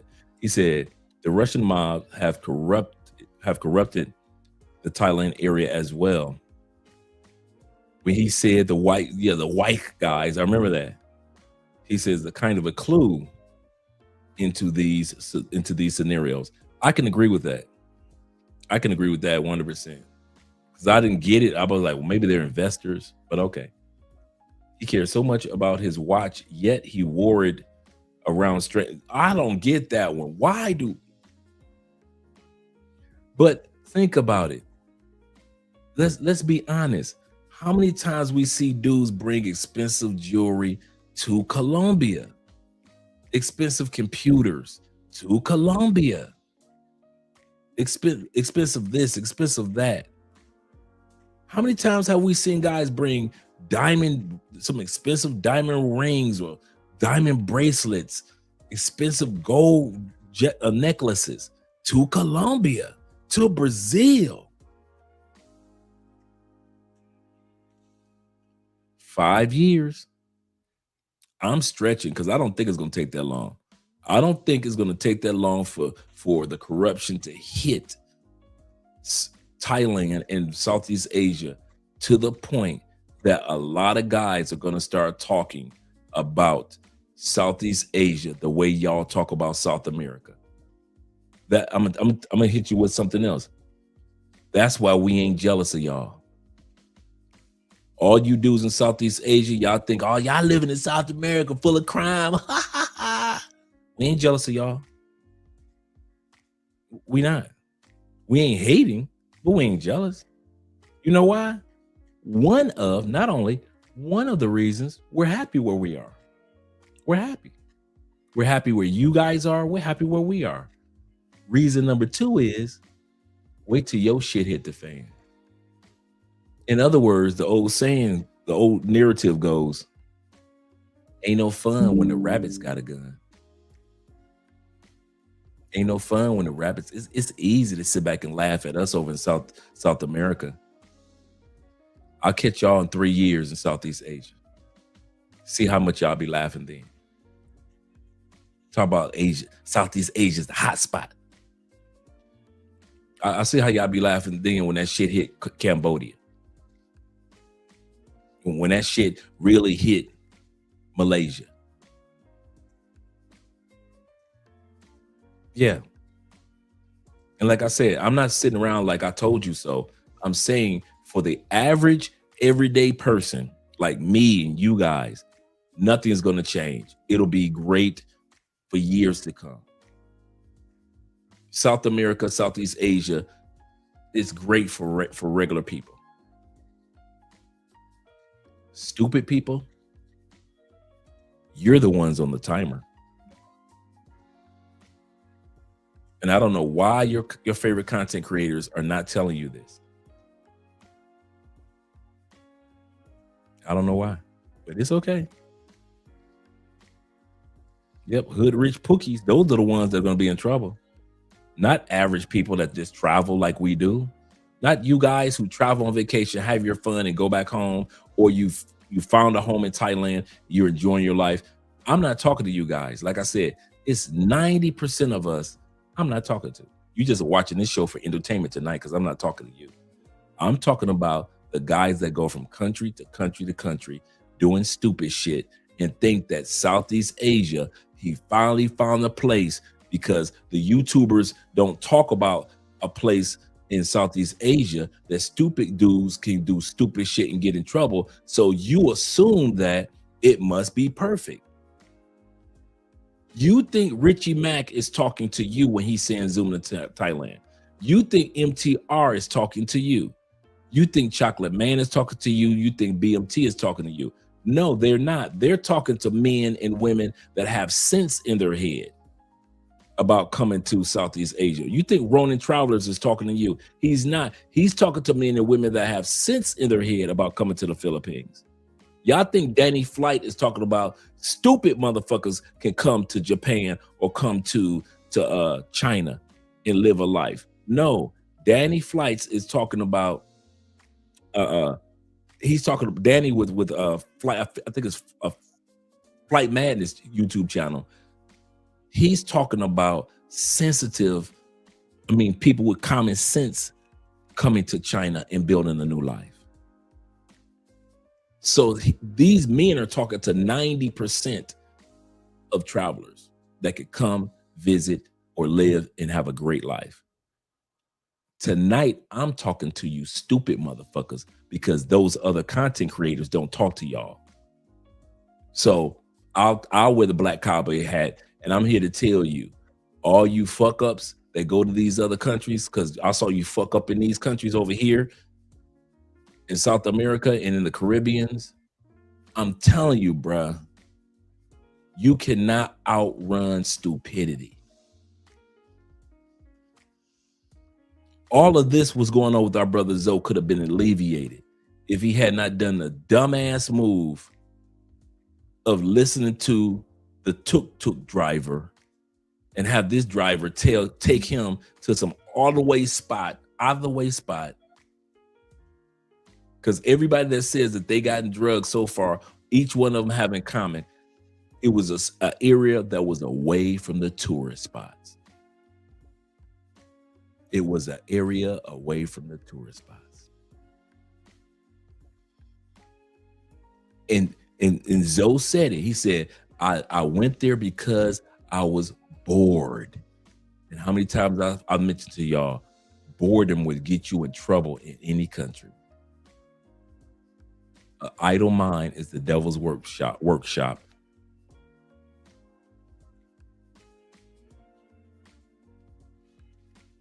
I agree with that too. That's why I say 90% of the dudes that's watching tonight, I'm not talking to you. I know you move with with common sense, not sensitivity, but common sense. I'm talking to the 10% of dudes that act like they don't have any common sense. That's what this episode is about. There is no safe place for stupidity.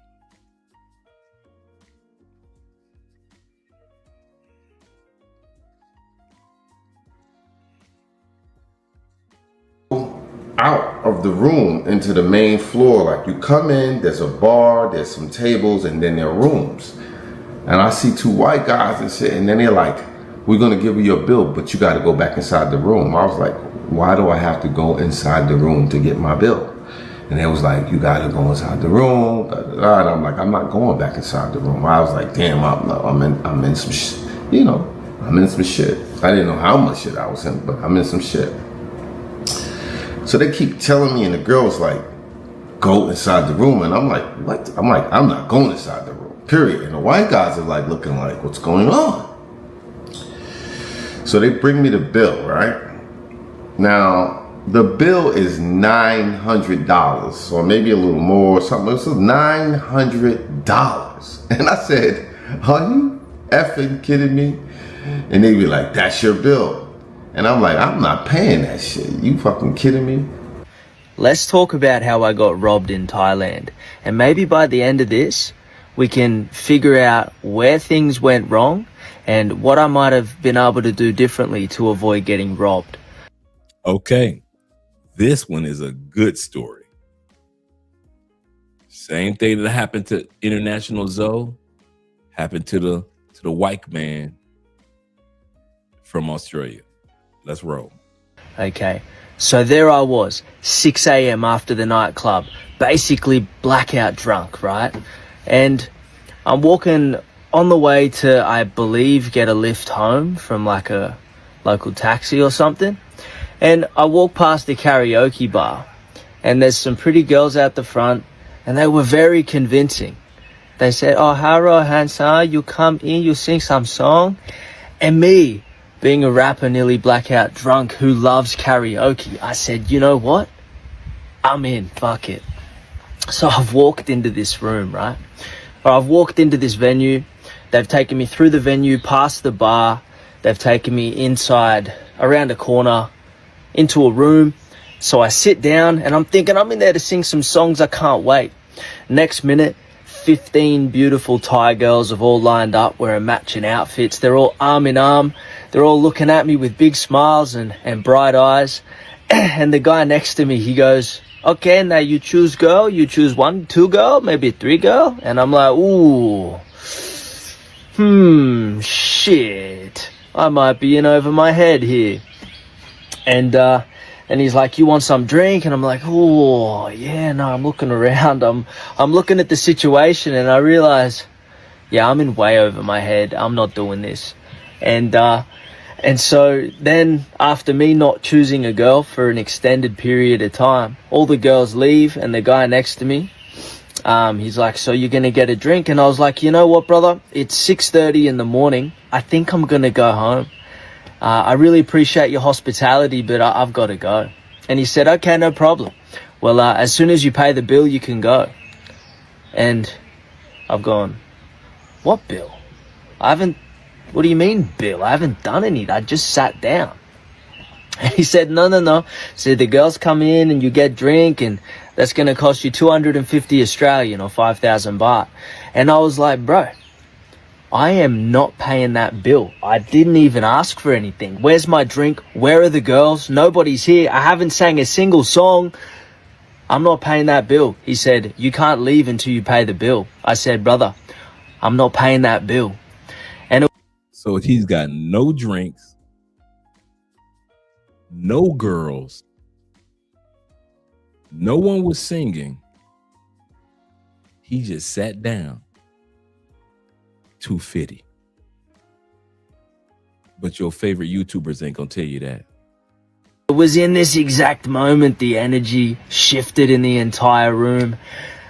There were no more smiles in the room, gang. There were no more smiles at all. And as this guy walks out, there's 2 other guys in the room monitoring me, and I realize my heart starts to pump, and I realize this is the moment where if I wanted to try and tornado my way out of here and like escape this venue, it's got to be now, because this is going to get worse before it gets better. And so saner heads prevailed. I realized I didn't quite remember how I got in that room, so I just chilled out and I was like, I'm gonna have to punch 2 dudes in the face. I don't know who's gonna be out there when I'm when I get out the door. I don't know where to go, so I just sat and accepted it, right? And so then 5 dudes come in the room. So now there's, I believe, a total of 6 men in the room. There are 2 really big dudes. Remember, this is 6. He said this is 6:30 in the morning.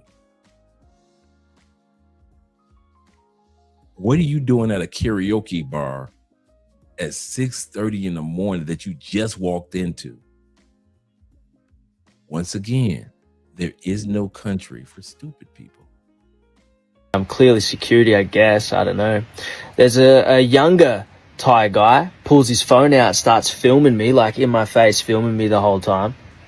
And some other girls come in. I believe she was like the I don't know. She's something to do with the venue. Wasn't one of the girls that was going to come and sing with me before, but yeah, she was. She had a more important role to play. Maybe she had better English than most. Cause Sound like he said a woman came in that had an important role to play. She wasn't one of the other girls. Did not International Zoe say the madam of the girls was there? So somehow, some way, this guy's story is parallel to International Zoe when it came to the madam, not one of the regular girls. Yeah, thank you. she had a lot to say. She asked me if I was bipolar, because I kept going from upset to calm and accepting my fate to getting upset again at this situation. Like, this is fucking bullshit, you know. Anyway, so they're telling me you can pay, once you pay the bill, you can go. Now, I'm just very adamant. I'm not paying that goddamn bill. And so I think the girl, she like reached for my wallet and she had it in her hand, and then I tried to reach back for my wallet. And at that point, 4 of the Thai dudes like full grabbed me by the neck, pinned me down on the ground, took my wallet, took all the cash out of my wallet. Did not the 2 white guys that we looked at earlier say the same thing? That they got snatched up by the neck? Wallet, took the phone out of my pocket, used my face to unlock the phone. We're going through all my bank accounts, going through all my shit. I don't know exactly like what they found when they went through my phone. I'm sure they found plenty. But yeah, at that point I'm in there for like 2 hours, I believe, going through this whole ordeal. They've already taken all my money. They're asking me for more money. They say, you give us more money and you can't go. You give us more money, the whole time just screaming at me, asking me for more money. And I'm saying, you guys have already taken all my cash. I don't have any more money for you guys. This is absolutely bullshit. I come to this country, to Thailand, because I love the people. They're beautiful people. And then you put me through this. This is absolute bullshit. All right. I'm trying to appeal to their better nature, but it's not working. I'm just being honest with them, right? And so eventually they're able to charge one of my cards on my phone through PayID or PayWave. And yeah, they charge me through my Westpac. They charge me like 250 or just above 5,000 baht. And yeah, at like 2 hours into the thing, they bring the receipt to me and they go, all right, mate. Well, they didn't use mate, but they go, okay, you sign the receipt and you can go. I said, I'm not signing shit. And he's just the face, oh, this fucking Australian white guy, bro. Fuck me, Dad. I said, I'm not signing shit. He goes, just sign it and you can leave. We can all go. I said, you're asking me to do you a favor? I'm not doing nothing for you. I'm not signing nothing. You've already taken all my cash off me. You're asking for more money now. You're asking for more from me than I've already given you for nothing. I could have just signed the receipt, but instead I said, no, I'm not signing nothing. And then the girl was saying, the girl that took my wallet and got me pinned to the ground, she's saying, just sign the receipt. I want to go home. I have baby at home. Just sign receipt. I want to go. I said, I'm not doing nothing for you. You've already robbed me and you're asking me for favors. I'm not doing nothing. The chick that took his wallet talk about sign a receipt so I can go home to my baby. Mind you, right now it's probably 8 o'clock in the morning on this part of the story. Remember, the story all started at 6:30 in the morning. Yeah, and she's a single mama.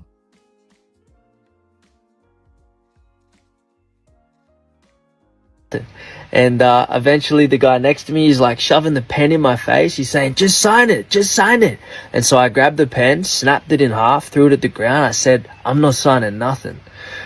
And they're all just, oh, fucking jeez. And then like shortly after that moment there, they said, okay, you can go. And I'm like, fuck. So I walk out, and by this point, it's like 8:30 in the morning, or like 8 o'clock in the morning, bro. I was in there for so long. Right? I called it. I guess I called it.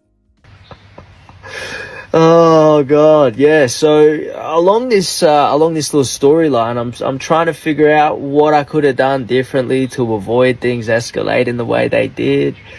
Yeah, still don't know. Still have no idea. Ignorance is bliss, I guess, and I'm feeling good, you know. What a great lesson to learn. So, yeah. And so we go back and forth, and the girl's like, you gotta go in the room. We could talk about it in the room. And I'm like, I'm not going in the fucking room. So literally, the bouncers, the hostess, the guy popping I mean, everybody grabbed me and basically dragged me back into the room. And they drug him back into the room like zombies. Shout out to my brothers Johnny in the building.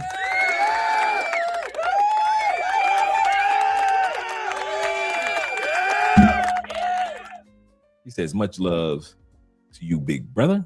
Andre, he's saying, shout out to the chat room. Chat lives matter. Yes, sir. Like, you got to pay this bill. You know what I'm saying? They said it like, like, you pay this bill, you're going to get your ass whipped. Now, if I was probably with one more person, I probably would have got my ass whipped, because if me and the person was like, nah, we ain't paying it, we would have got our ass whipped. But I was by myself. So I paid with my credit card, right? And then they tried to straighten my shirt out. They had wrinkle my shirt and they tried to straighten I'm like, so he went on ahead and paid the $900. Gave him the credit card. I went outside and I couldn't believe, like, I got punked in Chiang Mai. Now, Chiang Mai is supposed to be the city with the most temples. It's supposed to be the laid back, cool. I mean, I never had a problem, like nothing, never had no problem. And I've been to Koh Samui, I've been to Phuket, I've been, Bangkok. I've been to at least 6 cities in Thailand, right? Chiang Mai, Chiang Rai. A Russian journalist, David, was allegedly lured to a Pare hotel on June the 26th by acquaintances who later assaulted and handcuffed him, forcing a Bitcoin transfer and stealing a luxury Rolex and cash worth over 2 million baht. Wait a minute, not in Thailand? Come on. Nah. Over and over and over again, we're noticing crimes happen in Thailand. Took the man to the hotel room.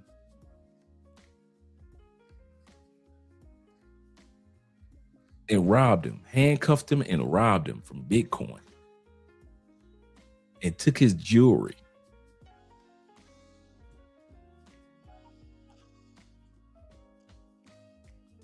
Y'all said this is only in Colombia. Yeah, he's telling his story.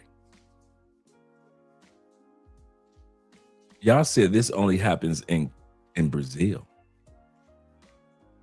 in Mexico.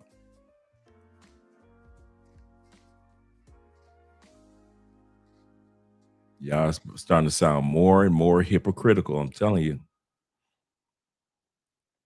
Russian journalist David was allegedly lured to a Pare hotel on June the 26th by acquaintances who later assaulted and handcuffed him, forcing a Bitcoin transfer and stealing a luxury Rolex and cash worth over 2 million baht.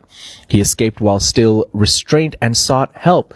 Now, CCTV shows the attackers, including 26-year-old Anton, now in custody, who denies involvement despite overstaying his visa. Again, we've spoken about this. Don't do multiple crimes. Don't do crimes at all.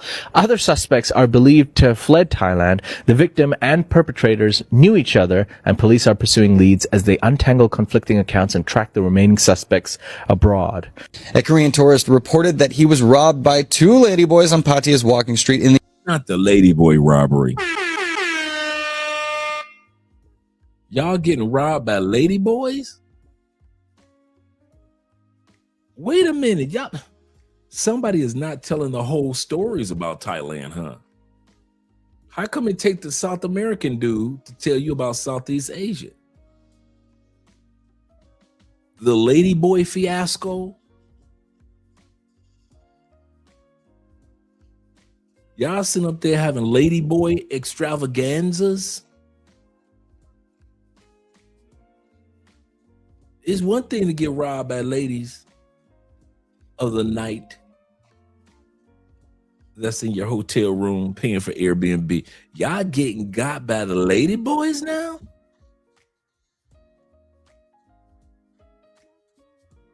All you dudes in Southeast Asia need to, y'all ain't telling everything, man.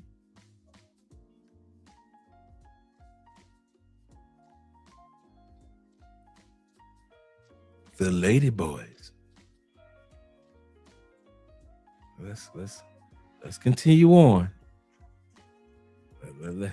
Let's continue on. Again, we've spoken about this. Don't do multiple crimes. Don't do crimes at all. Other suspects are believed to have fled Thailand. The victim and perpetrators knew each other, and police are pursuing leads as they untangle conflicting accounts and track the remaining suspects abroad.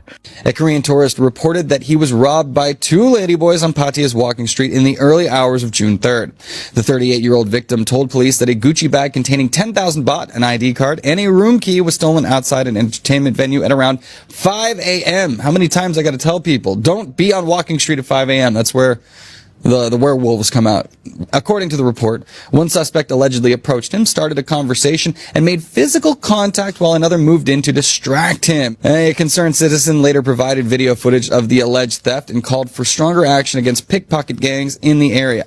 Pattaya City Police are reviewing CCTV footage and working to identify the suspects.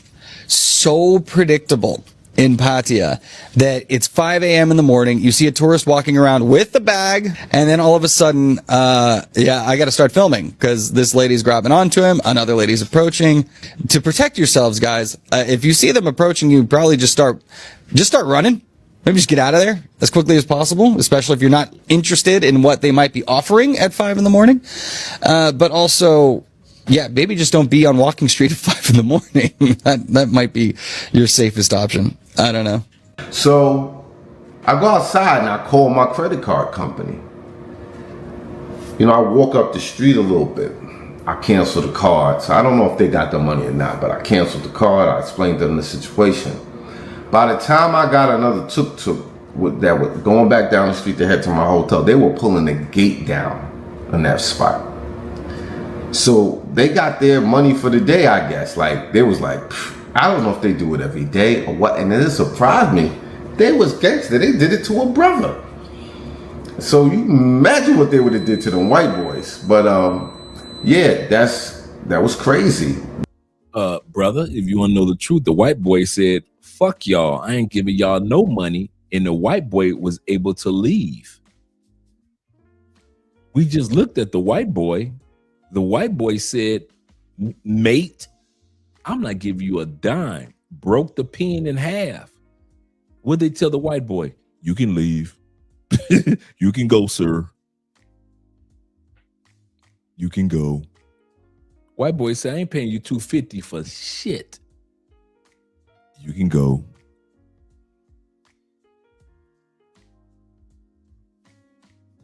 Yeah, the other white boys did pay. That's true. You can go. He said that money for the month, not the day. That's true. They close shop till next month. So basically, I got punked or robbed in Chiang Mai, Thailand. Now, everybody say, oh, Thailand is safe. I mean, shit happens everywhere. Hustler's ambition, International Zoe. Peace.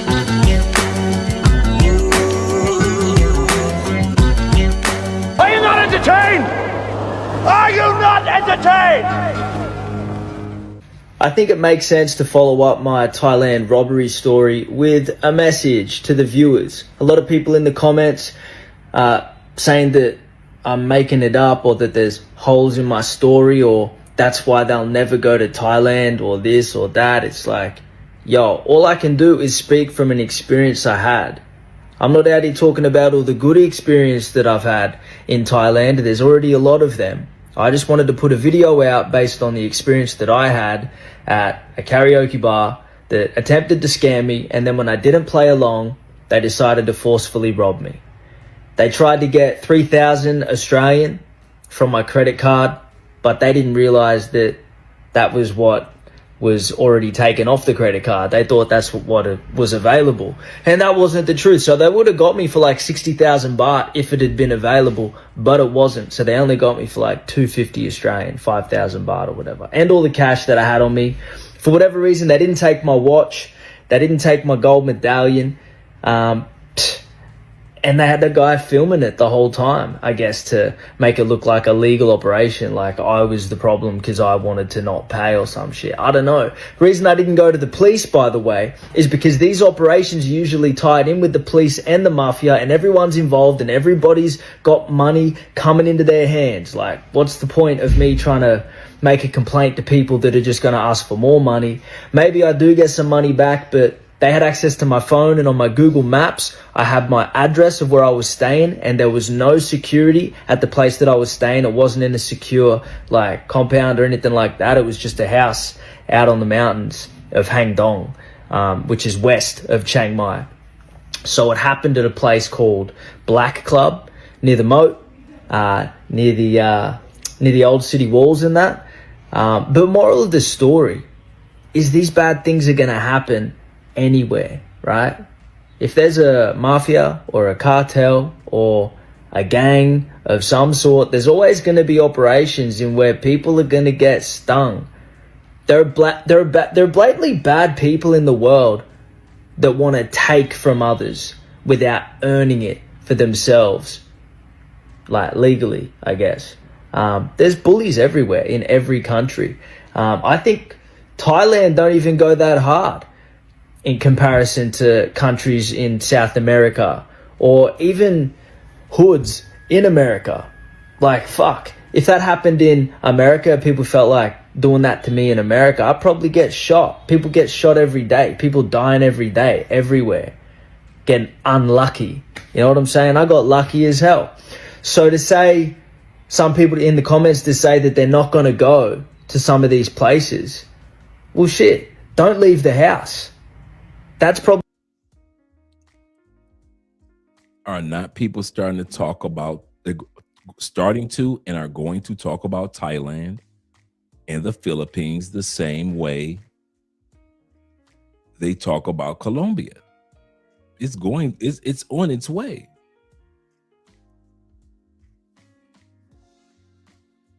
And I'm going to continue to say, us good folks that travel, we ain't gonna have no problems.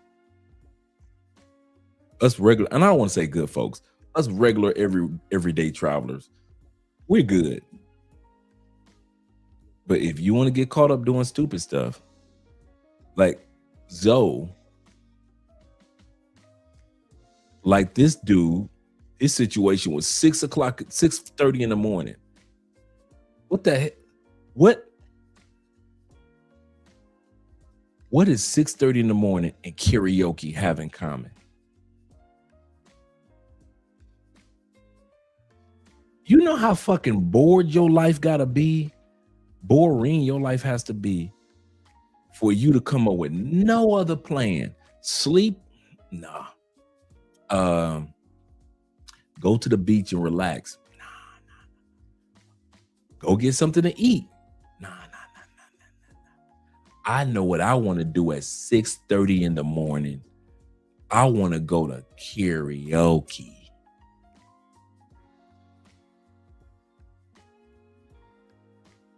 And y'all wonder when I use the term stupid people doing stupid things. Y'all think I just say it to be saying it.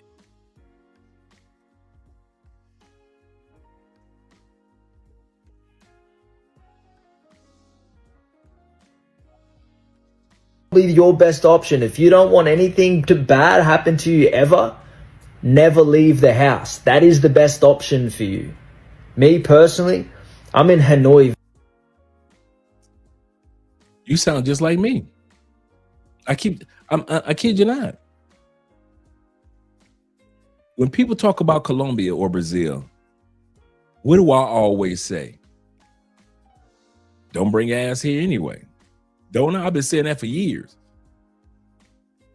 I'm telling you, guys, I'm telling y'all gonna hear dudes that live in Thailand, Philippines, Southeast Asia, sounding just like us who live in South America. They're gonna literally parrot what we say. Don't come here to Colombia. If you're a troublemaker, don't come here to Colombia. If you're a troublemaker, don't come here to Brazil. We don't want you here anyway. Is this not this comment is nothing but a textbook what I would say about coming to Colombia. This is literally, guys have heard me say this for years. Good. Y'all can stay away from here. Bruh. All the dudes that's getting turned around from the airport in Colombia, I am loving it. All the pookies that's been turned around and now they going to the Philippines and Thailand. I won't lie, I'm gonna tell you the truth. I love that they not coming to Colombia anymore, and regular people are coming to Colombia. I love it. I'm gonna say this again.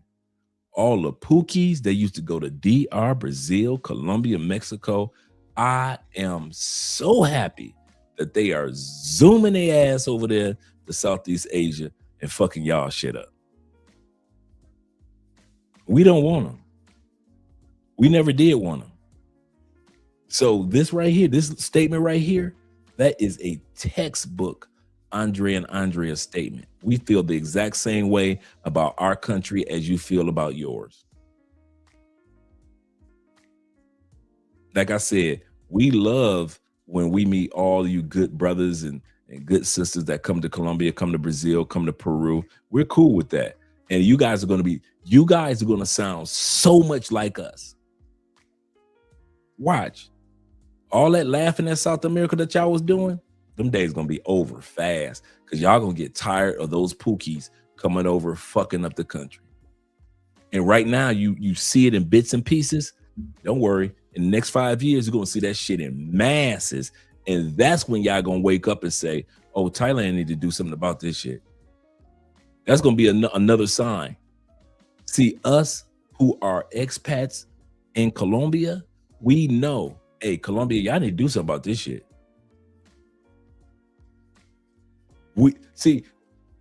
You sound like us. We hold no allegiance to a person that comes from our own country. Tell you what I mean. We who live in these foreign countries, we hold no allegiance to a dude just because he's an American with a passport. I will tell you, if you are a troublemaker, I don't care if you're an American. I don't care if you have a passport. Take your ass somewhere else with that. Don't come to Colombia with that. So I hold no allegiance to just because the guy's an American and he can come to Colombia because I don't know. I hold no allegiance to that shit. If you're a pookie, get the hell up out the country. And that goes for any country where you pookies go to. And so you, my brother, feel the same way that I do. You don't want those pookies in your country. I understand. We don't want them here in South America. But here's the sad part. The word is out about your country and your countries are the new shiny toy that the passport bro movement can play with. You're the new shiny toy. Okay.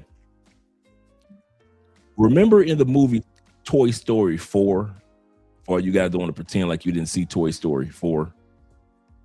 Remember when they were the new toys at the kids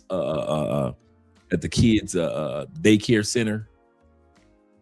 And they came in, they dropped the toys off, and they were like, damn, this is a nice daycare center. You know, and all these nice kids. Oh man, this is cool, it's gonna be fun. And then they took the toys to where they really were going to be with them little badass toddlers. right?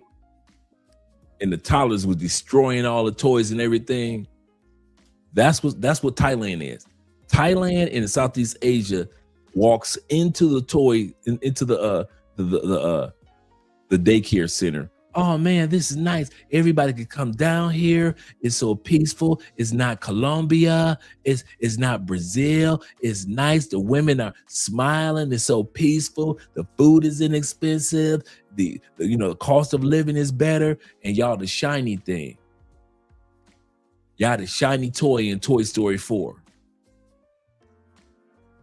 Until they take y'all ass in that back room with them badass toddlers.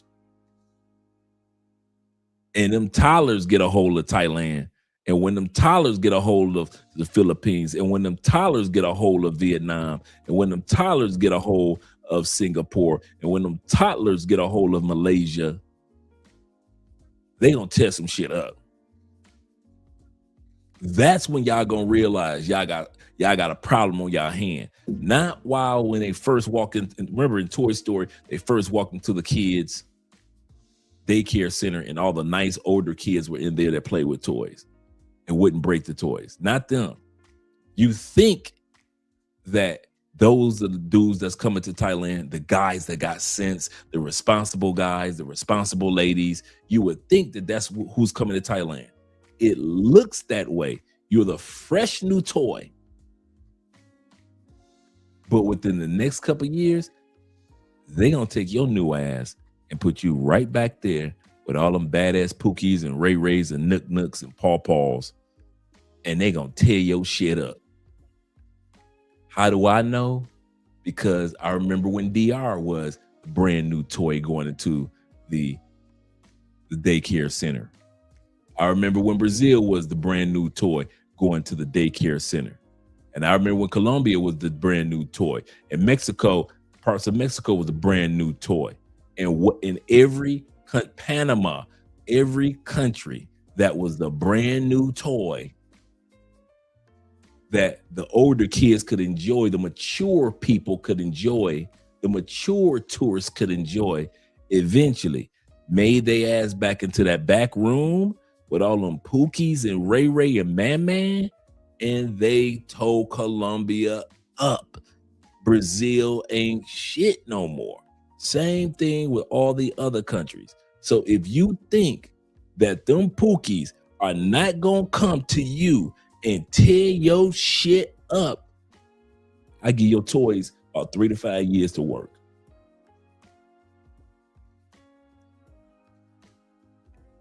Yep. As we go to Paraguay and Uruguay, and a lot of dudes are sleeping on their countries. And those are the two countries where you want people to continue to sleep. You are so correct.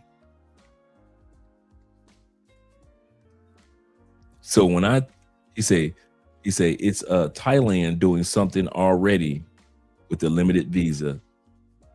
Could I be wrong? Hopefully they are.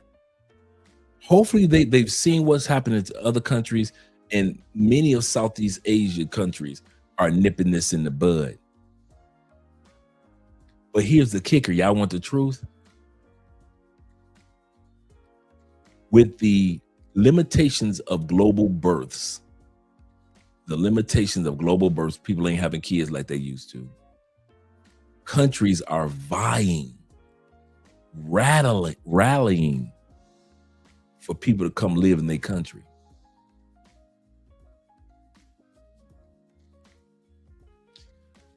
There are so few people in the world now.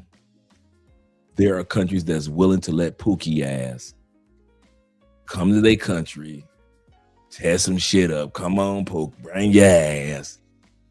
You got a choice. Let Pookie stay in the United States with that money, or let Pookie come to Thailand and spend it. Come on, Pookie. Come on.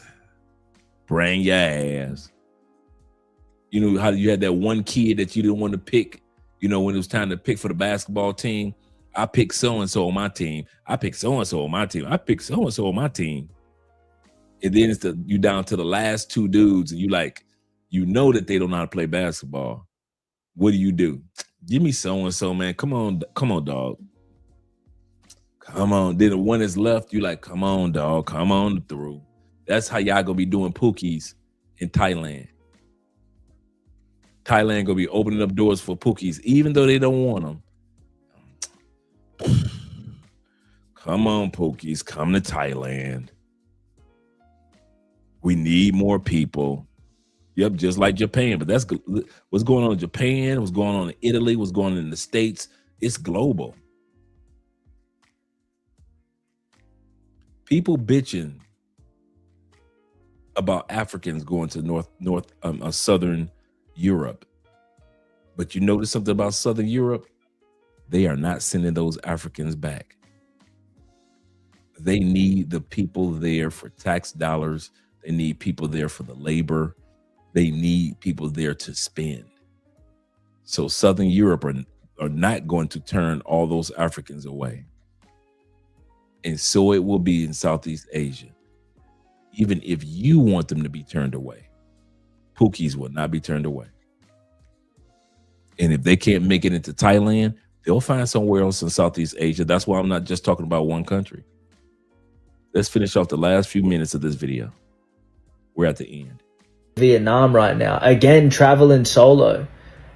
I might try and find a karaoke bar tonight to sing one song and not pay an expensive bill. Because I live life on the edge. I'm a motherfucking trailblazer. I'm not going to let fear stand in the way of me having another good robbery story. You know what I'm saying? This kind of guy I am. I'm not looking to play it safe. If I was, I wouldn't be solo here in Southeast Asia, in Hanoi. This place is fucking chaos. And I'm into it. Chiang Mai was very chill. I'm surprised I got robbed in Chiang Mai as well. I'd expect to get robbed in a lot of places in Thailand, but not Chiang Mai. That was a surprise to me. But yeah, they didn't beat me up. Some people in my position have got beat up. Some people in South America get guns held to their heads and then taken to the ATM to withdraw tens of thousands of dollars if it's available. So fucking hell, man, I got lucky as hell. And it's just a great reminder that I need to be more careful. Maybe don't be blind drunk, like really late at night, solo, where I might be impressionable, thinking that people have good intentions. I know, right? Just because I have good intentions doesn't mean other people have good intentions. And drunk Jaden needs to realize that sooner rather than later. That's for goddamn sure. Okay? So, yeah. Anybody traveling solo, be smarter than I was. I go through these experiences so you don't have to. All right? Keep safe out there. Big love. All right.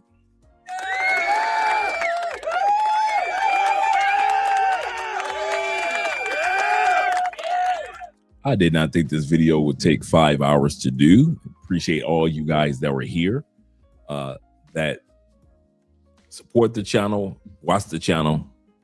And like I said, this is, I had fun, but this is nothing at our brother Zoe. We needed this content to go out. We really did.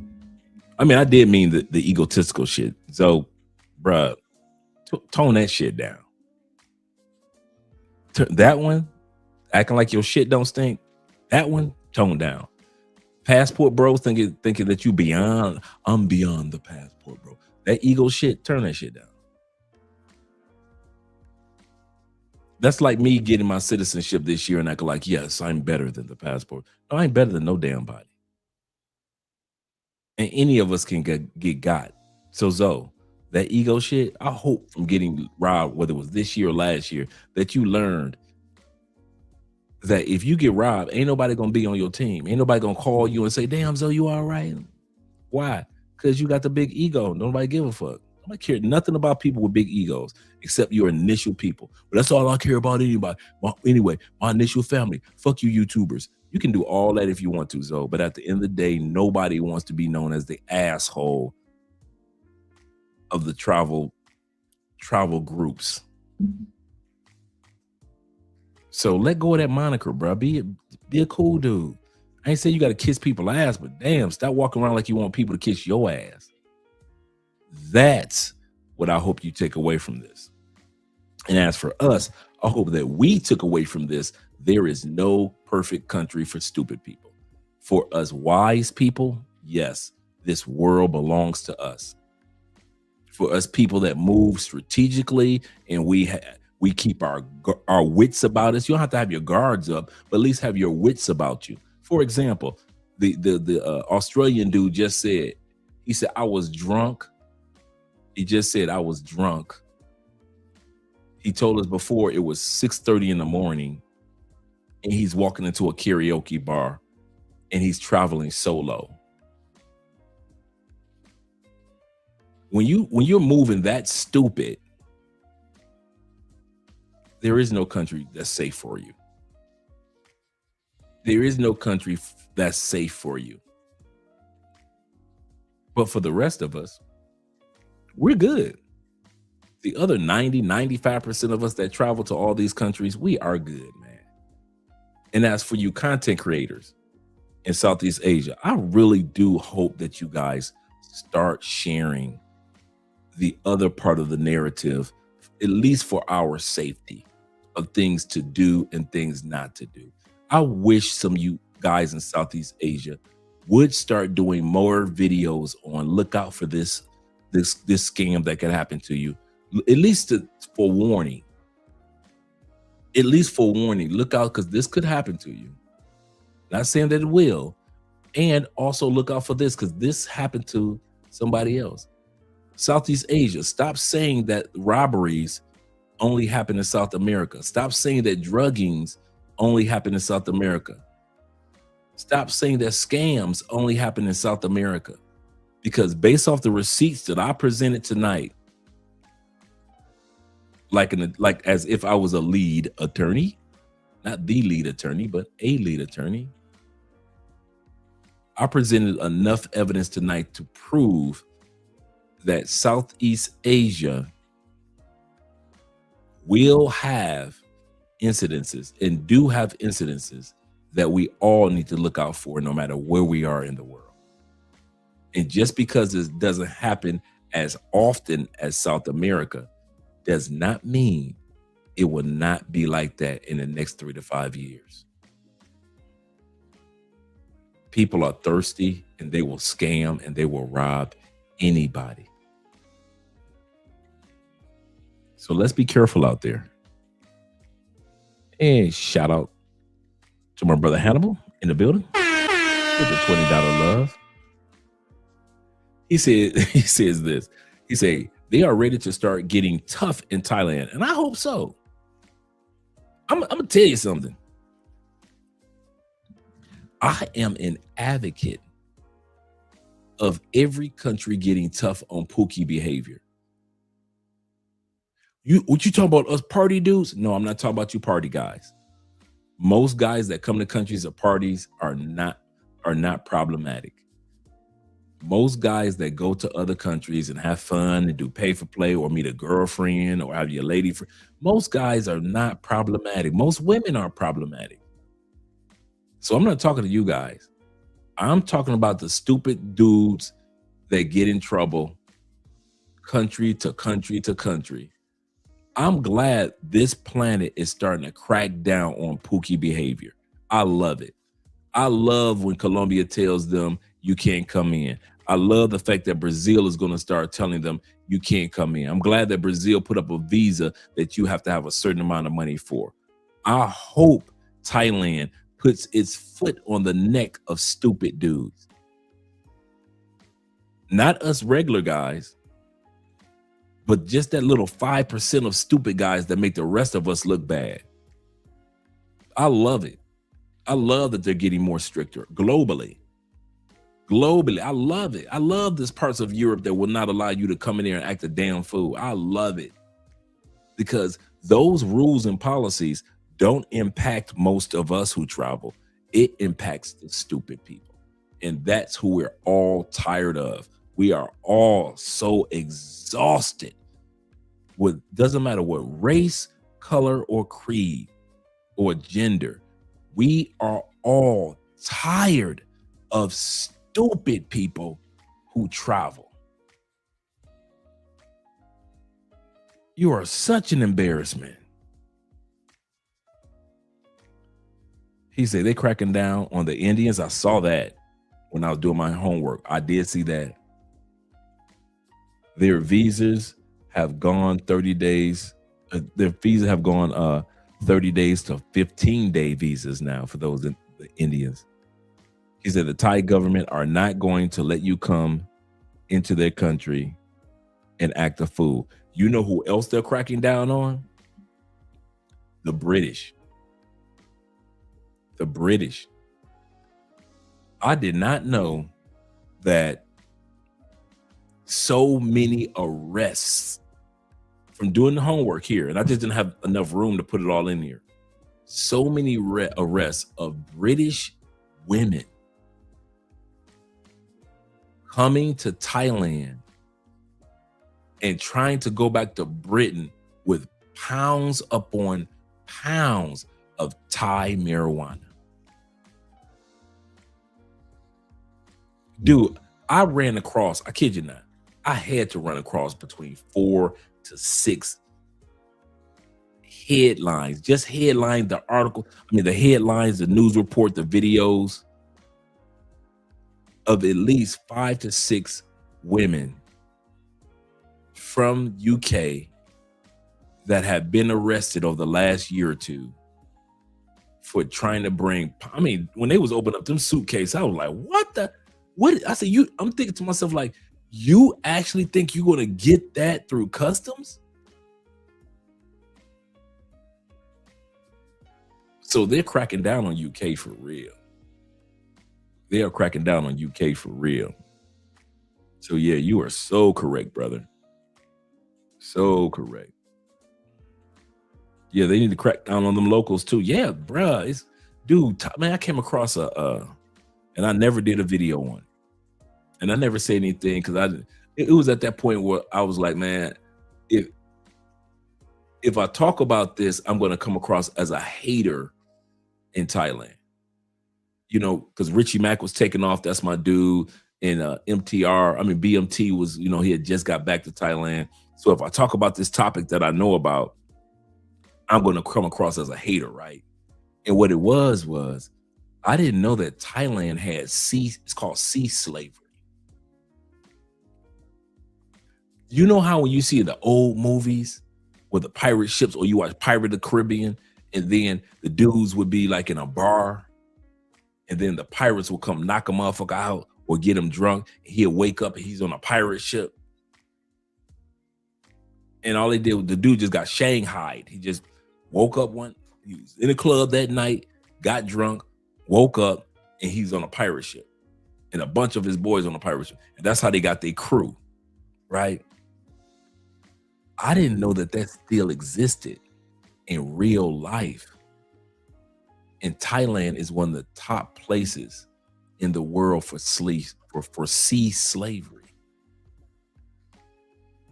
They keep those dudes out there for up to 5 years at sea,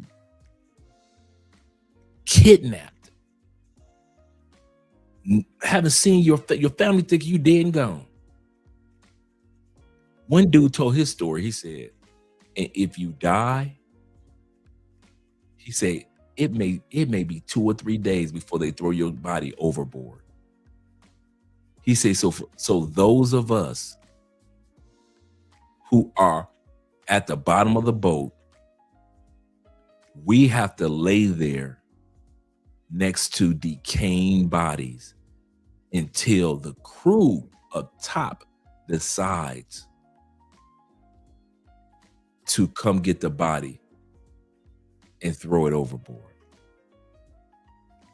They even have in Thailand a rescue halfway house for the few men that they've been able to rescue over the last couple of years.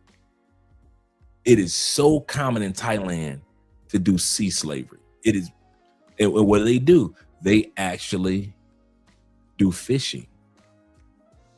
They do a lot of the fishing at sea. Like I said, the one guy said, I've been at sea 5 years straight.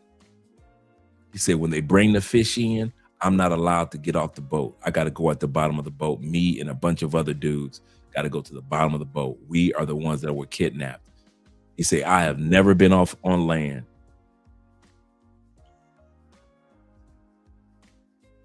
This is in Thailand. We got corruption here in Colombia. Don't get me wrong. Over 18 million children have come up missing over the years in Colombia.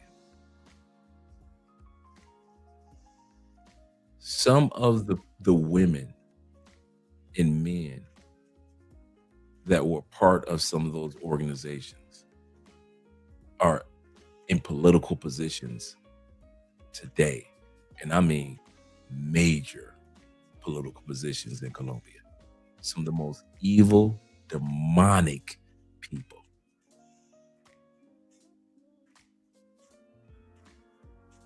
Dude, there are stories that I hear about this country. I couldn't tell y'all on YouTube because, first of all, YouTube would ban some of the demonstrative behavior that I would have to, the graphicness of it. And I would just be quoting stories from either my wife or either Colombian women who grew up after they got kidnapped at 7.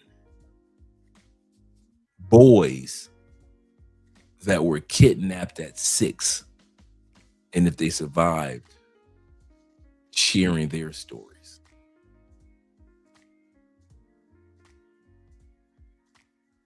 No place in this world is perfect.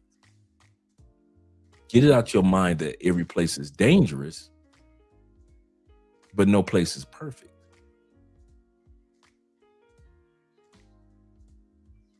Every place in this world is not dangerous, but every place in this world is not perfect.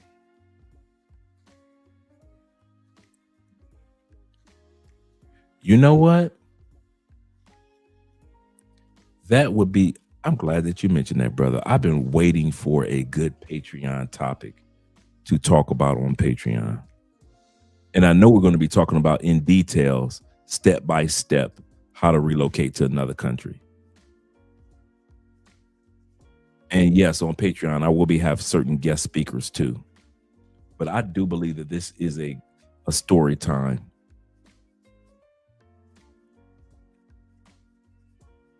Just my wife's family stories.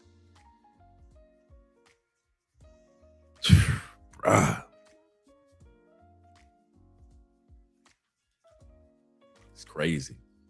But yeah, when I heard about and I sat back and watched that documentary on Philippines, and I'm talking about today they still steal teenage boys in the Philippines, put them on ships. If they make it off the ship years later, cool. And most of the dudes, just how they got off the ship was they escaped. The guy that was telling the documentary, he was living in the halfway house. So there's a rescue group that's been out there rescuing guys off these slave ships in Thailand. And so he was telling his story. That's how the 5 years came out. And that's why he was like, he gave details about the lack of food and what they had to do and what everyday life was like. You're like, dude, are you serious? And but you let content creators sell it. Thailand is flawless. There is no flawless country. And that's all I'm saying. Some countries are better than others. Yes, they are. But no country is as flawless as you guys try to sell it in Southeast Asia. And a lot of you guys are sitting back going to be saying, Andre just hating. He don't know what he's talking about. He just a hater. He just mad that ain't nobody coming to Colombia. Bruh, most of you guys that don't come to Colombia, I am happy. Do not think that I'm sitting back jumping up in joy, jumping up and down with anger because the Pookies and the Ray Rays don't come to Colombia anymore. I'm mad because you guys are being turned away from the airport, all the pervy dudes. The white man. You think I'm mad because the white man being turned away from the airport? I'm so glad that y'all being fine. You little creepy mother are finally being turned away from at the airports. So no, I ain't got no hate or malice. I'm just trying to lay a foundation as we travel for the next 10, 15 years. For the next 10, 15 years, that we all realize, okay, I'm going to have to be wise with my moves. Why? Because there is no perfect country. Just a country that's perfect for us. AMSM says this with the $5 love. Thank you, brother. He said, once again, I was checking out another YouTuber. They were talking about evidence of Shannon Sharp being LGBTQ. I said, yeah, back to Andre's channel. Yep. Man, you know they ain't got nothing else to talk about in the United States. Everybody wants the viral move. Everybody wants the viral move. Before we go, I'm going to give you guys a little tip on the successful content creators. I came across this wasn't a documentary, but it was kind of like a teaching lesson of some of the top content creators. And this was like 5 years ago. And they said this, and I never forgot this. Your job as a content creator is not to go viral. Like what? Your job as a content creator is to create a community of like-minded people. That's your job. So that's what I focus on. Not building subscribers, but building a community. And then kind of funny, a couple years later, me and O'Shea Duke Jackson, shout out to O'Shea, we were on our first live stream together on Taylor Made Dreams. And he mentioned the same thing. Andre, you guys got to build a community.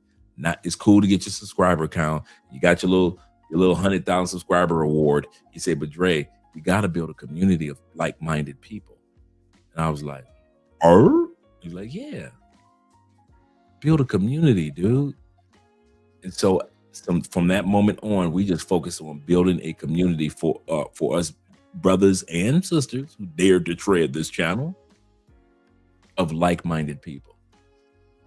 Not that we have to agree 100%, but the fact that we even agree to disagree in certain areas of travel. Shout out to you guys, man. I appreciate you brothers, man. I really, really do. He said the Special Forces and Delta guys talk about those stories on YouTube open forum. It's crazy, man. We live in a crazy world at a crazy time. He said, yeah. He said, in the Philippines, we have rebels in the South that would abduct. Wow. He said, Andre, some clips I shared don't all go viral. He said, but I share because it was important to me and maybe important. That's how you build community. Literally what you just put there. That's exactly what you might find important to you. There might be a tribe that might find it important to them. And that's how we do Eclipse here. That's how we do Eclipse here. Like clips of you I'll share. Yes, sir. Appreciate it, brother. I really do. I really appreciate it. Let me let you gentlemen go. I am off tomorrow. I will be seeing you guys on Tuesday. It is a holiday, T-Mac. It is a holiday tomorrow in Colombia. Don't ask me which one. You know, Colombia got 20 holidays, so don't ask me which one. But it's a holiday tomorrow. So enjoy your holiday here in Colombia. You guys enjoy your day at work. I'm enjoying finally having a good day off. And I will talk to you guys on Tuesday. We got a good one coming up Tuesday. So I'll talk to you guys on Tuesday. Let's do a great outro. Let's do an outro. Let's see.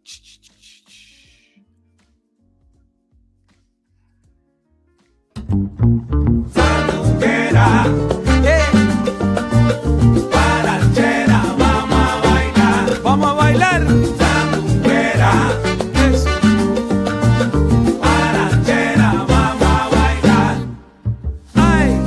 sala está llena de gente, cuerpos sudorosos acá.